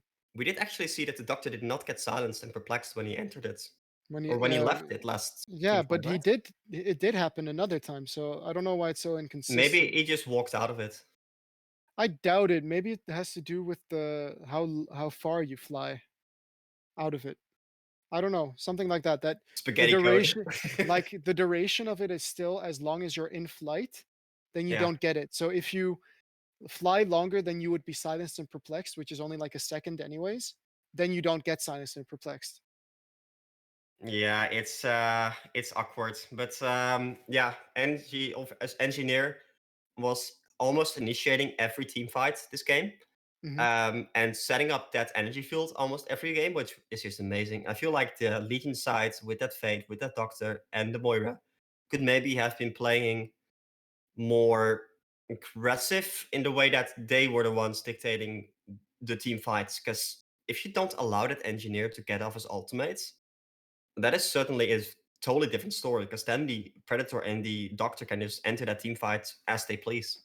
Yeah, and also they used a lot of abilities on the chipper every time, which is just not the target you want to go on. I love the fact that Chipper just picked up fortified braces. Yeah, and a void talisman in the end versus the Predator and the rally. Yeah, But I think feel I I have don't know. so much stats. It just comes back down to what items they build, because spell shards on a Doctor when you're already having a great time with that icon is not an item you're going to carry very much with. And it's not Yeah. like there was really a shaman's headdress on anybody on the Hellborn side. No, they just went for Shrunkins. And the Yeah. moment you go for a Shrunkin, that spell shard is useless. And you know, And- when there's this item called a Grimoire of Power that for the magic damage you do, you lifesteal. I honestly, I would have even liked an icon. Sorry, not an icon. A Gnome's Wisdom. Oh, Gnome's Wisdom. 'Cause I'm not you sure if do- it properly applies though. Yeah. You do. Same thing as Oogie. Like they changed it a long time ago, where you actually heal from your ultimate now, as you would. Yeah. So that is a for one a teamfight item. For two, it gives like magic armor and physical armor In an AoE. in an AoE, and you just like heal everything. So you can like get a chalice and just keep yourself full mana all the time. Yeah. And also the Predator going for no armor items at the start made the beginning fights very difficult, because when the Deadwood punch happened, it was all that the Hellborn side needed to really murder that Predator. Would you have liked to see him pick up a PK at any point in this game? I think so. I 'Cause would have liked it. I think you mentioned it in the game that we played, right? Yeah. But that's because you have such an issue chasing people down, so why not mitigate that by getting a portal key? Like I feel the biggest slot is whenever I'm playing Predator or the biggest issue is it fills a slot. And I have the same issue with a PK on the Hammerstorm. It just feels awkward because you need so many items to mitigate the issues that some of these heroes have. In the case of Predator, it's like mobility. You need a Dawnbringer and boots and like some other crap to keep chasing people. And a PK is just an extra slot to add to that issue. Yeah. Anyway, that was game 1 of a best of 3. So make sure to stay tuned. We'll be right back.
Welcome back, ladies and gentlemen. That was a very short break between games, but we're jumping right into the second of this best of three between lactose intolerant or something, lactose intolerance, and then we have our Kartoshka Gaming on the side of the Hellborn right now, and we're already underway. We have the bands coming in. We have Andromeda, we have Magnus, we have Monarch, and we're waiting on a last ban to still happen. So, what we saw last game was that the teams were quite evenly matched for most of the game, but turns out that the communication or something on the Legion side now or on lactose intolerance was just a bit better going into those team fights compared to the actions happening from the Hellborn side, Kartoshka Gaming. So we have a Madman ban in the first set of bans, and if you watched the last tournament, then you might know that there was a guy called Snooky who played it really well, and that's actually Doggy Woof on the Legion side. So the Legion and the Hellborn getting the exact same heroes that they got last time. They have Chipper, Draconis, and Rally for the Hellborn side. That Chipper did a fantastic job last game. He was pretty much cannon fodder without him actually dying, which is new to me. That a Chipper, he just built a bunch of strength items, he got a bunch of fortified bracers, and a void talisman, and he was never in danger. So now we have two very physical heavy heroes on the Hellborn. We have Rally and Deadwood together, so we're probably going to see a little bit more void talisman being picked up by the Legion side right now. The only issue is if the Hellborn now chooses to pick up a more magic damage-esque hero, then Shrunkens are going to cancel the carry out very hard compared to the other two heroes. So we're just going to have to wait and see what hero they actually pick for it. And next we have a Pestilence being picked up, and Pestilence is just one of those heroes that's very niche. It's not the best initiation, it's not the best at getting away using his flight, but he's very strong just simply due to that swarm. Swarm is such a strong ability, especially with a physical damage carry. It's at max level, it's negative 21 armor for 30 seconds, and the Staff of the Master makes it an AoE with damage, making it possible to get multiple people with minus 21 armor. So they're really going to have to try their best to prevent that Pestilence from getting that farm, to get that Staff of the Master to always do a lot of damage. All right, I'm back. Hello, Dutch. Welcome Hello, back. man. So we have very similar drafts at the start, except now the Deadwood is being picked up by Kartoshka Gaming, and Pestilence is picked up for the Legion side. Ooh, I like Pestilence actually. But they also pick up a Pestilence, Draconis already. Yeah, Pestilence like minus armor is actually so powerful these days. It's minus 21 magic armor for 20 seconds. Yeah, it's what I just mentioned, and when you get that staff upgrade, it becomes AoE and does damage as well. Yeah. Which is just a fantastic tool. They do actually, since they have the Draconis, and if Draconis cannot get that mock, Draconis is actually largely physical damage, which does leave them open to potentially being countered by this armor stacking or like voids. Yeah, but you need to also be very careful that you don't pick another carry on top of this, because that'll be very greedy, because Pestilence without farm is not a very stellar hero. Pestilence does have to flight these days though. Yeah, but it's just like a meat bag. semi PK, right? Yeah. I just feel like it's not the tankiest in the world. It only has a strength gain of 2.5, and it's not like he has great starting armor either. True. So yeah, we're just gonna have to wait and see what he does. His Q does increase his damage taken as well these days. Yeah, by 8%. Not something huge. But wow. I like it though. I was not expecting that. Magic. Me neither, but it's a really great pickup with a Pestilence, because the Revenant Invis also reduces the target's armor. Yeah, they're gonna have like no armor at all, but Revenant is not really a hero you can buy voids against either, so it means that the Hellborn side in this case is actually kind of forced into stacking some armor maybe. Mm-hmm. instead Aura of going for the items. voids. Gnome's Wisdom, also a very great item for armor and magic armor in AoE, like Yeah. we just mentioned in the previous game. Um, Yeah. I'm curious what they're going for. If they're going for something like a carry, or if they're going for maybe more of a Draconis carry kind of game. Because the Draconis did get complete free farm last game. That was why he was able to have such a big impact this game. But that's also because the other team, the Hellborn side in this case, just left Draconis completely untouched. And I'm curious if they maybe learned from their quote-unquote mistake. Instead, they're going to pick up a jungler themselves, and they also need to be a little bit worried that this isn't too greedy, because I think when you put Solstice head-to-head to a Draconis, they both farm fantastically fast, but Solstice is forced to go active at 6 minutes due to it becoming nighttime and not really having the greatest time farming the woods anymore, and a Oh. Tremble. So we have some unique heroes coming out from the Legion side. I like it, maybe. I mean, Tremble is kind of it's very powerful against ranged heroes because of the Dark Swarm. Yep. Dark Swarm actually reduces the damage that people outside of Dark Swarm deal by 60%. 60% of all damage. That's a lot of fucking damage mitigated. So Mhm. against any kind of range carry, Tremble is actually quite insane. Although the Tremble is kind of awkward to play sometimes.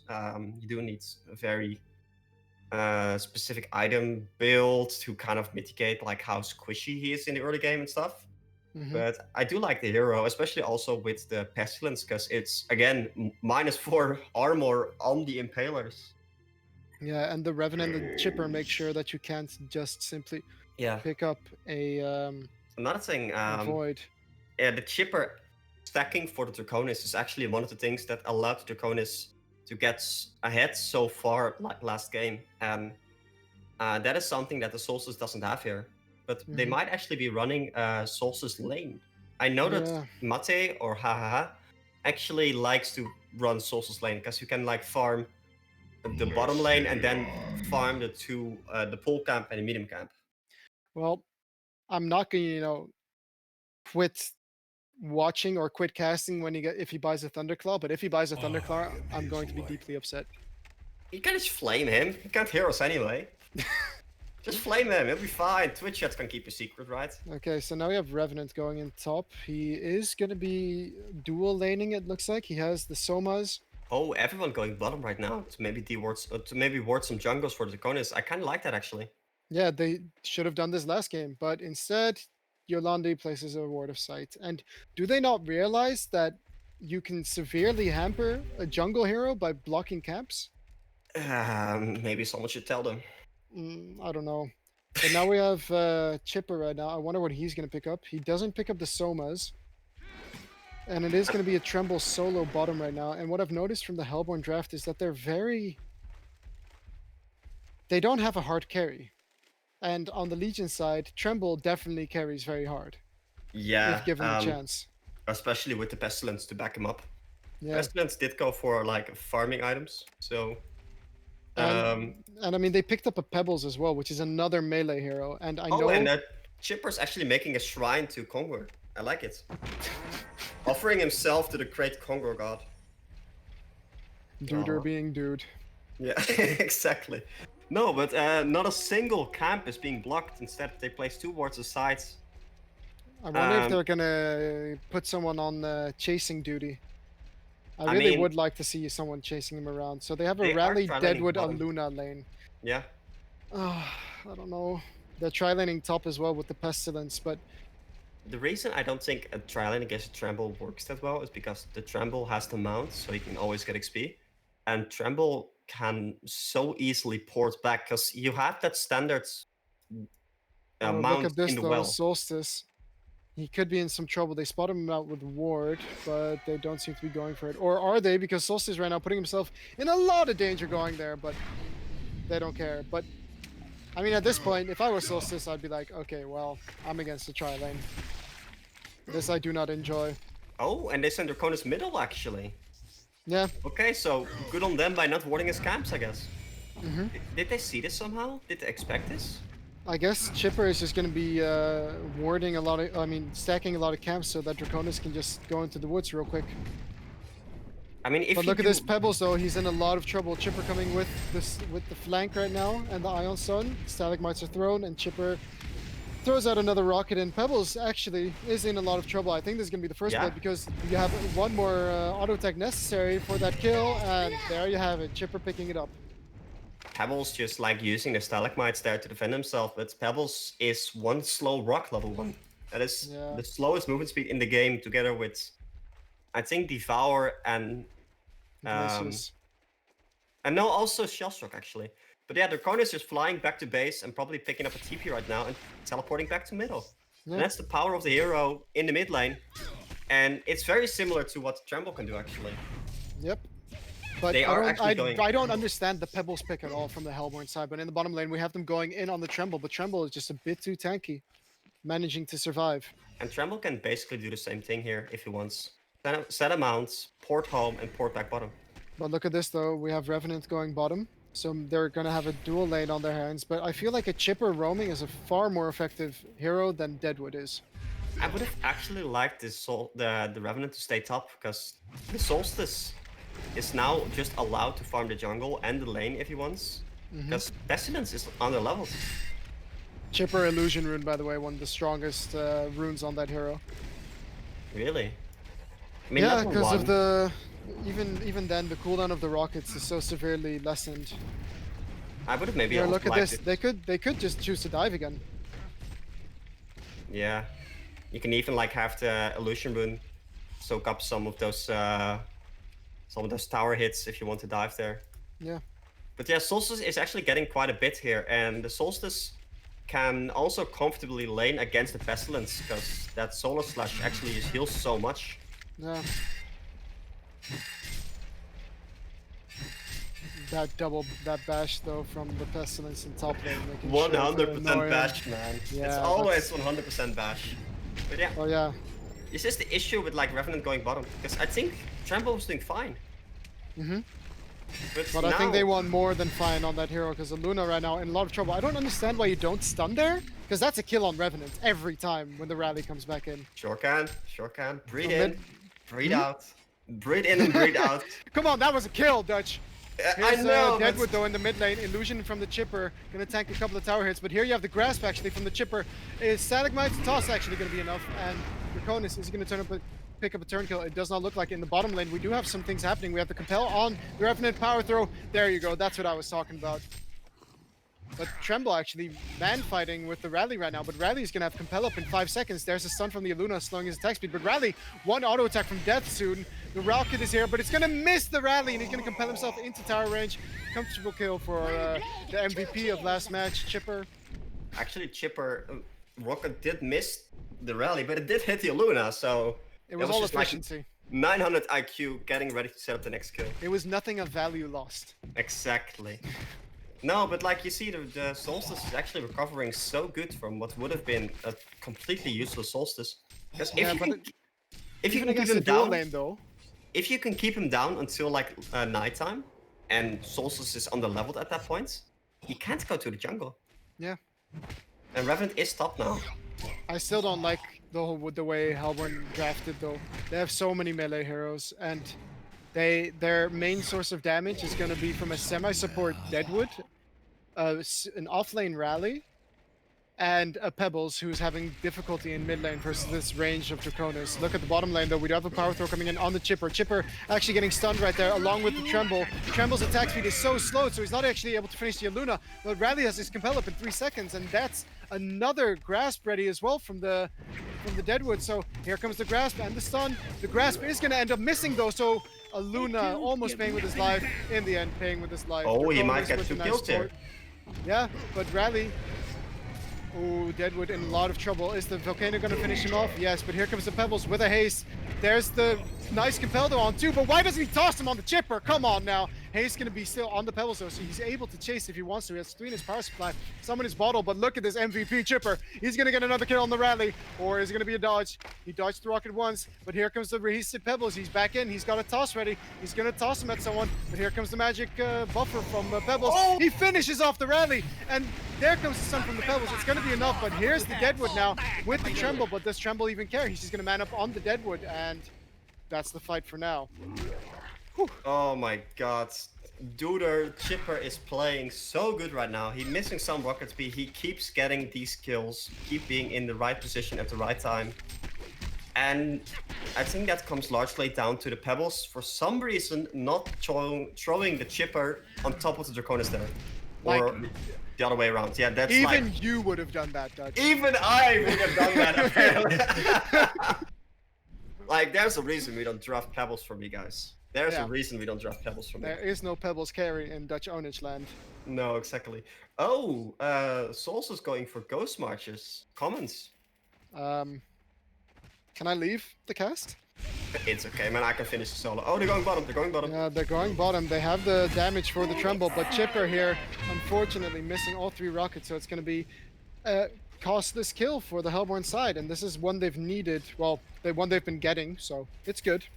Ghost Yeah. Marches on Rally, though, I agree. That's nice. Ghost Marches on Pebbles, shoot me now, Dutch ownage, please. Oh. Everyone is getting Ghost Marchers. Look at this, so Solstice hasn't even leveled his ulti right now, and he's looking to go on the Pestilence. Deadwood, just use your grasp! Use your grasp! Yeah, there you go. The grasp is going to end up hitting, and here comes the Solstice with the charge, but that stun is going to hit both. Come on, Deadwood could have seen that coming, but here comes the Pebbles. 2 kills in the bottom lane for Yolandi, by the way, on both the Tremble and the Chipper, so something great happened down there. Imbanuts with another kill in the bottom lane. Rally really dying to the Draconis, but just making sure to get 3 kills on the bottom lane, so some really great rotations coming out from the Hellborn side, and I am just talking too much. Dutch ownage, you take over from here. How did they get 3 kills bottom? I completely missed that. Well, Rally and Luna, I think, yeah, powerful but they were heroes. 3 against 2. I feel like there was some level of misplay involved there. I don't believe that there's any other way around it, right? Maybe they were stacked up for a great Rally. Rally compel ulti. Rally ultimate is either not leveled or on cooldown. Oh, it's on cooldown. Okay. It's on cooldown. I think he got 2 in his ultimate. Maybe, yeah.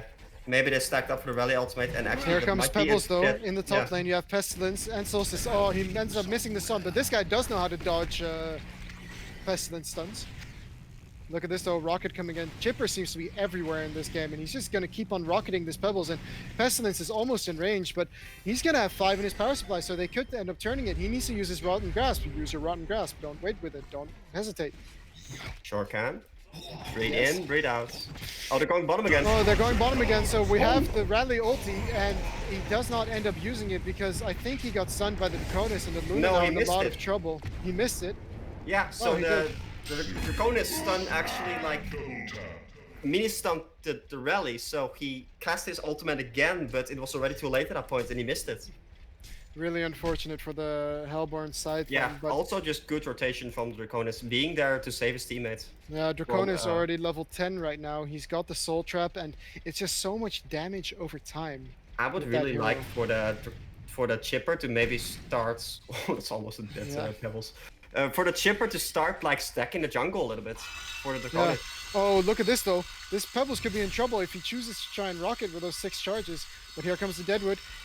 He's not gonna end up finding that Chipper, though. Chipper is like dodging everything right now. Solstice. did Oh, see there him come the actually. rockets, though. Pebbles not gonna get hit by it.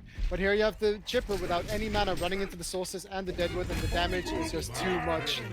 I mean, I feel like he saw the Solstice on top of the Revort that was in the mid lane. Very likely, but here comes the Draconis. 1 Q and Soul Trap should be enough to kill him. Yep. You're overstaying. You're yeah. welcome, sir. There are like 3 people in their jungle right now, so they're trying to take control of this map here, and that might be a dead Tremble if he's not careful. Yeah, but it's... Oh, this could be a dead Tremble indeed. There comes the Solstice charge. Here's the Rally ulti, and that's a dead Tremble power throw for good measure, but it's not going to be necessary. Chipper here now with the rockets, and look at that damage coming out from him. But here come the Luna and the Deadwood. Is the Grasp going to hit? They have the Revort for that Revenant. He does end up sending the Chipper, though, instead of the Revenant, and now Luna could be in trouble. They do have a Compel ready to compel him out, but here come the rockets. They are just endless from this Chipper right now. Draconis going behind the tower. He He's might stoned, end up though. finding the Rally. They see him. Pebbles with those Ghost Marchers. Is he going to be able to catch up to the Draconis? It does not seem like it. He could try and compel the Pebbles forward, which he should do. He does not. But in the meantime, we do have Solstice picking up a kill on that Chipper. Really well played from him, realizing that all the focus was on the Draconis, so he just turns around and kills that Chipper. They completely like uh, warded the Legion jungle, but Draconis is just farming and finding stacks in the Hellborn jungle right now. And as Yeah. you see, there's a stack on the hard camp and on the medium camp right now. So Top lane, we do have a compel in on the Solstice onto the Pestilence. Power throw ends up missing, but it's not going to be necessary as Imbanuts gets another kill. So I look at really this like ward. the way they changed it this game, by the way, that Imbanuts has been in 12 of the 16 kills that they have. Oh, and middle lane. Mid lane though, DD on the Draconis is very dangerous. Stalagmite's going to be thrown out from the Pebbles. He might still be in trouble though. Ghost Marchers are here, but remember, Draconis can fly to his volcano. There comes the AoE and a rocket to finish him off. But here comes the rally ulti, but he's gonna get cancelled. Did he not cast it immediately? Okay, I but am you have not Draconis sure. trying to pour it out right now with one Deadwood log. It could be enough, but there you have the Yes. Revenant. He is going to be running away. He's going to be found by this rally though. He does have Compel ready, so he just needs to use it. That's Invis rally. Oh, and he ends up missing that. Nice jukes coming out from this Revenant, but his Invis is actually running out in 3 seconds. So if Aluna 2, is wise to it, 1. turn around, Aluna. Oh, is he going to get the power throw though? He's trying. No! Do you not cancel? Okay, Like, breathe. he saw him. They have a ward on the right side. I'm upset. I'm upset as well, Shortcut. We can be upset together here. Yeah, look No, at this but though. like- Haste being picked up by the I Pestilence. wanna talk about the warding situation from the Hellborn team here, because you see one ward in the mid lane, one ward near the small and the hard camp, and one ward on top of the medium camp in the Legion jungle. Their entire and even no, that's it. Never mind. But the entire jungle is warded, so I think they know it's warded because they went in very diligently into the woods. But is this like a key to just take over the enemy jungle, maybe? And I mean, actually they're keep- trying to, but really, they don't have the tools for it. They need to kill that mid tower. Do they want to take over the woods? Draconis are now picking up the Sword of the High. Pebbles and Deadwood there are smoked. Do they actually scout him out, though? That is the They question. do see the chipper though. They do see the Chipper, though, and Chipper, Mr. MVP, you're going to be in a lot of trouble. That's a dead Chipper. Even with that focus buffer, it was not enough. But look at top lane right now. We have the man fight between Pestilence and the Solstice, but we have Draconis flying in as well with that Ghost Marchers and Pestilence. Oh, all he needs to do is bash him.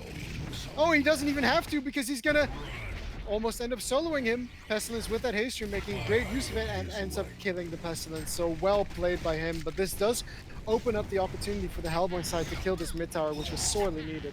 How was there not a single TP from the Legion side, from the Hellborn side there? Don't ask I me. feel like Aluna had one on cooldown. Radley has cooldown. Pebbles has it, but no mana. Deadwood has it. Oh, Anyway, they really needed to force this tower though. yeah, they looking for a tower here on or a tower kill on the mid lane, but they also saw the rotations from the Chipper and the Revenants. And Chipper only getting level 7 right now, I think goes back to him not picking up that Grave Locket. I feel like if he had the Grave Locket and if he had been stacking the small and the hard camp for the Draconis in the mid lane, he would have had level 7 like at minute 10 or 9 or something like that, at least a lot earlier. And like mean- one more level on the Chipper. Yeah, but on It the one almost- hand, I agree with you, but on the other hand, he's been in so many lanes that he's really not just been stacking. But it's so easy to stack. If you're like in the mid lane or in the bottom lane, you can just stack so easily with Chipper, right? That's very true. But as I was saying, like level 7 almost doubles the damage potential you have on the Chipper. Yeah, because it increases the rocket damage as well as giving you an extra rocket. Exactly. But look at this now. Pebbles just purchased his portal key. It's Oh, not and the they best actually see timing. everyone here. Yeah, look at the Revenant though. He might be the first one scouted out by those Pebbles. There's the Solstice ulti hitting creeps. Yeah, he did give away that they have ward there, and it is actually instantly counter warding, so good heads up play from the Hellborn side there. But yeah, do they still want to fight it without the Draconis ult or without the Solstice ult? Bradley trying to. Oh, they're fighting on the left side. They're fighting on the left side indeed. Solstice in a lot of trouble, but here comes the punch, and that's going to be a kill on the TDL picker. But right now, Mate or in trouble. Here comes the rally ulti that's just not going to be used due to that Chipper. And then you have the Aluna on the run, Rally on the run, but he's scouted, of course, by that swarm. And there you have the Pestilence jumping in on the Pebbles. And Well played by Draconis, dodging the Pebble stun right there, and the rally trying to juke with Pestilence stun might not be very successful. yeah, with the ulti of. Yeah, with the ultimate from the Pestilence on himself. Yeah, this is just a case of team fights being played a lot better by the Legion side. I'm Yeah. not sure. I did not get the jump on the bottom left of the. I did not see what happened. So can you walk me through it? Okay, so I didn't exactly see it, but I think they went in on one of the supports there, or maybe on the Pestilence even. But Pestilence is a tanky guy, and they were only two, so it was only the Solstice and the Deadwoods on the bottom side. The rest was kind of they were split up, right? Mhm. So the Solstice and the Deadwood were down on in the river, and the rest of the team was still kind of near their tier 1 tower. And the Draconis just held everyone off while the rest of the 4 heroes just focused on those 2 heroes. And when you have something like a Pestilence, it becomes very easy to focus down heroes when they have the Pestilence debuff applied to them. Mhm. Yeah, it becomes really easy, especially with that added damage from the Sword of the High that he had. But Yeah. Rally, Oh, he's trying to get past the do they tower, but see? you can't. Do they No. see that they are doing Kong right now? I don't think they are. Yeah, they have no idea. Actually, one thing I will say is that the Legion side in this case, and the Hellborn side in the other game, have been doing Kongors very aggressively, but their D-ward situation whenever they were doing Kongors has been so lacking. Yeah. They don't seem to really care because they want to fight that Congo, it feels like as well. Which I Yeah, but understand with the Draconis. yeah, to some extent maybe. To the other extent, they were playing against the Fate the other game, and they just never had any reforts available, it seems. Oh, and they might actually be setting up on the Pebbles here. Yeah, Pebble's in quite some trouble right now from the Revenant in Invis, so he doesn't actually see it happening. So he does PK, but that grasp from Tremble is super long, so he's gonna need to chuck him away, but he doesn't even chuck him at all. Instead, This might be some counter kills though. yeah, Rally. Rally, still no portal key Deadwood? picked up, and Deadwood, no portal key picked up, so they have no way of counter initiation without that Pebbles. And Even with all the kills that the Rally got in the short lane, not having Yeah. a portal key at this point of the game is very damaging. Looking at this though, they find the Chipper, but look at that damage. Chipper doesn't care, but here's the power throw, only going to give Chipper a bit of mana instead, and here comes the swarm from Pestilence. He's got the ultimate, the staff, and wow, that damage is ridiculous. Solstice is coming in to finish off that Revenant, and he needs to punch him. Yeah, punch is there, but is it going to be enough in the end? Because now Draconis is there and he's just doing a ridiculous amount of AoE damage. Of Deadwood now falling for the Pestilence, and Solstice is trying to run away, and he's going to end up taunting himself and dying. So there you have it. Vote to concede coming in from the Hellborn side right now, but yeah, Pestilence actually did pick up the staff. I did think we missed it, but staff just allowing him to get this ultimate on multiple targets and even through Invis. yeah. It's just such a powerful tool, right? I think this game really just comes back to the laning situation from the Hellborn. Like, why did they not just secure farm on anyone? They secured farm on Rally, sort of, but not having a portal key at this point in the game is just, it's late. Yeah, and then having the Solstice solo top, and then like trying to shut down the Tremble, but Tremble, I mean, shutting down a Tremble doesn't really accomplish that much, I feel, because Tremble can just start ganking and being active in other ways than just farming. It's not a Dark Lady that you're shutting down, Yeah. or a Mage Main. Tremble is not the issue this game. It was completely the Pestilence, Chipper, and Draconis. Yeah, Draconis actually had huge impact this game. Also, his farm being secured by the Chipper in the early game really made him have a good game this game.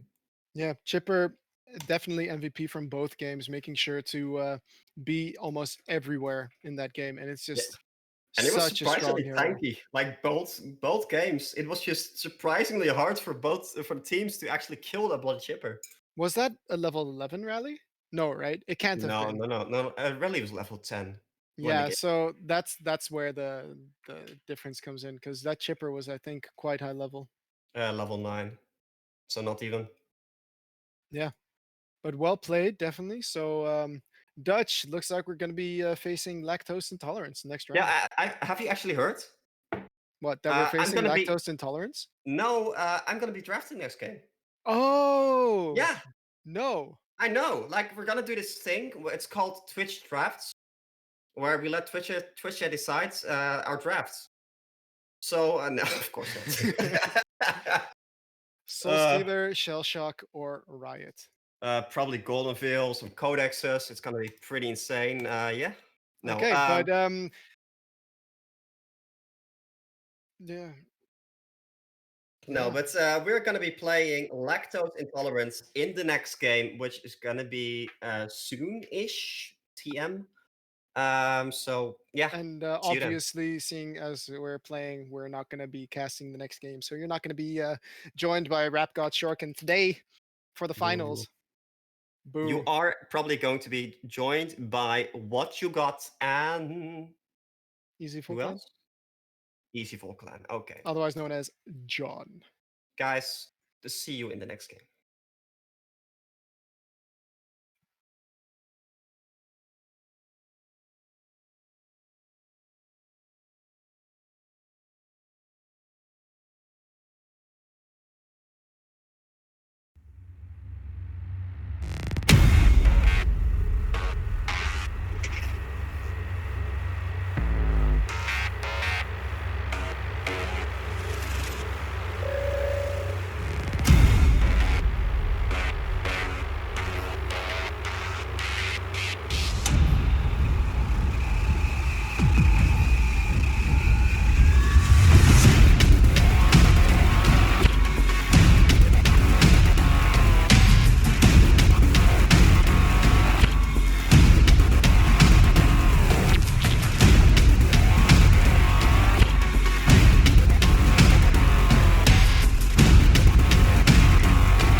All right, everyone, welcome back to the HoN OMG League Tournament cycle number 1. We got the finals of cycle number 1 coming up here. We got Big Ego Crew on the Legion side, going to be taking on Lactose Intolerant. I am your caster, What You Got It. I'm going to be joined by Easy Full Clan. Ready for some exciting finals, John? Yeah, this should be a good series. Both of these teams have shown that they're very, very capable of performing under, well, under ideal conditions and under pressure. So I'm looking forward to it very much. Yeah, and already some stuff that I noticed right off the bat. We got Calamity and Draconis banned out by Big Ego Crew. These are two heroes we do not see banned very often, but we've been seeing them played by Lactose Intolerant. So safe to say, some respect bans coming out, I think, here from our Legion side, and then Magnus and Moraxis being banned out by the Hellborn team so far.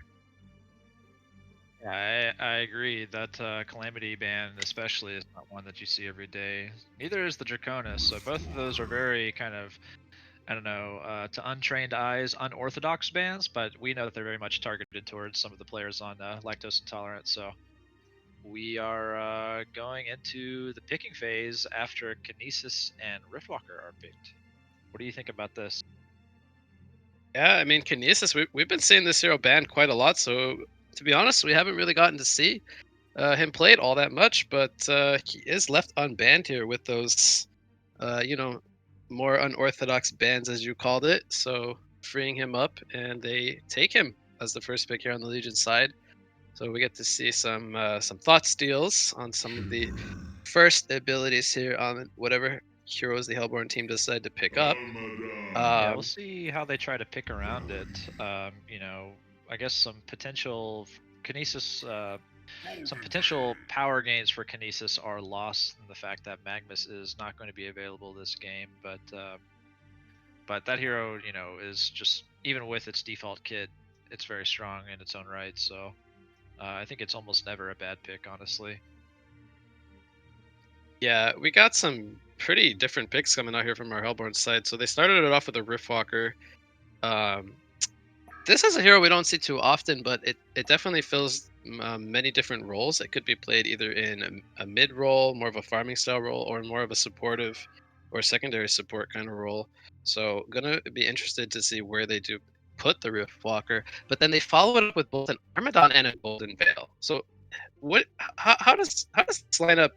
Um, how is it shaping up so far? How do you think the Hellborn team is going to look to, not only I round think, off the draft, but like what they're going to do?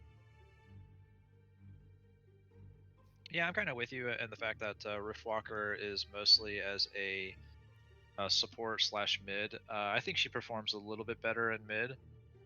Um, at least during laning phase. I think she kind of has a slightly weak laning phase just because her kit doesn't really offer any solid lockdown abilities or even heavy burst, right? I mean, like, Rift Burn is her really damaging ability, but it also offers no catch. So I think she has kind of a tough laning phase outside of the mid lane. In the mid lane, I think she plays similar to like kind of like a Hellbringer mid in a way. A little bit better flash farming ability, but her initiation, she's not really a PK type mid hero, right? She's reliant on using her ulti to initiate or counter initiate fights, and kind of fulfills that same nuker niche that Hellbringer mid might. But yeah, I mean, it's definitely an interesting pick, and it's not one that you usually see. But we saw Armadon picked and utilized very, very effectively, and I think it was season 1. HoN, oh my god. Yeah, Was it he was season? played more of like a short lane farmer, I believe. Now, I'm interested to see if they run this Armadon in the long lane because I feel like Armadon is one of those heroes where he can also go into the aggressive dual lanes and he can be very disruptive. But seeing how the lineup is shaping up, they do finish it off with a Succubus and a Doctor Repulsor. I feel like they could still run him in the short lane as well, very easily. And the Legion side does go with a Bubbles fourth pick into a Gemini. So that's how they round off their lineups. Uh, Um, Yeah, I think I mean, honestly, both of these drafts are very, very interesting. You know, I think Legion side is a little bit more traditional, but you definitely don't see. I feel like lactose intolerant is kind of feeling this game out. Trying to just be a little bit unpredictable, have the luxury of it being the first game to try and to just to kind of poke around and try some new things. So I really like it because Golden Veil is definitely not a hero that I expect to see, but it's a pretty new hero on the scene in general, and I don't think I've actually seen a competitive match with this hero picked. Have you? I want to say no, and I find it interesting that they're sending the Riftwalker with the Golden Veil bottom. This is not what I was expecting. Um, and they choose to send the Succubus with the Armadon, at least initially, into the short lane. Um, I was thinking more along the lines of something more aggressive, I think, than the Riftwalker to pair up with this Golden Veil. Yeah, Um, so interesting to see how they, are starting off with the early laning phase. And Doctor Repulsor looks like he will be going into the mid lane. And as you talked about, Legion's draft a little bit more traditional. So we see the Rally Kinesis as a duo off lane, Bubbles in the mid, and then Chipper and Gemini in the short lane. And also one thing I want to point out is that we've seen this before from Big Ego Crew. Their traditional mid player, Puppet Soul, is playing the carry this game, and then Dutch Orange, who typically plays the carry, is playing off lane position 3, I want to say, because Rally is the support here with the Orb of Zamos. So Kinesis is the position 3. And then they send Volca on the Bubbles, who's traditionally their position 3 offlane player, into the mid lane. So it's always nice to see players swapping it up into different roles. It shows the versatility of the players playing the heroes. absolutely. And if I'm not mistaken, the last time you and I casted a game where Gemini was present, it was also in the hands of Huge Soul. I think that's Yes, him.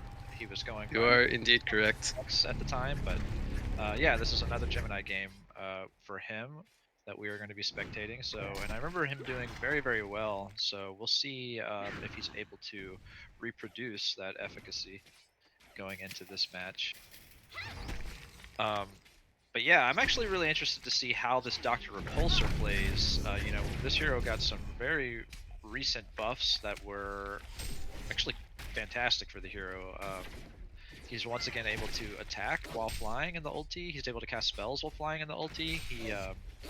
He's just not able to use items. He's perplexed during the flight and for a Short few duration when he tenths of a lands, I believe. second Yeah. after. Yeah.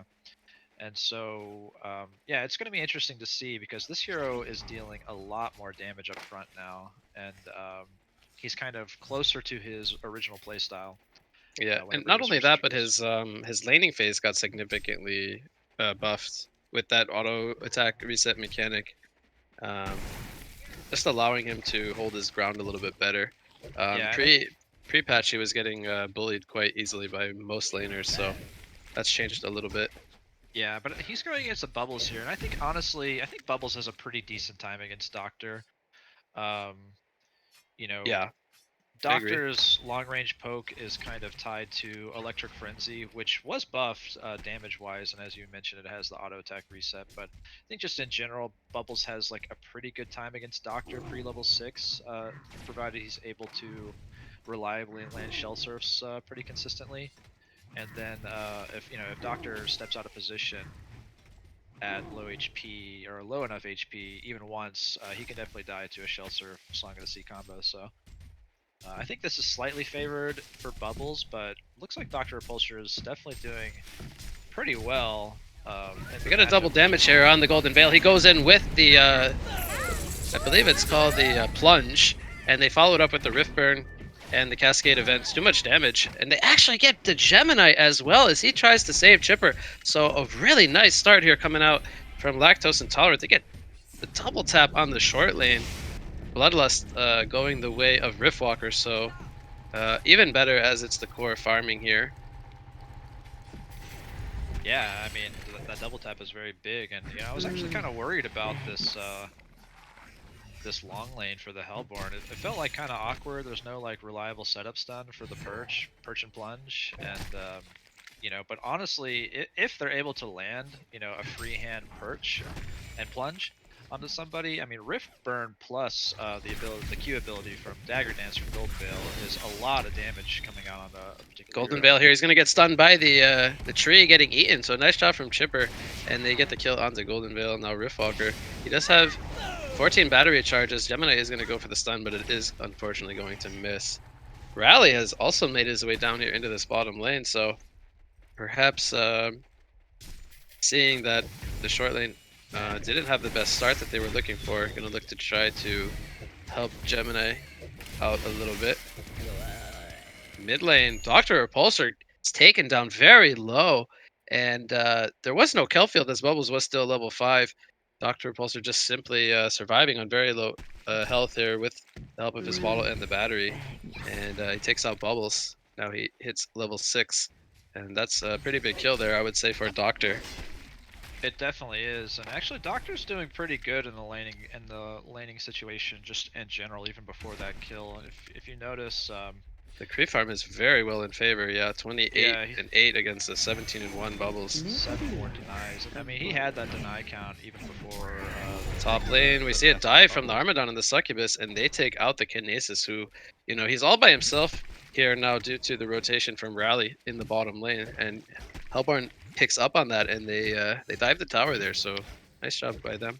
Yeah, look at this. Dr. Repulsor is sitting, patiently waiting for perhaps Bubble to use a Shell Surf here. Ooh.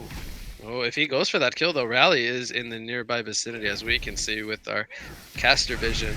But something tips him off, or he just didn't feel comfortable going for that dive. So either way, smart play. In the bottom lane, we did have action as Golden Veil gets taken out. There are 3 heroes here from the Legion side still, and they're looking to take down the Riftwalker. Kinesis is here, but he doesn't have the most mana, so Riftwalker will be fine for now. Yeah, so Legion really just, kind of use a lot of their rotations to decide to... Oh, Riftwalker, I think he's baiting here. Do they have the damage to bring down the Kinesis? Golden Veil trying to get in position with the tree jumps. He does land the stun, and it is going to be enough. The creep throw from Kinesis is not going to be enough to take down the Riftwalker. Dr. Pulsar is here. He flies in, but he cannot catch the Gemini. So a little bit unfortunate there. Had he caught him, it could have possibly been a return kill. Yeah, he flew in deep. That was a very, very ambitious fly. I mean, normally I am not of the mind to fly like that. He lost his entire mana pool going for that into the fog. Haystern is going to spawn here in the top lane. And speaking of top lane, we see Rally going in with a compel. He's going to stun onto both, but he's getting slowed to a pulp with that snot storm from Armadon. And they do take him down. Bubbles coming in with the haste, but he's going to just get mesmerized, and he's going to be forced to fall back.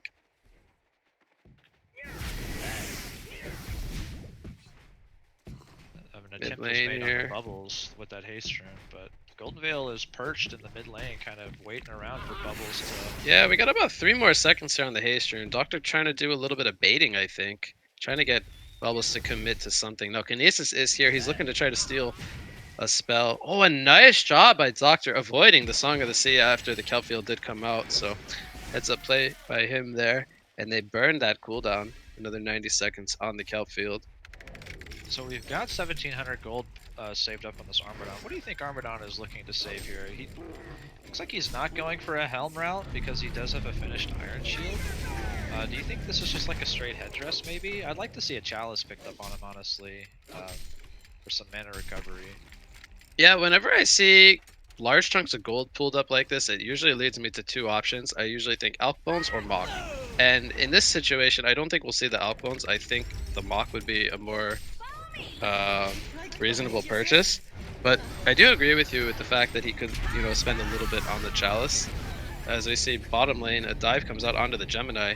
They bring the Dr. Repulsor here, and I don't know if that started off with a wormhole from the Riftwalker, but it was used, so they do a nice job there. Now, they're not done just yet. They go in onto the rally here with the opposite charges. Will they go for a dive here? Doctor has mana still. They get the 1 kill. They're going to get 3 kills as 4 players are here. Everyone except for Armadon. And Lactose Intolerant is looking fantastic here in the first 8 minutes of the game. They take a 9-2 hero kill lead. These are some excellent rotations here by the supporting cast as well as the Dr. Repulsor. Yeah, I'm loving it, and they're opening up so much space for Armadon that it looks. I'm pretty confident to agree with you here, and that Armadon is very likely saving for a mock here. He's got 2,500 gold, so this is Yeah. probably going to be a straight mock, and he could do that because he's just been awarded so much space from his supporting cast, and he's just like a beefy hero to take down in general. So it's going to take like two, provided he has full health and most of his mana, it's going to take 2 or 3 heroes from the Legion side to reliably kill him inside of like maybe a window where he can't get assistance from his team. So he can kind of read ganks on himself fairly confidently, as he knows that Chipper and Rally are actually rotating after the Gemini. So Yeah, there's a nice ward of sight here placed by the Hellborn side in the top river, so it's going to spot these rotations coming in from Rally and Chipper. Now Gemini goes in with a stun here. It's going to land some rockets to hit as well, but Armadon is just a little too tanky, and they don't fully commit to it. Now the TP support did come in from the Hellborn side. They bring all 5 players up here, and going to be interested to see if Legion decides to initiate, seeing Armadon on low life. Armadon, will he go down here? The rockets are going to miss. Here comes the Kelfield. Song of the Sea is going to bring down Armadon. Do they get any return kills here? Now Succubus is being turned on. Rockets come in, and Gemini comes in with the dog form, but he's going to go down, so it's a 2-for-1 to start things off. Will they look to pursue any kills? Rally is deep into the Hellborn jungle, and Golden Veil is looking at the bubbles, but I don't know if they have the catch there. Dr. Pulsar, he's going to go in with the opposite charges. Compel is going to come out. Golden Veil, can he land the stun? No, he cannot, but he does have the dagger dance, and Rally will go down from the slows to Dr. Repulsor. It's a serial killer for Dr. Repulsor, and I think big picture that was a 2-for-2 when it's all said and done. But yeah, and I feel like Armadon was a little bit. I think he was just baiting too hard. Yeah, Because what I was going to say right before all that happened is, it kind of. Sometimes you might see something like, oh, they ported everybody. The entire team is here. They're committing so much, but top lane, we have a Stasis Smash coming out onto Armadon into the tree throws. Bubbles is here with his combo as well, and they bring down Armadon very quickly. Here comes the Compel to stop the Succubus hold from Succubus, and now Rally is deep in the tower. Riftwalker is here as well. Do they have the damage? Those spells are coming back up from the Legion side. They're looking for a dive, and Bubbles will miss the Shell Surf. He has a Song of the Sea ready to go, but Succubus is a little bit too tanky. Tablet comes out from Riftwalker and will buy the distance for Succubus. Now here comes the slow into the Rift Burn, and Bubbles will get the Shell Surf back up again. Kinesis now, he's in a very aggressive position. I don't see him getting out of this one. He does have a TP ready to go, but Dr. Repulsor will find him with the magnetic contraption into the opposite charges. And that's a legendary streak coming out for Riftwalker. yeah. So Armadon is really after he died the second time there. I don't know if you noticed. Probably not because you're focusing on the fight. But he actually, he does commit to the headdress. It looks like. So he's changing item paths here after that second death. Yeah, so that almost kind of makes you wonder, should he have just gone for the build-up? I mean, he can't expect that they're going to, do what they did, which is bring all 5 heroes up to the top lane and pressure him. But at the same time, can he really get away with going straight into a mock? And, as we saw here, that was not the case, as he did end up dying twice, so chooses to change his route. I think the second death was a little bit harder to avoid than the first, in all honesty. But yeah, I think he could have avoided that first death. After seeing those rotations and seeing his entire team come up. Gemini goes in here with the stun into the breath, and he does have the Shaman's Headdress now, so he is a lot more tanky, but there's no TP support coming in from his team. He's going to try to make it to the jungle, but the kill field is going to prevent that. So Armadon does fall for a 3rd time here. And it looks like they didn't have the TPs available. Dr. Repulsor and Riftwalker are taking out some camps here in the Legion jungle, while the Legion side is grouped up, pushing that tower. And they will get a tower, I believe, in the mid lane here. Yep. So they do trade towers at least. Yeah, so I mean, it seems like the focus is going to be shifted, or the farming focus is going to be shifted into Doctor, which this hero can carry just almost, I would say, just as well as Armadon, but with a different style, of course. And he's got this alacrity band. So what do you think? Is that a Thunderclaw? Is the just the auto Hold that attack? thought 1 second as we have some action here in the Hellborn jungle. Sleep comes out onto Gemini, and Golden Veil is kind of scouting things out, and it looks like the Legion team will fall back. So your question was the alacrity band on Doctor? Yeah, I guess it's gonna be a Thunderclaw. The only other thing it builds into is Alk Bones. Yeah, I guess the Thunderclaw makes a little bit more sense, seeing as how there's not a direct purpose for the Alchemist Bones this game. I don't feel like he necessarily needs them. I'm just curious as to what you think about that, because is that better than something that builds more towards, his mana pool, where just kind of allows him to stay in the team fight longer? I like building towards his mana pool a little bit more. I mean, the only like he's gonna get more procs because you get the auto attack reset every time you cast a spell. So he is gonna be firing off Thunderclaw procs, pretty heavily. But I think Invis Succubus here. She's going to go with the hold onto Bubbles. Can the team support come in time? Here comes the Cascade Event, and yes, it will, as Dr. Pulsar flies in for the auto attack assistance. Walker gets the onslaught streak. Golden Veil is scouting things out here. He jumps on the tree, decides to jump down. Not sure if he thought he was spotted. They see Rally and the Kinesis here behind the tower. Rally gets stunned, and they have the burst and the lockdown with the opposite charges now. Succubus did go in very offensively. They are going to get a return kill onto her. Kinesis does have that shield up.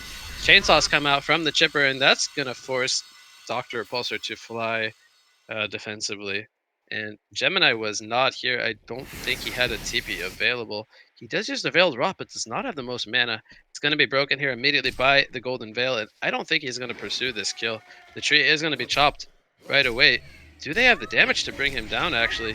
He's going to get to another tree. It's not going to be broken, and he will jump away. Even some funny interactions there. Yeah, so one thing I want Coming to draw everyone's attention to is that, we were talking about, Dr. Repulsor and Armadon as being kind of the carry-esque, the heroes to carry the Hellborn team on their back, but, Riftwalker has quietly just been the top GPM in the game for Yeah. a few minutes now. He's even And, picked up a Gnome's Wisdom to follow up that tablet of command that he picked up very early on. Do you like that? Yeah, I think it's pretty good. I mean, the entire Legion side, save Rally has Magic a lot damage. of magic damage, so that magic armor aura is going to come into use. Just the heal from it's going to help. Riftwalker gonna get hit with a stun here from Rally, and Gemini comes in, but here comes the Succubus hold, and Riftwalker was baiting it all along as he had the team support coming in. It's a savage streak, 6 streak coming out for the Riftwalker, and they're not done just yet. Chipper could get dove here in the tower as Dr. Pulse is trying to regenerate his mana. TP is coming in from the Legion side. Now that should be the Kinesis. And he's not going to get the lift in time. Here comes the wormhole from Riftwalker. It's going to hit onto 2. Do they have the damage? Yes, they do, to bring down the Kinesis. And Bubbles is going to go down. That's who they turned their attention on. And Chipper is going to be the sole survivor here for Big Ego Crew. And he escapes with nearly 50 life.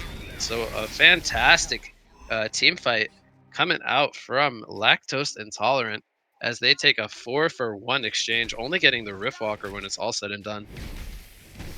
Yeah, and I don't know if you saw. I mean, did you see how close that Song of the Sea was to interrupting that wormhole? I did not.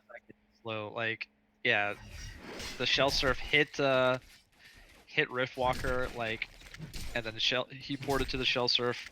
Must have been like 0.3 of a second before that wormhole went off. Oh wow, that timing very unfortunate then for the Legion side. Yep, but yeah, I mean, just back to this Gnome's Wisdom picked up. I actually love this item for this Hellborn lineup right now. It synergizes well with Armadon. You get a little bit of with Golden Veil and Succubus for that item, but it's actually, I don't know if you've seen Gnome's Wisdom on Dr. Repulsor. It's actually kind of insane. Really? Watching his health, so if he can stay in radius of the Gnome's Wisdom while he's fighting, he just like generates a shield while he's flying, and it's actually. Speaking of Dr. actually Repulsor, kinda he goes crazy. very deep here in the top river. He flies pretty much from the mid lane to the top river, catches Rally, and with the assistance of... actually, no, I think that was a solo kill. No, Succubus was... Actually, I don't even know. But they take down Rally. But in the Legion jungle, Golden Veil does get spotted in the trees there. They take him down, and now they're trying to find the Riftwalker. Rockets are looking to scout him, but he is out of mana for now. They choose not to chase, so Riftwalker will escape.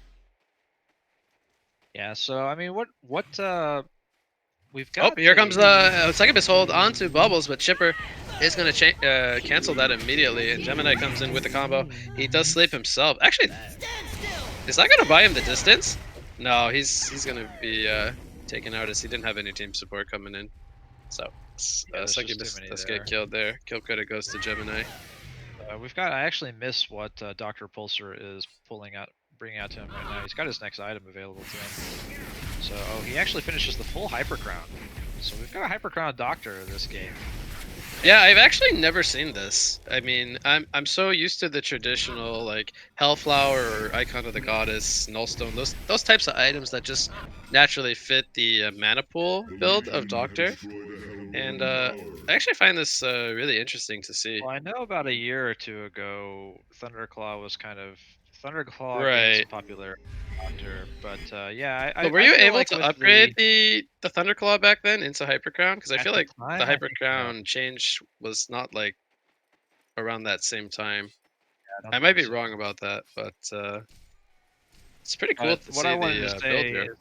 is that I think your idea of the traditional build is a little bit more in line with where the hero's at. That's just my personal opinion. Just because he received such substantial buffs to just his base damage output, that I think, you know, just restoring that mana bar is kind of the big issue on Dr. Repulsor, in my opinion. Yeah. But I mean, clearly this Doctor with Hyper Crown right now is throwing out some freaking DPS, but it's just a question of whether or not he's going to get caught with his pants down in a depleted mana bar.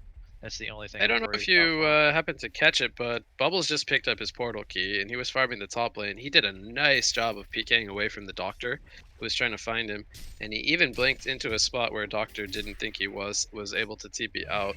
Doctor was looking for him for the duration of his teleport, but thus was able to escape in the top lane. Yeah, I What do did see you that.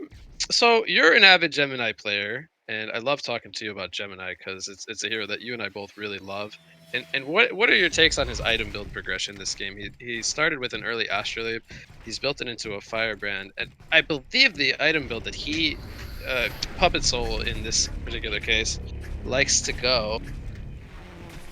He likes Dawnbringer. That's what he got last time when we spectated him, and I just saw him buy a Mighty Blade. So it looks like Yeah. he's going to be completing Frostburn next, unless he decides to go for a Shrunken Head. But Shrunken Head feels a little awkward this game, especially with kind of the superior holds that they have.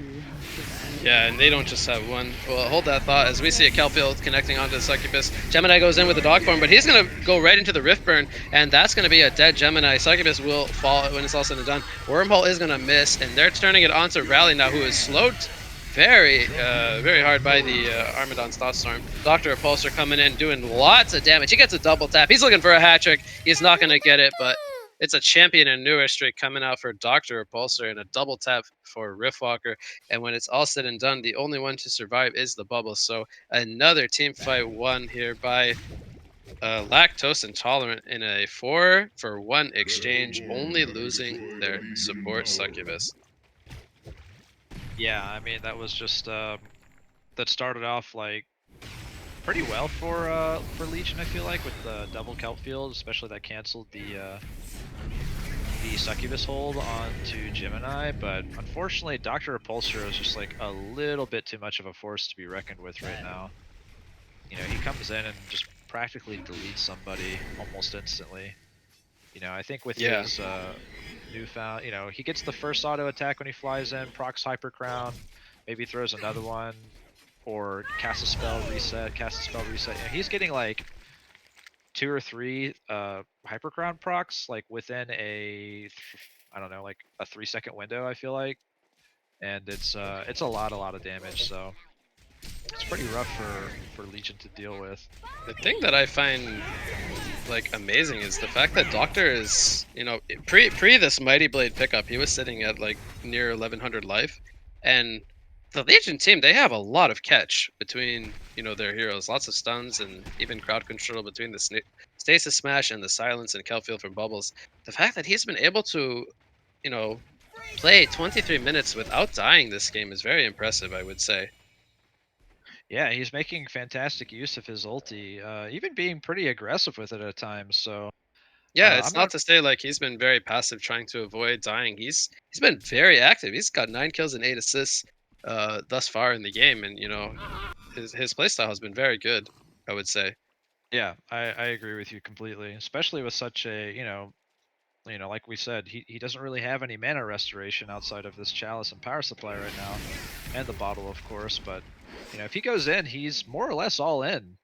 When it comes to being able to jump around, so Yeah, he he's even choosing finds himself a wisely. regen rune here. So I'm praying that I don't give him the caster's curse for praising him, which is what usually happens. And we have seen from time to time a Doctor Repulsor who picks up a regen rune does get overconfident. So I'm crossing my fingers that doesn't happen and I didn't jinx him. Yeah, we have a sheep stick picked up on the Riftwalker now as well. Oh yeah, that's a very early sheep stick. Yes, it absolutely is. TPs are coming into the top lane, so there's a creep actually that just kind of. Why is there a creep there? It just spots out I don't the. know. It just literally spots out all the TPs, and it kind of ruins the plan. As now the Legion team has fallen back. I find that very funny, actually. It's just this one creep just happens to be there. Creep role playing as scout. Yeah, that neutral creep was very much, or well, not neutral creep. It was the Legion's creep, but very much playing like a spy. But we have Shrunken Head finished on Dr. Repulsor.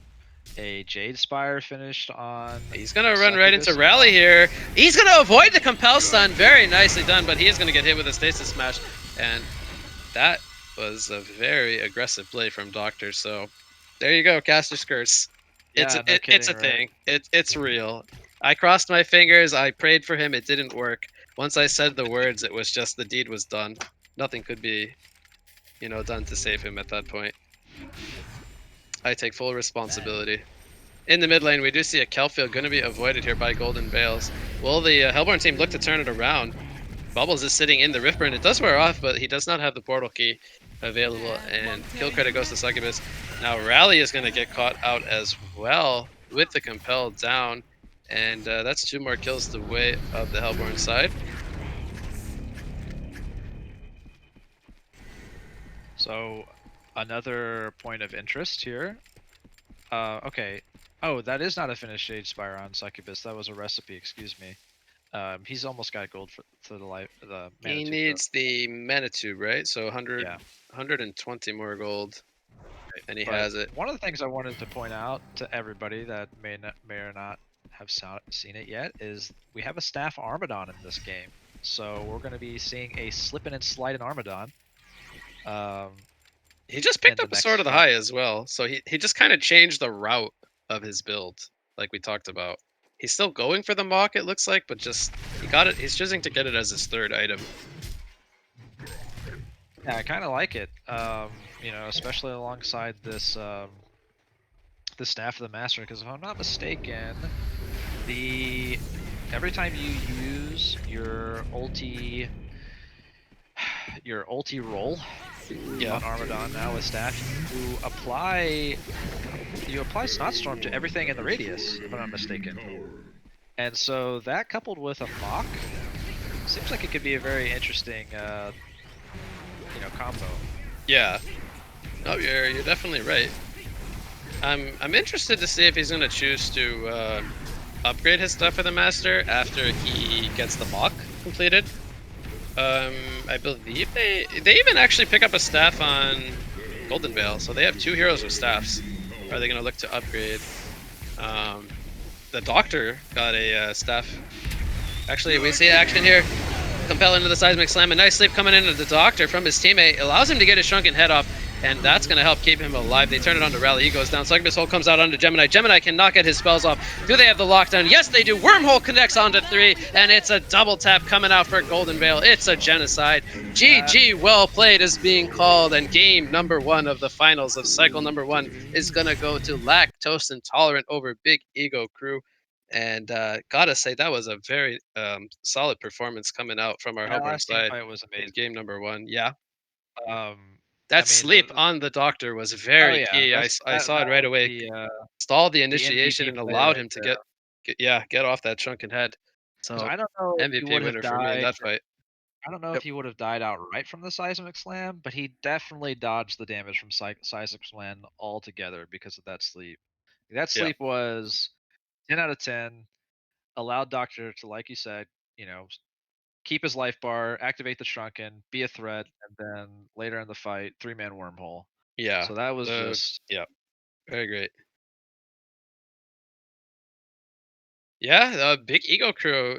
This is their first loss of the cycle, and I want to say I'm actually not sure if they lost any games in the previous tournament as they did well. not. I I think they remember. went undefeated in that one as well. So it's nice to see that they're getting some competition here in this cycle number 1. So we're gonna take a short break here, and we are gonna resume shortly with game number 2 of the final. So stay tuned, ladies and gentlemen, as we have a very exciting series on our hands.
Captain's pick.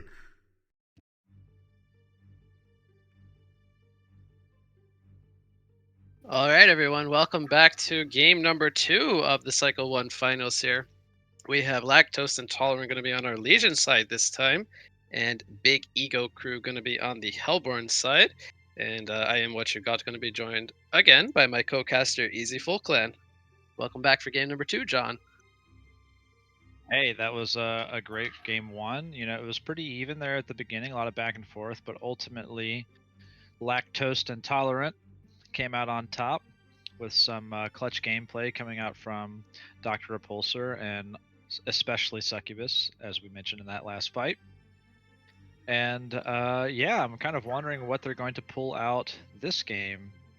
And I wonder if, you know, if Big Ego Crew is going to tailor their bans a little bit more differently. But things seem to be more or less the same as they were last match, pending this 4th ban.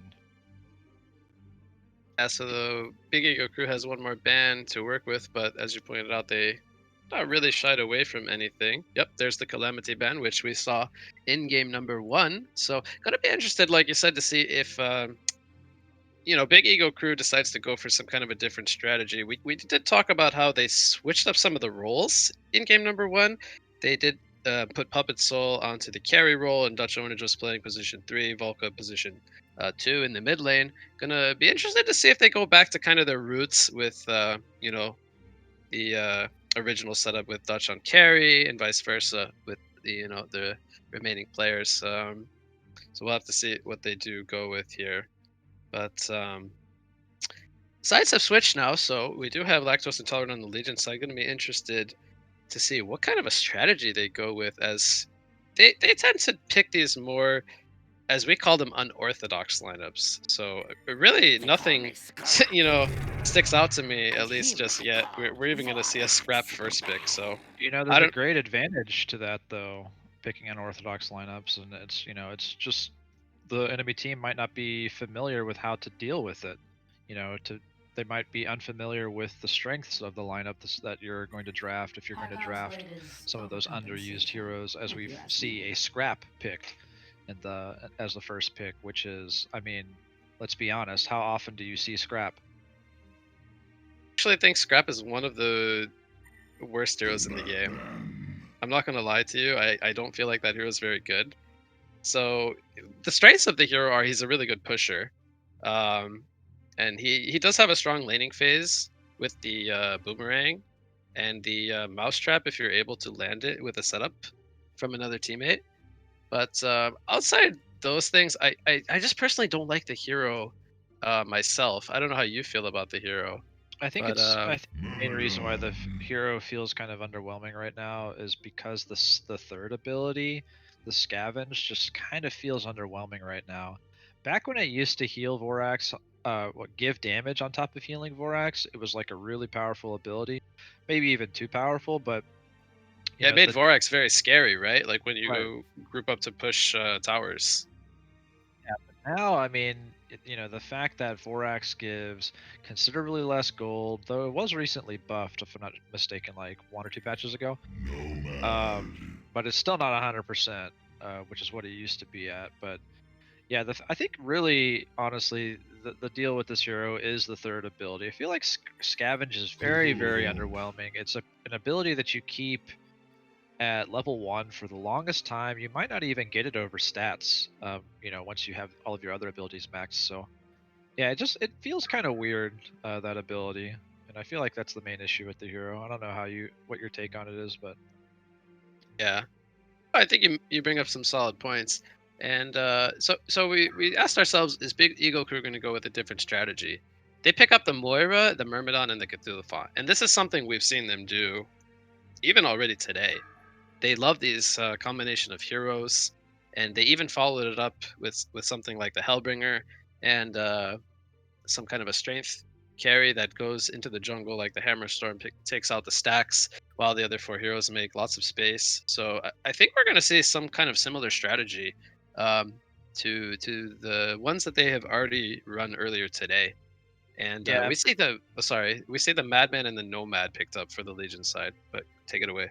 Yeah, I was just gonna say, based off of what you've said, I am predicting a Pocket Malakin or Hammerstorm pick. I think those are two comfort Dutch ownage heroes. It looks like he's probably going to be, it looks like they have. Let's see who plays the Cthulhu Font on their side. Is it I believe it's Volk? Volca. Yeah, Yeah. okay.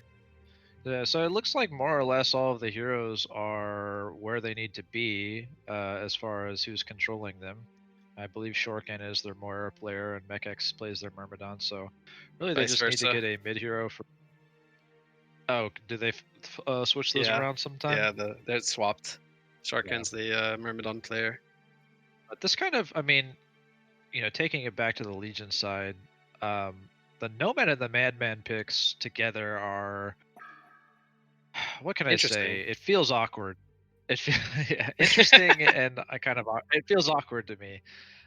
You've got this dual agility, squishy agility core that you know, you're picking both of them before the second ban phase. You're really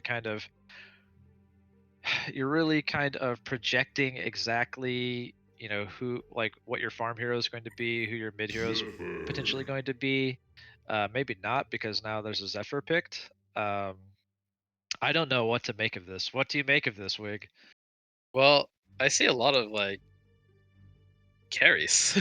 I mean, the Madman. I feel like that's going to be Snooki because we've seen Snooki play Madman so many times. He plays it fantastically, usually in the mid lane. But it's possible we could see an offlane Madman.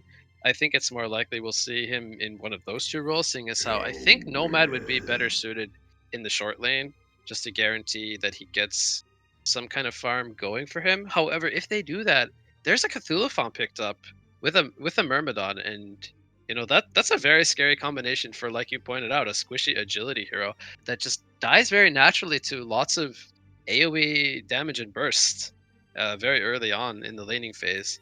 And then where does Zephyr go? Does he go into the long lane, with the accursed, I guess, with which they just picked up? That's something I've seen sometimes, but It feels. I feel like I want to say that Madman and a Curse lane pretty well together. Um, okay. if it were me, but you see Madman in the hands of Snooki here, Dojvuf. Um, Yep. so yeah, it looks like it's probably going to be a solo mid Madman, but yeah, I mean, if it is going to be, do you think they might be running a jungle strat with Zephyr? It could be. It's not out of the question. Curse? But I mean, but before I talk about that, the thing that really stands out to me is Dutch Ownage playing the Hellbringer. He talks about carry Hellbringer all the time. And I've never seen him do it. And for some reason I just feel like we're gonna see it here. They pick up the Jeraziah as their final pick. And I was originally thinking the Hellbringer was gonna be played by Puppet Soul. And they throw me off, they swap it, and they pick up the Jeraziah who goes straight to the mid lane. So what do you make of this? yeah, I mean, well, like you said, I haven't heard these conversations or these proclamations from Dutch owners myself about Hellbringer having the potential to carry, but I believe you, and I trust in in your rumors, and I believe Yeah. we're going to potentially see it this game, a farming Hellbringer.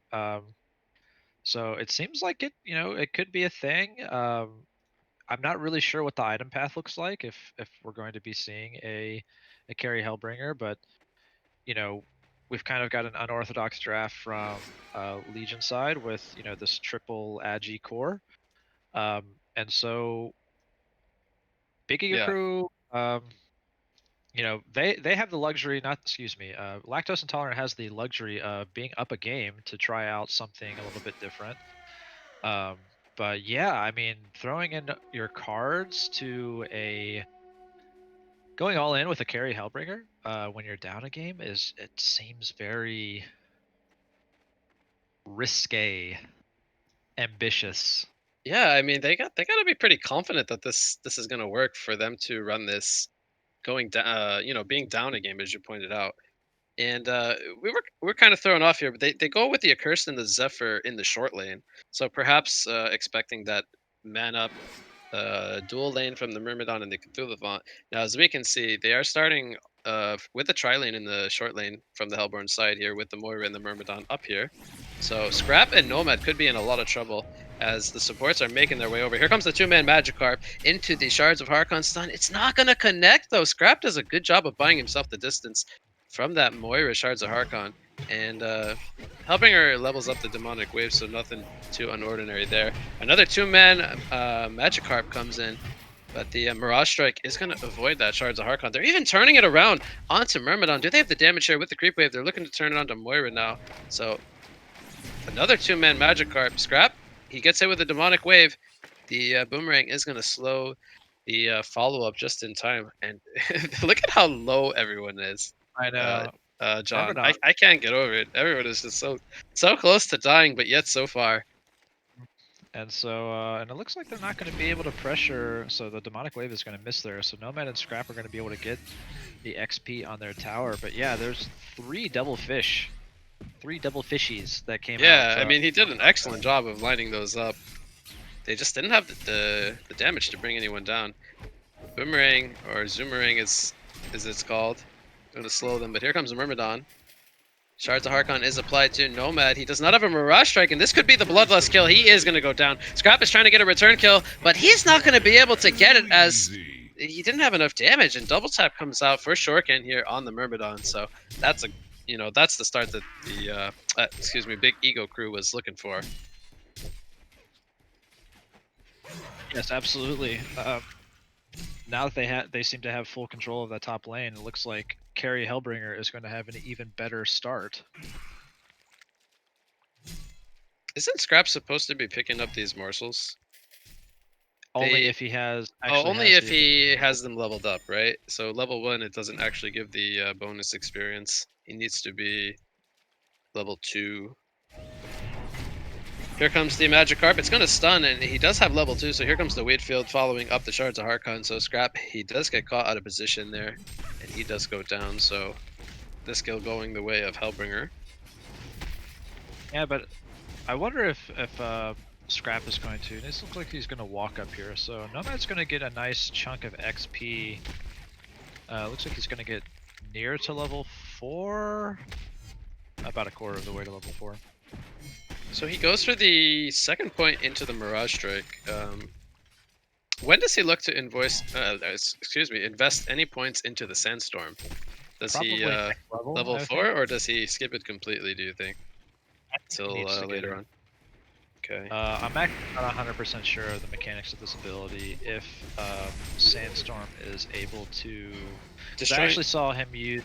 Yeah, so he used Mirage Strike a second ago to disjoint a Magikarp from Myrmidon, which is obviously hugely useful. But I wonder if the same is going to be true about Sandstorm, and if they could actually evade Magikarp altogether for both of them. Yeah. Utilize the ability. Would be interesting to see, because it's not something I'm 100% on. So Madman against Charizaya here in the middle lane. This is not your typical matchup, but we have a 19-3 Madman going up against a 21-3 Charizaya. It's gonna go to the bottom rune here. Gonna get I always forget the name of it. I call it the gold rune, but it's that's not its name. Merrick's rune. There we go. And Illusion rune is going to be taken here by Myrmidon, who runs into Scrap, and he gets a kill on him as that reduces the cooldowns, allows him to chase him down as he picks up those Striders. Another nice kill there by the Myrmidon. Yeah, so Myrmidon's really making his presence felt in multiple locations. Bottom lane, look at this. We have a dive coming out from both Zephyr and Accursed. I believe the Gust was missed by Zephyr, and Accursed could be in a lot of trouble now, as he does not have a shield coming up to protect himself. He's going to use the Fire Shield trying to deny himself, but that's not going to be the case. Myrmidon gets the Ultimate Warrior Streak. Zephyr's trying to get a return kill here onto the Ultimate Warrior Streak. Myrmidon, he does take him down, and Cthulhu Font is not going to be able to save him there. Scrap and Moira are duking it out in the top lane. Hellbringer ended up falling. And oh wow, looks like Scrap gets and how did Hellbringer actually end up falling? I missed it completely. It says on screen that Nomad and Hellbringer exchanged lives, so didn't quite see how that happened, but that must have happened first, and then, as you pointed out, the Scrap winning the Moira duel So we had some fights going on in both the side lanes. And still pretty even here. The golden experience gap is not that big, but does favor the Legion side a little bit. And I think that's partially due to Zephyr being 520 gold per minute. He's been working on these stacks from Accursed here on both the medium pull camp area here and the easy camp. Zephyr Yeah, I very think good at it's taking going to out be those. the story of this game. You know, despite the fact that it's pretty even right now, you know, Zephyr having the start that he has, he's going to be able to kind of get out of control. I think he's going to overshadow this Hellbringer probably within the next few minutes, I imagine. You know, once this tier 1 tower down here falls, as it might soon. Initiation here in the top lane. Myrmidon gets the Shards of Harkon from from Moira, and they do not have the damage to bring down the Nomad though. As Hellbringer, I think, was just a little bit too far, not able to get in range.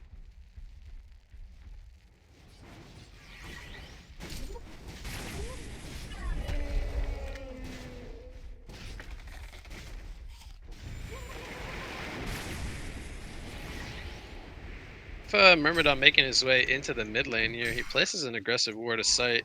Gonna show Jeraziah the Legion's hill here. It looks like neither, you know, as expected, neither Madman or Jeraziah are really able to kill one another, so more so just being a farm trading lane. As group scores are pretty equal. Top lane we did have an engagement, and Scrap gets caught out yet again by the trio of heroes up here. So we've seen that once or twice so far this game. But so how do you think this yeah. Jeraziah is going to come into play? This mid Jeraziah. I mean, he's not doing much right now outside of just sitting, like you said, sitting in the mid lane, trading last hits with Madman. You know, what is his item goal to try and, you know, kind of turn the tide of this game? Because right top now, lane, Malphus comes out. Nomad going onto him initially, and he's gonna get the kill credit. He did use the edge counter there, so he does a nice job of that, but it does eventually go down to Moira. Now Myrmidon coming in for the secondary kill here onto the Scrap. Scrap holding his ground, but not long enough. So they do kill the Hellbringer, but big picture is they get both the Nomad and the Scrap up there. But yeah, back to Jeraziah. I think he's gonna have to play more of a semi-carry style of build this game. Speaking of him, they are trying to get a kill on him. Here comes Myrmidon and Accursed, respectively. The flame consumption was used here by Accursed, but now he is exposed. Do they have the damage to bring him down? Soul's Blessing comes out from Jeraziah to prevent some follow-up damage, and the fish was used to bring down Accursed. The magic carp. So he goes down. Madman not able to get any return kills. Zephyr is here. Might look to use the Typhoon. Here it comes after the Gust. And here comes the Charm into the TP. Do they have the damage to bring him down? One more auto attack. No, they cannot get it off. A heads up TP coming out from Puppet Soul there on the Jeraziah as he makes the escape. Yeah, so we see this this glowstone is picked up on Zephyr. So Zephyr is almost certainly going to be going for a Staff of the Master, which is going to help him get out of control. I really love this Staff of the Master effect on Zephyr. It's kind of like in between like a mock and like other defensive items. Okay. Yep. Kind of fits both camps, right? Gives him more tornadoes, affects his ulti, then just gives him a bulk of stats. So it's really a huge item on him, and he's more than halfway to it at this point. And so, like I said, you know, within the next few minutes, I feel like Zephyr's going to be getting out of control, and I'm not really sure what Hellborn is going to do in order to nullify him. I feel like Tablet. We have an engagement here, but more so, both teams deciding to kind of fall back. Yeah, I want to see tablets on multiple heroes from Legion this game, or from Hellborn this game. I think it's going to be a lot of value, pushing people out of Zephyr ultis. They've got three melee cores. Nomad here, he's going to eat a fear after the magic card. Menace Under comes out, so he can't get the edge counter off. Can he get it off though? Wheatfield does come down, and it locks him down. Actually, he had the edge counter on cooldown, so that would explain why we didn't see it. Arcane Vortex in the background to stop a curse. And Scrap is here, gonna line up a Zoomerang. Here comes the Cauterize from a curse. They don't have the damage though, I don't feel like. Here comes the Malthus from Hellbringer, and they take out a curse before he can get off his flame consumption. So nicely timed there by Hellbringer. Madman and Jeraziah have now joined the party, but Heal comes out onto Hellbringer to stop any kill from a kill attempt from Madman. And the TB comes in from Nomad as he has just respawned. But Jeraziah, he's playing very aggressive here with that double damage. Does he look to go for anything here? He pops the Soul's Blessing. And I think he's trying to bait for his team, but his team is not coming. So will he be able to get any kills here is the question. He's so tanky with the Plated Griefs picked up. Or, no, actually, he just got buffed up from the Cthulhu font. He's actually going to take out the Nomad, but it is going to cost him his own life. It's fine though. I mean, you know, Nomad is happy to make that trade. You know, they're just buying so much time for the Zephyr. You know, Zephyr is kind of, I've been watching Zephyr and Cthulhu on skirmish here in the bot lane. Trample comes out onto Zephyr here. Wheatfield into the Magikarp. Can they bring down Zephyr? He's healing up with the Cyclones, and he's going to be able to take out Cthulhu. Now another Magikarp is coming up, and Zephyr is going to go down as he runs out of Cyclones to eat to heal himself up. It was a much needed kill. However, I mean, he did buy, he's 3 out of 4 pieces of his staff, so he's, as soon as he respawns, he's 800 gold away, more or less, from finishing his staff, and that's going to be a major item pickup. So I'm Mid lane, we see a Wheatfield attempt coming out onto Madman, but he does avoid that one. He pops a Mystic Rune here. Gonna look to try to turn it around. That gives him very low cooldowns on both the stock and the barrel roll. Cauterize comes out to help aid for a kill. Wheatfield is gonna connect onto Madman. I believe he should be fine here as the inner light heal from Jeraziah is not gonna be enough to bring him down. So this Jeraziah is very difficult for this Legion side to kill. Do you think they need to invest into something like a Sand Scepter or a Nullfire Blade on one of their heroes? Yeah, well, I know that Snooki, you know, typically goes like a Mock of Brilliance build on Madman, and he might still be shooting for that. Yeah. You know, he's at 360 GPM. It's going to take him a bit to get it at this pace, but yeah, I don't know. I'd really like to see a Nullfire picked up from him or Nomad this game for sure. You know, Sand Scepter obviously going to be of great use to deal with the Protective Charm, or even, you know, just his ultimate. Alphys comes out here in the top lane as they go for the tower deny on the Scrap, but Scrap is going to pay for it with his life. And yep, let's see if they look to pursue anything with the Malphus being used, or if he will just fall back and look to farm.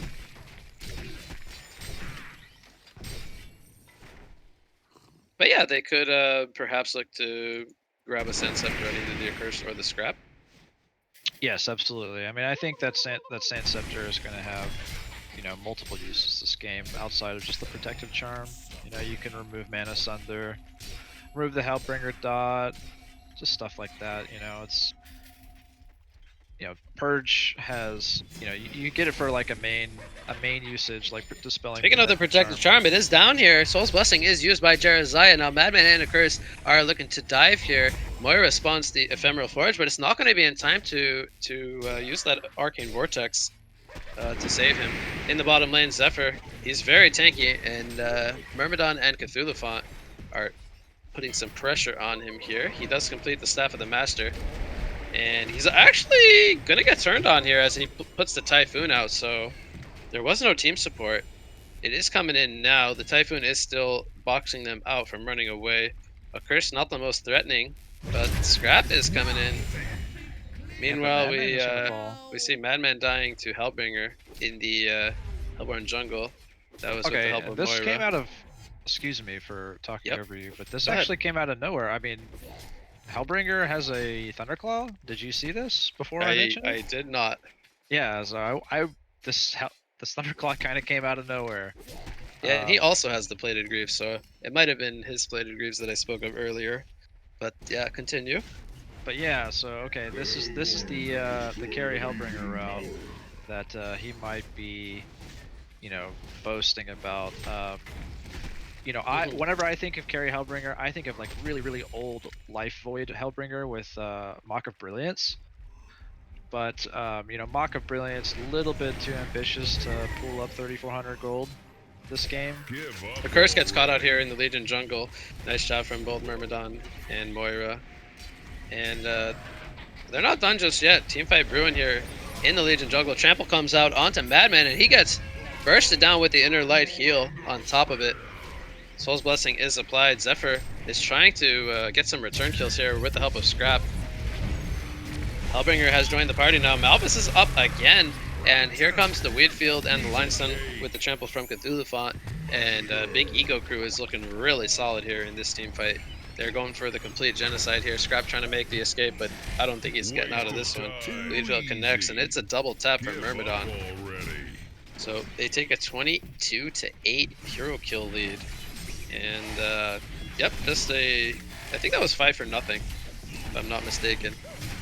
Yeah, I mean, I'm really getting shown up here. I thought the Zephyr was going to be a bit of a problem, but they just got some key kills on him at the right moment to really kind of slow down his farm. So now he's kind of still above 400, but if things don't, you know, kind of change, it looks like he might dip below 400, while Hellbringer just, you know, got his first moment above 500 this game. So Hellbringer is starting to really bounce back, and now that he's got the farming utility in the Thunderclaw, it looks like he's probably going to be able to just keep rising, unless they do something about it. But it's, I mean, how do you do something about it? This Legion lineup isn't exactly favorable for ganks. I mean, they kind of lack in stuns, so they kind of are banking on the ability of their Zephyr to be too tanky as well as the Madman to be too slippery. But as we've seen thus far, the control has been very much in the favor of Big Ego Crew. It has, and it kind of makes you wonder. I mean, like, what is the Nomad doing here? Madman gonna do a nice job of avoiding these Shards of Harkon stun with the barrel roll. Even a portal key picked up on Moira. I believe that was just purchased, so that's a play coming out from Madman. Vorax is in the bottom lane, so they are going to try to group up and take down this tier 1 tower. But Cthulhu Font is here with the barrier rattle ready to go. TP support is coming in, so they're not giving up this tower for free. Jeraziah has a Sword of the High picked up, and he pops the Protective Charm. Myrmidon in the background getting gone on by Madman, but the curse gets taken out to start things off. Zephyr now, he does have the Typhoon ready to go. He is not going to use it though. He's going to use a very defensive gust here on the Cthulhu Font. In the top lane, Nomad does go down to the two heroes of Moira and Hellbringer. Here comes the Typhoon, but it's not going to be able to really stop the Hellborn team. Madman is pounding in the right clicks, but he's going to be, I think he got feared there for a minute, but then he got he turned on to Myrmidon. Not going to be able to find any kills. It's a hat-trick coming out for Jeraziah, and this is a hat-trick pre Mock of Brilliance. He just gets enough gold for that, and he's going to purchase that here. There he goes. So another genocide coming out for Big Ego Crew. Yeah, this is looking pretty grim for lactose intolerant right now. You know, with Jeraziah kind of having this mock now, Jeraziah and Zephyr kind of are fulfilling the same role, and then you also have just this amazing supporting cast that have, you know, just a lot more gold value than the equivalent heroes on the Legion side. And then Hellbringer is, I mean, doing a damn good job of carrying with this Hyper Crown now. Yep, top lane we see the Hyper Crown picked up, and he is going to take out the Nomad with that Malphus again. So, I mean, what do you do in this spot? I mean, I'm sure this isn't a draft that you would be familiar running or strategizing around, but I mean, like, what is the goal for the Legion side here? Because I'm kind of lost. It's hard to say, because the Shining Light in Zephyr, who we were thinking was going to be quickly becoming out of hand, kind of really slowed down. He died, I think, 4 straight times, and Madman dies in the base. I believe that was to a demonic wave. And Zephyr here, he's going to throw out the Typhoon in the bottom lane. Cthulhu Font does get caught out with the trample down, so he will fall. Team support was coming in, but just not in time. So they at least get a kill on the Cthulhu Font. Jolly good. Did Nomad buy? No, he just respawned. He died again to the Hellbringer. Didn't see what happened there. Yeah, so Hellbringer, he's got 3k gold saved up now. You know, Curse just gets sniped by Jeruziah, and Tablet is Zephyr going to looks stop like, the TP from Zephyr there. I thought Magikarp Zephyr is was going to be stun Zephyr here, but the Chase is not going to pursue.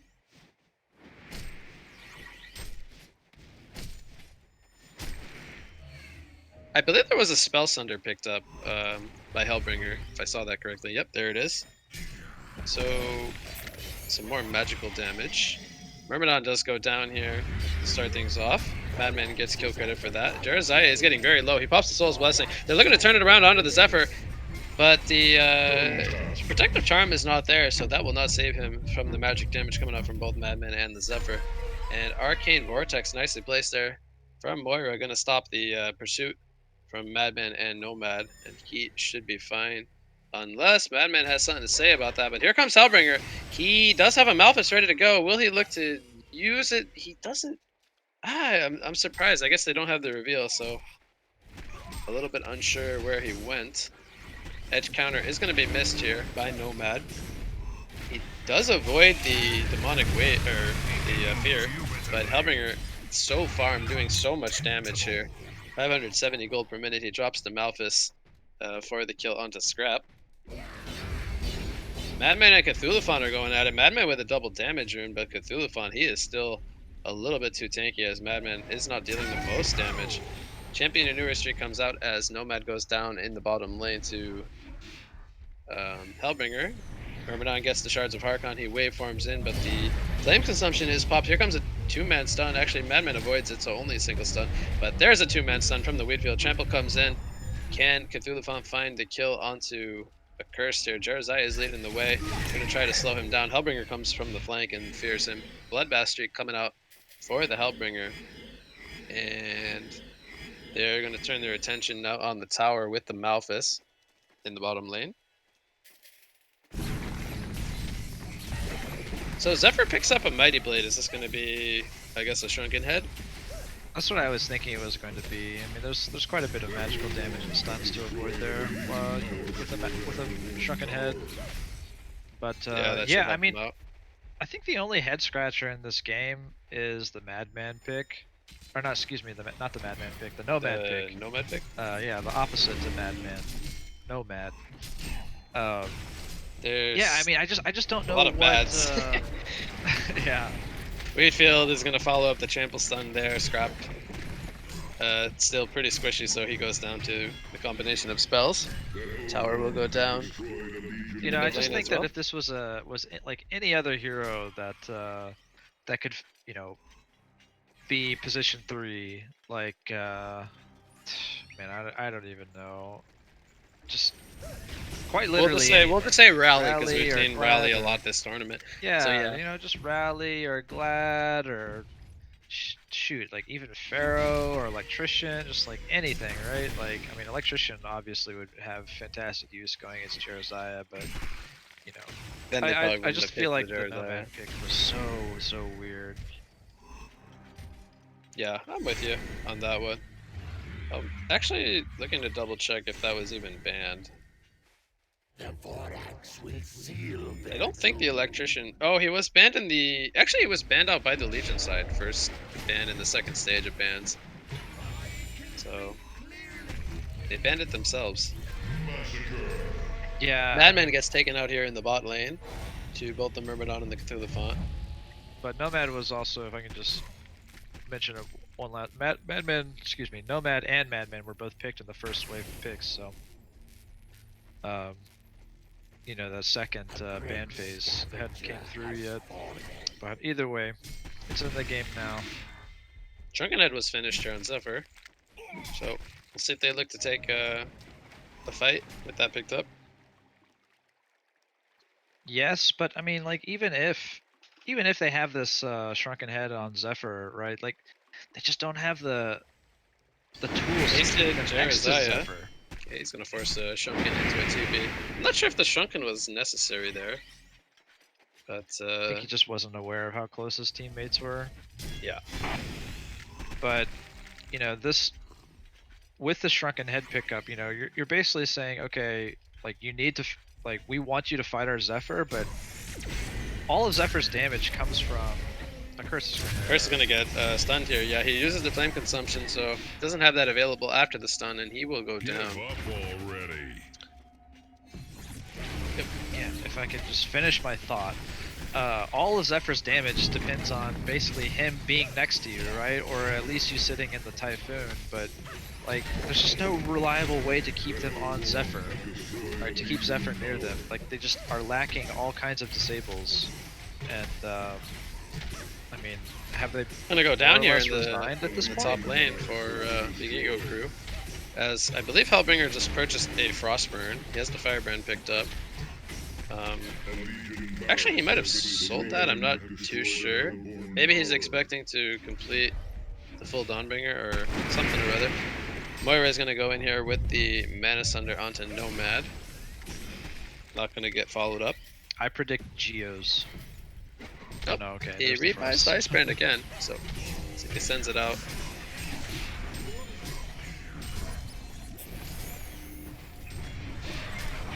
Barrel Roll comes out to start things off. Here comes the Typhoon onto Myrmidon, but that's not really the target you're looking for, as he can just easily get away from that. So he uses the Tablet of Command. Shrunken Head is applied here by Zephyr, but they're really just kiting him. There's no threat. Madman in the background, he's going in for the Moira. She gets off the Arcane Vortex onto 3. Teammates are even jumping in as well. Wheatfield comes out, not going to connect.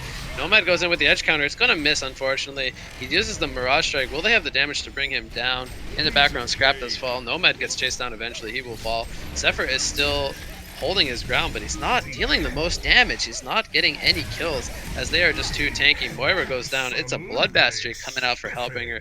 He gets the double tap. Buyback comes out for Jerizaiah, who actually fell as well to the accursed. GGs are being called by lactose intolerant, and we got an even series here. In our finals, it is now 1-1. So we're going to a game number 3, John. Which Big I'm Ego excited Crew has about. taken it. And you know, Dutch Ownage really making us eat our words here. You know, we questioned the carry Hellbringer. It came out in full force, performed well. It was against a draft that was, well, Definitely different. yes. Well, I'll be kind and say unorthodox. Unorthodox. We'll keep to our traditional And word. Yep. so you know, I would be interested to see it perform well against a draft that is equally as rounded out as theirs was. Because I would say the only kind of weird pick that, well, I guess the Jerizai and the Hellbringer picks were both kind of interesting and unique. They definitely performed very well this game, but Yeah, I'm still not a fan of Scrap, and that's going to continue, as I wasn't proven wrong. He doesn't net himself a win here, whether that's the hero's fault or whether it's just the draft it just, overall. Because you I think pointed out the it's, Nomad, I personally don't like the Scrap, so it's a yeah. mixture of stuff from both of us. Well, I mean, you saw their long lane, right? It was Nomad Scrap. I mean, like, Yeah. what is Scrap able to accomplish in that lane alongside a Nomad? Yeah, I mean, I was thinking originally when I saw the draft in total that the Scrap would go to the short lane, and I don't know if it was due to the last pick of or the Nomad pick not being able to really lane against the Cthulhu font. They just kind of swapped it up, sent him to the long lane, and then threw the more tanky heroes, being the Zephyr and the Accursed, to deal with that Cthulhu font lane. But yeah, I'm not too sure as well, like you pointed out. Um, But yeah, those are our final thoughts, I think, for game number 2. We're going to take a very short break here, and we should be back really soon with game number 3, as it is getting kind of late for both the players and the hosts of the tournament. I know you and myself are both American, so it's not the latest over here, but yeah, I'm we should be chilling. back pretty soon with the start of game number 3. So hang tight, everyone. We will be back.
Captain's pick.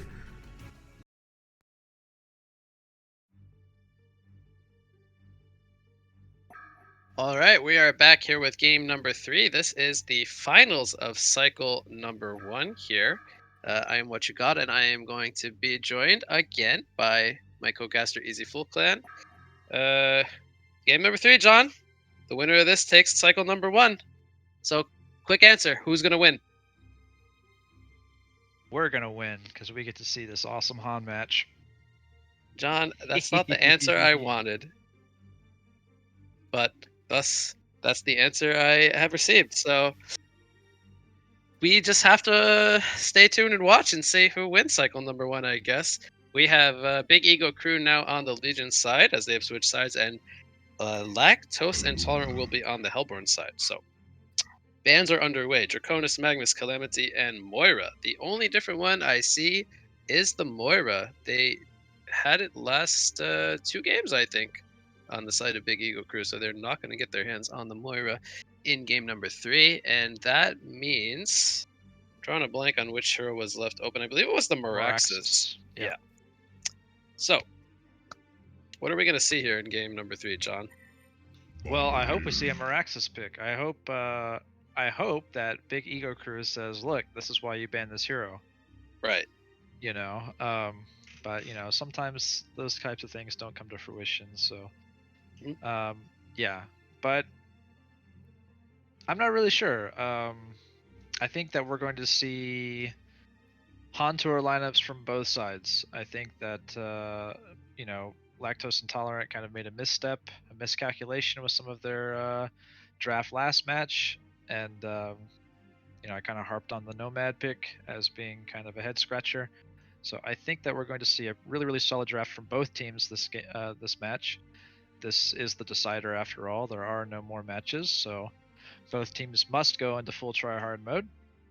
And I think we're kind of seeing that with an Aluna pick on the side of Big Ego Crew and a bomb pick on the side of Lactose Intolerant. So yeah. we don't see anything about the bomb pick yet, but where do you think the bomb will go? Because we traditionally see bomb as this mid hero, and every once in a while we see him as a support, more so like a secondary support, where he throws the bomb on somebody and then they, you know, either jump on somebody or, you know, they kind of get the benefit of having the bomb thrown on them. I mean, I guess it's a hard question, but where would you like to see Bombardier played? Yeah, this I game? think I mean, I think it's a great mid hero, but I actually want to see it, and I predict seeing it as a support hero in a side lane. I'm predicting a Zig and a Zag here. Yeah. You know, I'm predicting that I love they your that they will yeah. that Big Ego Crew will, you know, consider this a strong possibility as the mid hero for Lactose Intolerant, and so they're going to kind of pick, you know, attempt to counter pick it as best they can. Yeah. And then, you know, kind of, you know, then Lactose Intolerant has the luxury of picking their real mid hero, because Bombardier can perform well as a sideline support, like no questions asked. You know, Sticky Bomb is an incredibly powerful level 1 ability. It's not necessarily a, you know, a point and click stun or a, you know, the best setup stun, but you know, it can be a really, really strong follow-up to a, you know, a line stun like a compel. But it can also, you know, if you land it free hand, it can lead into a devastating combo. So I mean, I think this hero does really, really well in the side lanes. It's got a stun and a slow. Yeah. You know, if you skip Boom Dust. So yeah, I think that it's probably going to be a side lane support, but I could be proven wrong. Okay, so we have a Myrmidon into a rally. Deadwood is going to be the 3rd pick for the Legion side. I had to give a quick shout out to a friend of mine who loves the fish, aka Myrmidon. Gonna give a shout out to Ramity. Hope he's watching. I actually don't know if he's watching, but I'm gonna give him a shout out anyway because he loves seeing fish. And you know, ever since they changed the Magikarp to add on a slow, which kind of helps set up the weed field, we have been seeing a lot of Myrmidon lately. So I love personally watching Myrmidon. He's typically played very aggressively. thus leading to very exciting casts for us as casters. He's a fun hero, and I think like you said, he's played very aggressively. He has excellent basic skills between Weed Field, Magikarp, and Waveform. I mean, Mhm. the fact that the hero has potentially 2 stuns and a gap closer or escape, and it's 3 basic abilities, just fantastic, right? Like it's able to fill so many roles, and it also has 500 basic attack range. That used to not always be the case. I think what was the attack range of this hero whenever it was first put in? Was it 400 or 450? I'm drawing a blank myself. I want to say, if I had to guess, I would say 450. But yeah, I'm in the same boat as you. I can't quite remember, but it was a bit lower. So his lane presence between the spells and the attack range did get significant buffs. Those were kind of Exactly. the weaknesses of why we didn't see Myrmidon more often in the past, as he didn't have the greatest lane presence. But now with some of those changes, we are seeing him a lot more. We do But see. Yep. the really fun thing about him is his ultimate, right? His ultimate is just like so interesting for the rest of his kit, right? Like Hmm. it on the surface it's so weird, right? Like it turns him into a melee tank with like a slowing attack, and it's like, well, why? But it actually synergizes with his other abilities like quite well. Um, Yeah. and so yeah, he's just like such a fun, well-designed hero that is able to fulfill like many different roles at once. Um, because like this hero even has like carry potential if you want to try and run it in short lane or something, Yeah. because of the now available staff effect. So, but on to the rest of the picks. So Chipper was the third pick for the Hellborn side. Before we go into the second stage of bans, we have Doctor, Repulsor, Sapphire, and Sandwraith. So those aren't your everyday bans. More specifically, the Sapphire. We have been seeing quite a lot of Doctor today. Not so much every single game, but he has made his presence felt. We saw. um Dojvoff. I know I probably butchered that name, but I know him as Nookie. So he played the Doctor in game number 1, and he did fantastic. He was champion in New Earth and a big part of their success. And they, didn't forget that. So they go ahead and take out the Doctor Repulsor. But the Sapphire, as well as the Sandwraith, those ones kind of stand out a little bit more to me. Hellbringer, Andromeda, and Bubble. So a mixture of mid heroes, but also supportish style of heroes banned out by the Hellborn side. Anything really sticking out to you from those? I think the only thing that's kind of interesting is the Sandwraith pick. I don't really know what tipped them off that Sandwraith might be a possibility. I think that Sandwraith, if it's able to get to mid game successfully, is very, very difficult to deal with. But I feel like it just has such a weak laning phase that you can actually almost always punish it. But that's just my read on the hero. But all those other bans are, like you said, kind of very targeted, or at least very standard. Yeah. So So the final picks are going to be Engineer and Malakin to round off the Legion's lineup. A really solid draft over there. But what really excites me personally is we have a fourth pick, Tempest into Oogie. I think we're going to see a jungle strategy here by lactose intolerant. We've been talking about it. Between yesterday and today, I've had I've been casting with Dave yesterday, and we both talked about how we think jungle is really relevant right now, but we haven't been seeing it a whole lot here in cycle number 1. I mean, I want to know your take about the jungle, because it was just changed in the most recent patch, and we have been seeing junglers more popular since the change.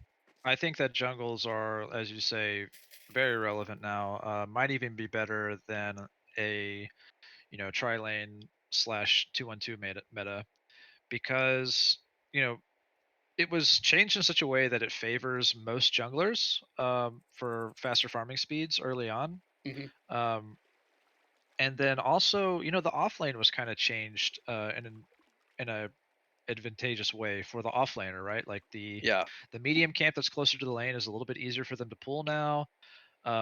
In the Legion side specifically, there are better spots for tree juking, right? Yep. That cluster of trees to the left of the Legion bot lane is changed completely. You used to more or less not be able to path through it at all, but now there's like multiple winding paths going through it. So it gives you a lot of space to work with whenever you're an offlaner, um, going against or going into the Legion bot lane.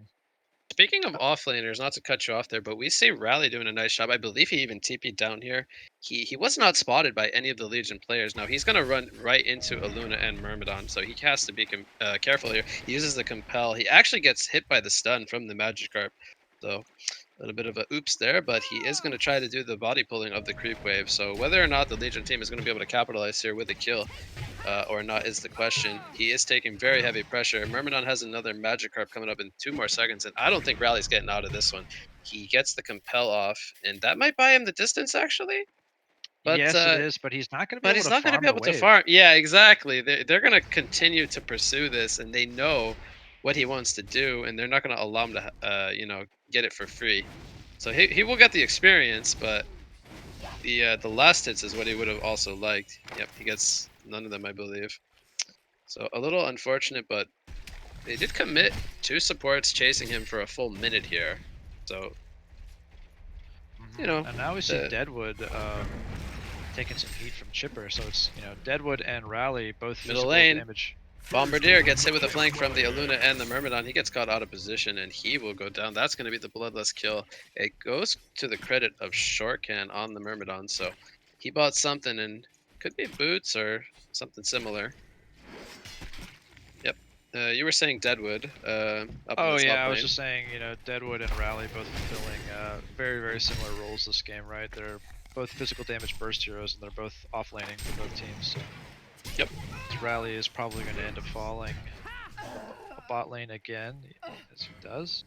Yeah, he goes down here, just too much pressure. And Myrmidon does pick up the boots, as was pointed out, so makes it even harder for Rally to escape his range of the Magikarp and the chase potential from the team.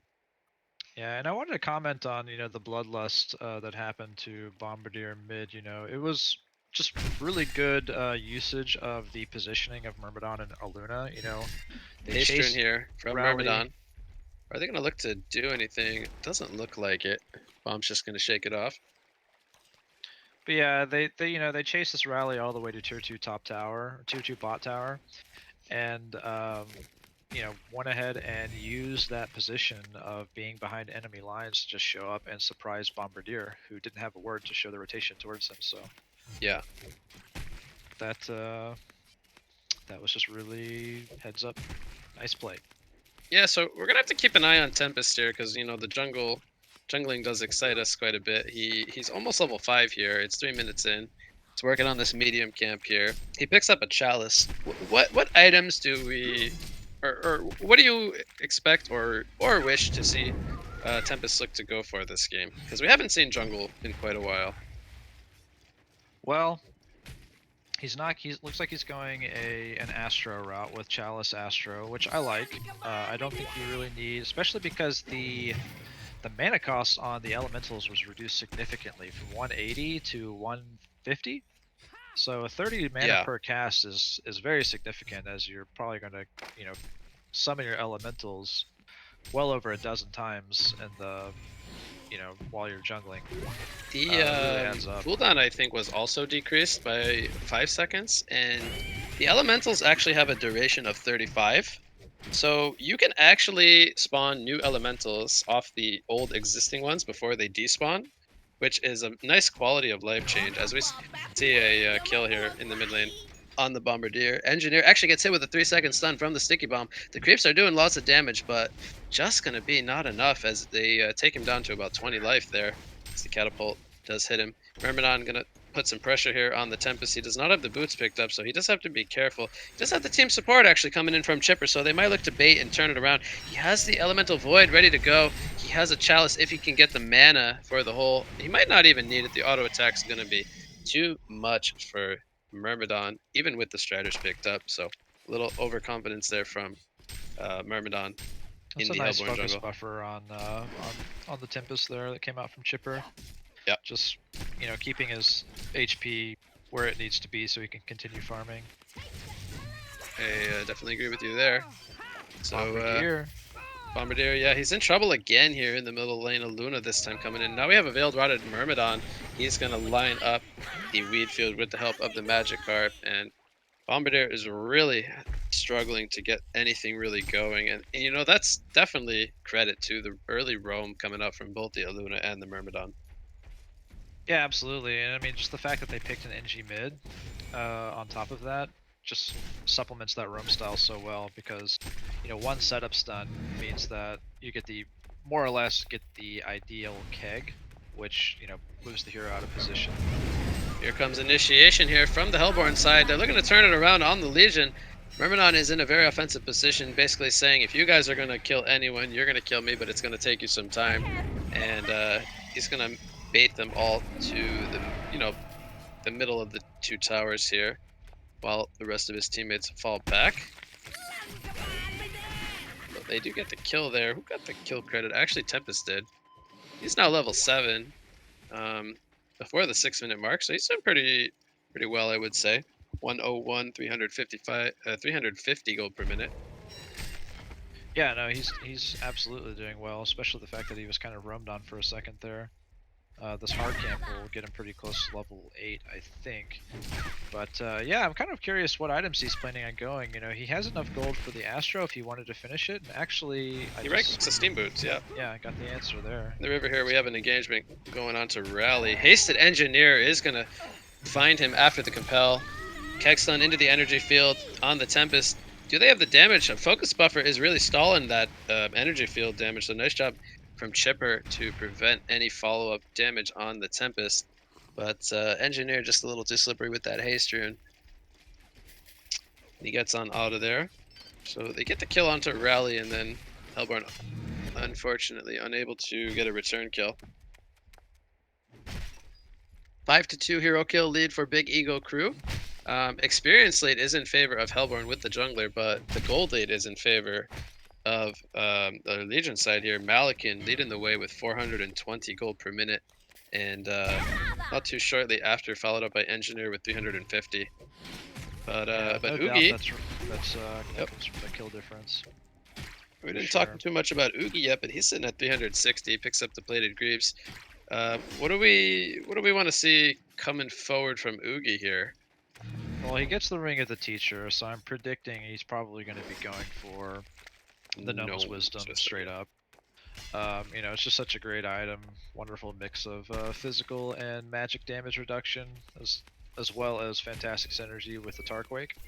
So, as he does pick up the Mystic Vestments. So clearly, The Sticky Bomb is put onto a Luna here in the mid lane. Sorry to cut you off there, as we have the TP support coming in from the Hellborn side. And they're going to net the kill here. Smackdown comes out from the Tempest. They stop any kind of gank happening on the Bombardier, so nicely done there. So now I'm curious, what do you think Tempest is going to be getting? Is Myrmidon pretty aggressively positioned here? Yeah, Bombardier and the team support. Compel comes in, they hit the stun, but a Mine Trap! Oh my god, they almost take down both the Rally and the Bomb. I'm not sure how many mines were there, but the damage was almost there. Oogie eats a energy field, but Engineer more so using that to fall back. Deadwood does hit level 6, so he has a Willowmaker ready to go. He might spot Oogie here. Does he? I don't know. I mean, there's the plated greaves picked up. I don't think he has the damage, and Yeah, no way. he also has to be careful as the team support's coming in here. Malakin gets the bot tower, and he's on his way to a Thunderclaw, only about 1k away at this point. Yeah, he's been very quietly doing his thing in the bottom lane.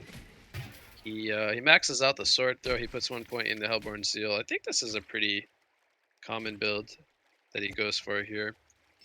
We'll most likely look to level up that Sword of the Damned. Yeah, I following mean, up the maxing out sword. sword throw is the way to go almost in every game, I think, just because of how good of a utility it is for slaying camps. I mean, you can almost Yep. always, you know, hit 2 camps with it pretty Yep. reliably. So it's Yep, very, as very the efficient. range increases as you level it up, I definitely agree with you there. They're going to do a pull here, whether or not they give that to the supports for some experience or not. Malakin will most likely take it out here.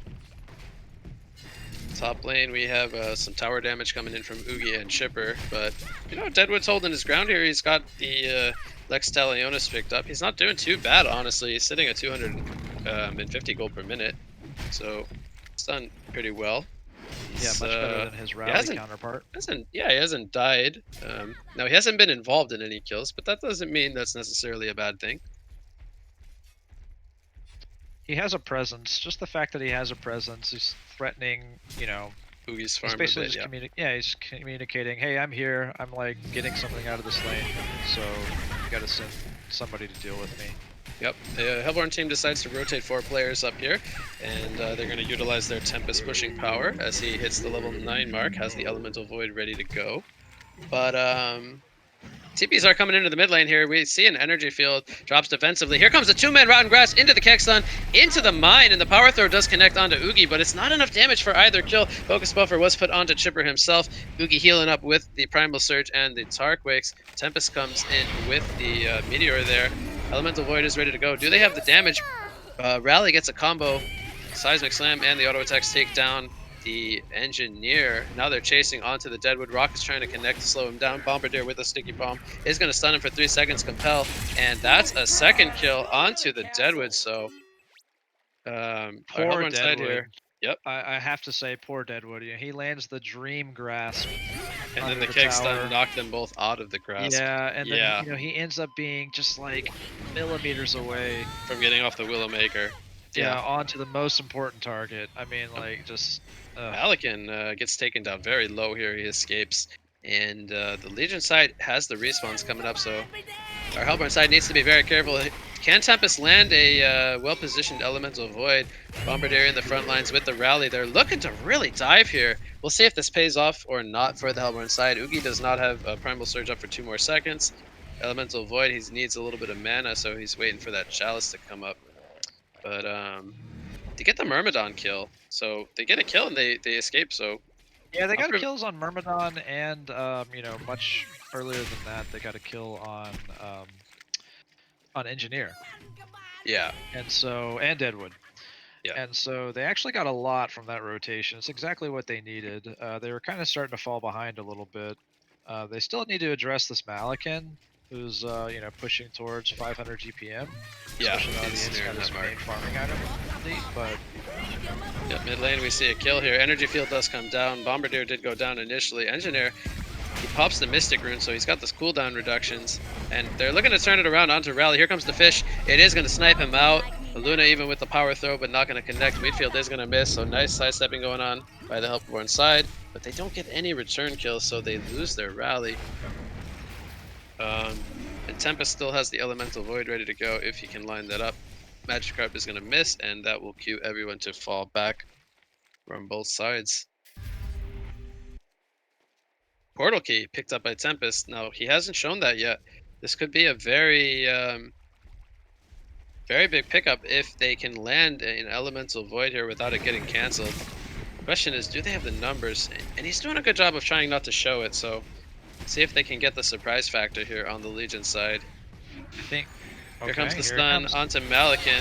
Seismic Slam is going to connect into the Chipper Rocket. Sword Throw is going to connect, and he will escape just barely. No, they didn't use it. Will they look to re-engage? Here comes the 2-man Rotten Grasp into the Kexton, into the mine, and the Focus Buffer is going to come out onto Rally to save him after the Bombardier does fall. Now, Uki is in the front lines trying to pursue. He gets compelled forward. Can he land the Tarquakes? No, he cannot. So, Engineer does escape. I don't know if that was a mine trap or what. They get the kill onto Chipper, but Malikan surviving, I think, is the biggest part of this team fight. Myrmidon now in retreat with the Deadwood. Rally leading the front lines with Oogie and Tempest behind. Tempest has that portal key. Will they look to blink in and try to catch the Deadwood here? I think Deadwood just might be a little bit too far with that clear cutting, buying him the distance. Yeah, you're absolutely right. That the story of that team fight was the Malikan survival. I mean, energy field to follow up the TP here. Chipper is going to pour it into the energy field from the Kexton, pushing him in, and that is going to be a quick kill onto Chipper. Kill credit goes to Luna.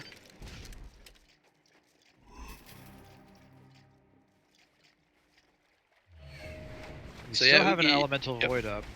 Yeah. And it's coming towards the mid lane now. Here comes the dive coming out from the Myrmidon. He's going to cancel the Tempest Elemental Void immediately with that Weed Field, and they're looking to turn it around. Magikarp, one more auto attack. Tempest does go down. Tower is taking lots of pressure here. Bombardier, he's going to try to get a return kill as he's got the sticky bomb and the bombardment coming up. Tower does go down to the creeps and off to the side here in the bottom river here. Malikan pops the possession. He's getting the assistance of a Luna onto the Oogie. Oogie doesn't have anything. He has no mana. He has no primal surge. He cannot man up and fight. Oogie will go down and Malikan gets a kill onto the enemy carry as he takes a commanding GPM lead here now, 513. Going up against that 360 GPM Oogie. Yep, and he just picked up his warp cleft there, so I think 20 gold for the recipe. So he's gonna have a hyper crown completed, and his farming speed is just really going to continue rising. Yep, hyper crown there it is, fully completed here by Malikan. Going to be shipped out to him in the upcoming seconds, and yeah, the fact that they didn't kill him in the mid lane, choosing not to use the elemental void even just to lock him down for that 1 second, I think was really the difference.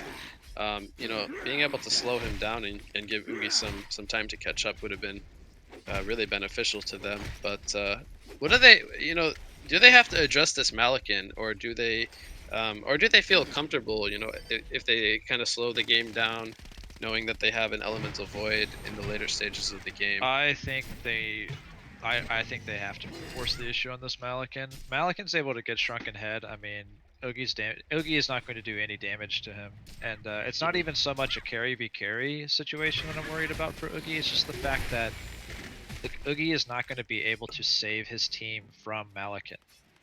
Yeah. The only person that can do that is Tempest, but Tempest is, you know, he's just above 300 GPM at this point. If he isn't able to, so first of all,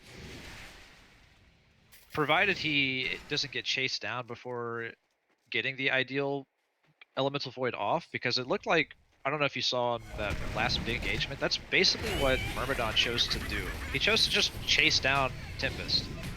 Sticky bomb is applied here to Myrmidon. Here comes the airstrike from Bombardier. They take out the Myrmidon, but Haystern onto the Engineer. Do they have the damage? And do they want to commit to a chase here? Tempest is nearby. Has no elemental void for 25 more seconds. The Hellborn team is all here grouped up, looking to push this tower. Has 5. And Engineer does pick up the spell shards. He's going to try to do some counter pushing here. Yeah, so Oogie actually just picked up a Icon? Beast Heart. And so Okay. it looks like he's going to be going Icon, which I agree with, in all honesty.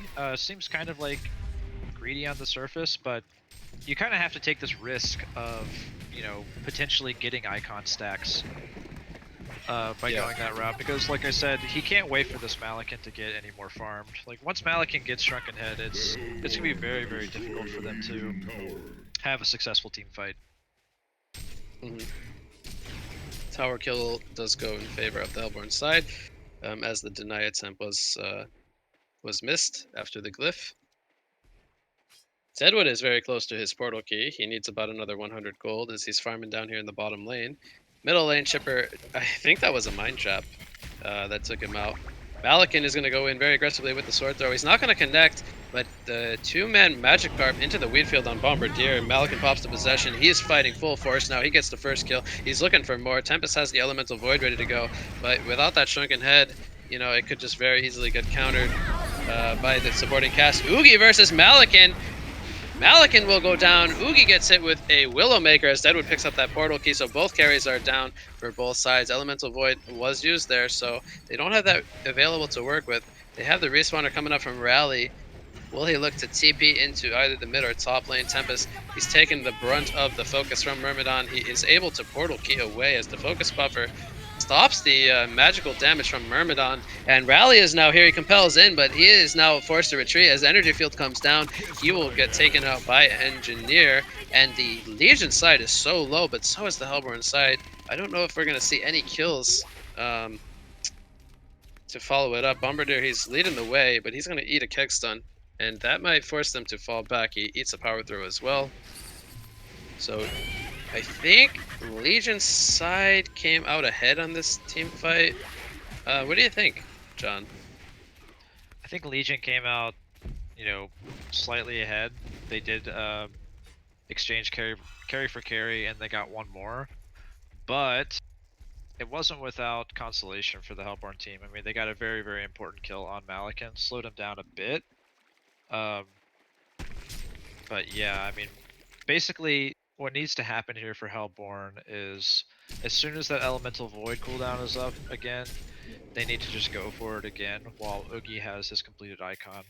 And hopefully get a few kills, get this icon regen rolling, and just hopefully they can continue fighting on every single Elemental Void cooldown. Engineer is going to bottle up an invisibility rune. We have Veiled Rot used by the Deadwood, who has the Willowmaker back off cooldown.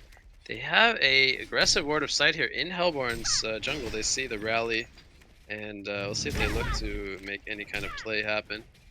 Bombardier is spotted here in the top lane by Deadwood. I think he knows where he went. The Veiled Rod is going to break. Will he go for the kill here? Bombardier doing a nice juke, but the clear cutting is going to spot him out. Here comes the Willowmaker into the rotten grass. Lex Talionis is applied, and Bombardier will go down. Now, he did get the airstrike off, but a Storm Sphere comes in from the Engineer to save him. Not going to be enough as Chipper does take him down. The Sticky Bomb, I think, took him out. Oogie is now here in the top lane. Engineer is going to go down. Chipper will stay alive, and Myrmidon might be in some trouble. Here comes Tempest. He blinks in, but I'm not sure if he didn't see where he went. I guess they lost vision. The tablet. Oh my god, is he going to make it out alive? It looks oh like my it. god, Myrmidon actually does the juke. I think they lost vision of him for that split second when he portal keyed in on the Tempest. And that just was enough for him to make the escape. A nice TP from the Myrmidon there. They kind of got what they needed, though. I mean, they got a 2-for-1 exchange there. Oogie got a kill with his icon. I mean, Engineer and Deadwood, those are two pretty solid kills. Malikan, he pops the possession here in the top lane, and Oogie. I mean, we were just saying that's what they needed, but that's the opposite of what they needed as Oogie. Yeah, I don't all really by know himself here, what he was without doing over without there. any vision. It's just a bit of a greedy play, I want to say, by Oogie. You know, he knows has no he has no team support there, being very deep into the Legion's part of the map. And that's going to open up a Kongor for Big Ego crew. I don't think this is going to be contested. Engineer in the mid lane, he gets a nice Storm Spirit off. Compel is going to miss. Slam is canceled here. Chipper throws down the chainsaws. Deadwood is going to get a kill, and Engineer is going to make the escape. What was looking like Engineer, you know, being in a very dangerous spot, getting initiated on, they turn it around, and Deadwood gets that kill onto Rally. That's some heads up play coming out from Big Ego crew in the mid lane. Excuse me. Veiled Rotted hasted Engineer. He actually ran into Chipper, but it didn't break the Veiled Rot Tempest. He's going to get tossed in and out. No, he doesn't get tossed out, but the damage from the energy field is going to take him out. And now Chipper is in a lot of trouble as well. He's got a mine coming up in one more second. Focus Buffer is applied. Let's see if he can net the kill. The Focus Buffer going to prevent that magic damage. Meanwhile, Bombardier did go down to Malikan in the bottom lane, who also denies the tower, I believe. So a lot of momentum here coming from Big Ego crew. They take an 8,500 gold lead and a 14,000 experience lead. You know, what was an early experience lead with that Tempest jungling in the beginning has now really shifted for Legion. Yeah, I just think they weren't able to make they just weren't able to make use of that early Tempest PK enough. You know, like the very first mid lane. Here comes the rotten grass from Deadwood, but there was no Willowmaker for 3 more seconds. The power throws did 8, as well as the tree throw from Deadwood, and they get the kill onto Rally. I mean, they're clicking on all cylinders right now. They got the complete map control. They're even attempting Hellborn's Kongor, and this would give them a token of life. So I think it's safe to say our Hellborn side needs to make a decision very fast here whether or not they want to defend this. They got the ward of sight down. They see what's going on. They see the HP of the Kongor. See if they can find the initiation they're looking for. Oogie eats a Magikarp into a Weedfield stun, but Malikan sitting here on the Kongor. He's chicken down to about half HP. Deadwood goes in. A nice Storm Spirit coming out from Bombardier onto Oogie. It's going to save him initially. Deadwood, he is going to go down to the Sticky Bomb. Weedfield does come out. Energy Field is placed very defensively. They get the token of life onto the Malikan, and Tempest goes down. The Elemental Void was used and canceled immediately. Malikan is fighting in the front lines with that shrunken head, with that possession. Oogie goes down, and it's a double tap coming out for Dutch ownage on the Malikan. They're diving the base, but Bombardier will not be pursued. It's a 4-for-1 team fight. Token of Life still holding strong here on our Malikan. So Big Ego Crew extends their lead even further. Yeah, this is looking very, very difficult for lactose intolerant to come back from. Even their core heroes are in danger of dipping below 300 GPM, and once that happens, I mean, it looks like they're not going to be able to get any more items, any more game-breaking items. So Malikan gonna go in here with the sword throw. It's gonna miss, and Storm Spirit is gonna prevent any follow-up from the Malikan. So Bombardier doing a nice job of avoiding death there. Myrmidon, though, he throws out a carp. See if they look to pursue this. Engineer is making his way over. Sticky Bomb comes out, and Myrmidon will go down. Now, Engineer, he needs to be careful as the team support is coming in. Chipper, he's going to scout him out with the rockets. Now, there is a token of life on the Malikan, so they are feeling very confident with that possession up and the shrunken head ready to go. Tempest does not have an elemental void for 90 more seconds. Looking to finish farming his shrunken head. Bombardier is going to be able to TP out in the bot lane as Malikan just unfortunately missed him. So yeah, about another 800 gold for that shrunken head on Tempest. Engineer gets caught here. It's a pretty important kill, I would say. They take out the level 16 Engineer. yeah, absolutely, and they might be able to get a mid tower out of it. But even still, I mean, it's hard to make a move whenever you have this shrunken head, and now he has a PK. Malikan has a PK, so Malikan is basically in the mood to fight. Yeah, No we'll more see if farming. they. I don't know if anyone will give him a Staff of the Master. I know Dutch loves the combination of Portal Key and Staff on Malikan, but I don't think he would necessarily buy it himself. But yeah, he values the Portal Key here, so he's going to have that ability to blink in and fear. And as we talk about that, Tempest's going to get compelled backwards, so we'll see if the Hellborn team can get into retreat mode. Bombardier is going to get hit with the possession. Malikan, he's going to Storm Spirit himself, but that's just going to delay the inevitable. He will go down, and the Hellborn team is in full retreat mode. Rally gets hit with a Oak Bolt stun from Deadwood, but he does get the distance in the end with the compel. So they only lose the Bombardier. Yeah, with how farmed this Malikan is, he's just so dangerous with his PK now. Having the mobility of both sword throw and the PK now, like you just can't escape him. And, yeah, it's safe to say he's very threatening. Oogie has no icon charges currently. In comparison, he's sitting only at 320 gold per minute. Malikan's sitting at 625 gold per minute.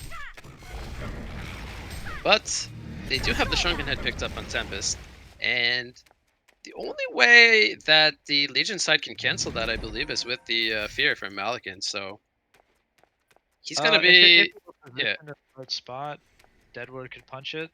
It could punch him, but yeah. That as long as Tempest holds on top of himself, that should never happen. yeah.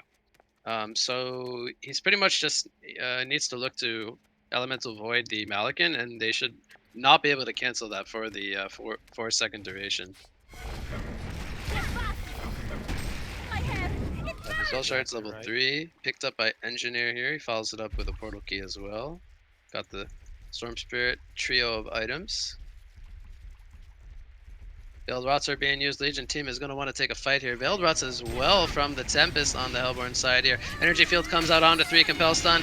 And Tempest is going to get feared immediately by the Malikan Portal Key. And the Deadwood, I believe, Willowmakered him as well. It's a double tap coming out for Malikan.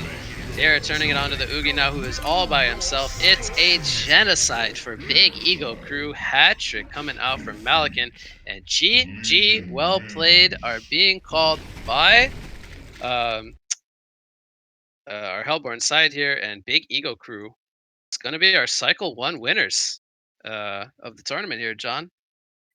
Yep, I saw it, and I saw exactly why that PK was picked up. You know, we had the more or less the ideal engineer ult catching multiple heroes, and then Malikan with no delay saying sword throw is not fast enough. I want to get in there immediately and pop possession, and that's what the PK is for, and just instantly deletes Tempest, and I can't remember the other hero, but Tempest was the main one because the Hellborn hopes and dreams were more or less riding on Tempest Yep, with I, that I completely the agree with you drunken. there. Oh, Big Ego Crew looking really solid in games number 2 and 3. They take the cycle number 1 in pretty decisive fashion. Pending that first game loss where we saw um, a very strong game number 1 from Lactose Intolerance. So they definitely showed their uh, fighting power and that they were here to contend. But in the end, it was Big Ego Crew. I'll call them our defending champs as they had previously won the last HoN OMG tournament. So congrats to them for winning the cycle. Now I'm not sure if we're doing any interviews. I'm just gonna ask Paradise here if we're gonna do that or not. Okay. Okay. So it's 3 a.m. apparently over in Europe. So or on the other side of the world. So maybe not. But yeah, final thoughts, John, before we turn it over to Paradise to wrap things up. Um, just that the third game was very much kind of in line with the typical drafts that we see. Pretty safe, pretty traditional meta heroes. But I actually really like. I got to hand it to Lactose Intolerant for trying out some and being really, really successful in game one with some kind of unusual drafts. So yeah, more power to them, and I would love to for them to continue participating in the tournaments and showing us, these somewhat sidelined strategies that kind of Unorthodox. Sorry to interrupt. We got to use the same unorthodox. I love it. yeah, Yeah. unorthodox strategies, Yeah. and yeah. But yeah, that's it. I think both teams played really well. Second game was interesting, but eventually just got out of hand for them. But hmm yeah, the third game was really was quite something. I love seeing the jungle pick. Yeah, I don't want to ramble on too much about it. Yeah. I hope we see some more jungle. I think the potential was there, just not the execution, and that's credit to Big Ego Crew with the on point teamwork in game number 3. But yeah, that's gonna wrap it up for both myself and my co-caster here, Easy Full Clan. So we are gonna say goodnight, and we're gonna take it over to Paradise to close things out. Thank you all for watching, and I hope we had a. I think it was a great cycle number 1 as we saw some different teams emerge uh, and test their luck here in cycle number 1. So looking forward to cycle number 2. But yeah, that's gonna do it for us. Thanks for hanging out, everyone. It sure will, and thank you, Easy Falkland, John, and what you got, aka Chris, Dutch Ownage, and Thomas, aka Shortcan, for joining us today for the casting. And yesterday, well, John did not join us yesterday, but thanks to him as well for joining today. Thanks to all of our casters. Thanks to everybody for watching the tournament, and thanks for every single participant in this tournament, and congratulations. Okay, I cannot speak anymore because 3 a.m. But congrats to Big Ego Crew for winning the cycle number 1, gaining them 4 points for the HoN Oh My God Tour Season 3, the grand finale tournament that's gonna happen in 4 months from now, if I'm not mistaken. Either ways, thank you all for watching. Glad you enjoyed this tournament. And this tournament, or this league tournament, is just gonna get better and better and better with time. And the draft is gonna get better. Everything is just gonna get better and better slowly with time, hopefully. Either ways, thank you all for watching. See you in cycle number 2. Till then, good night, everybody.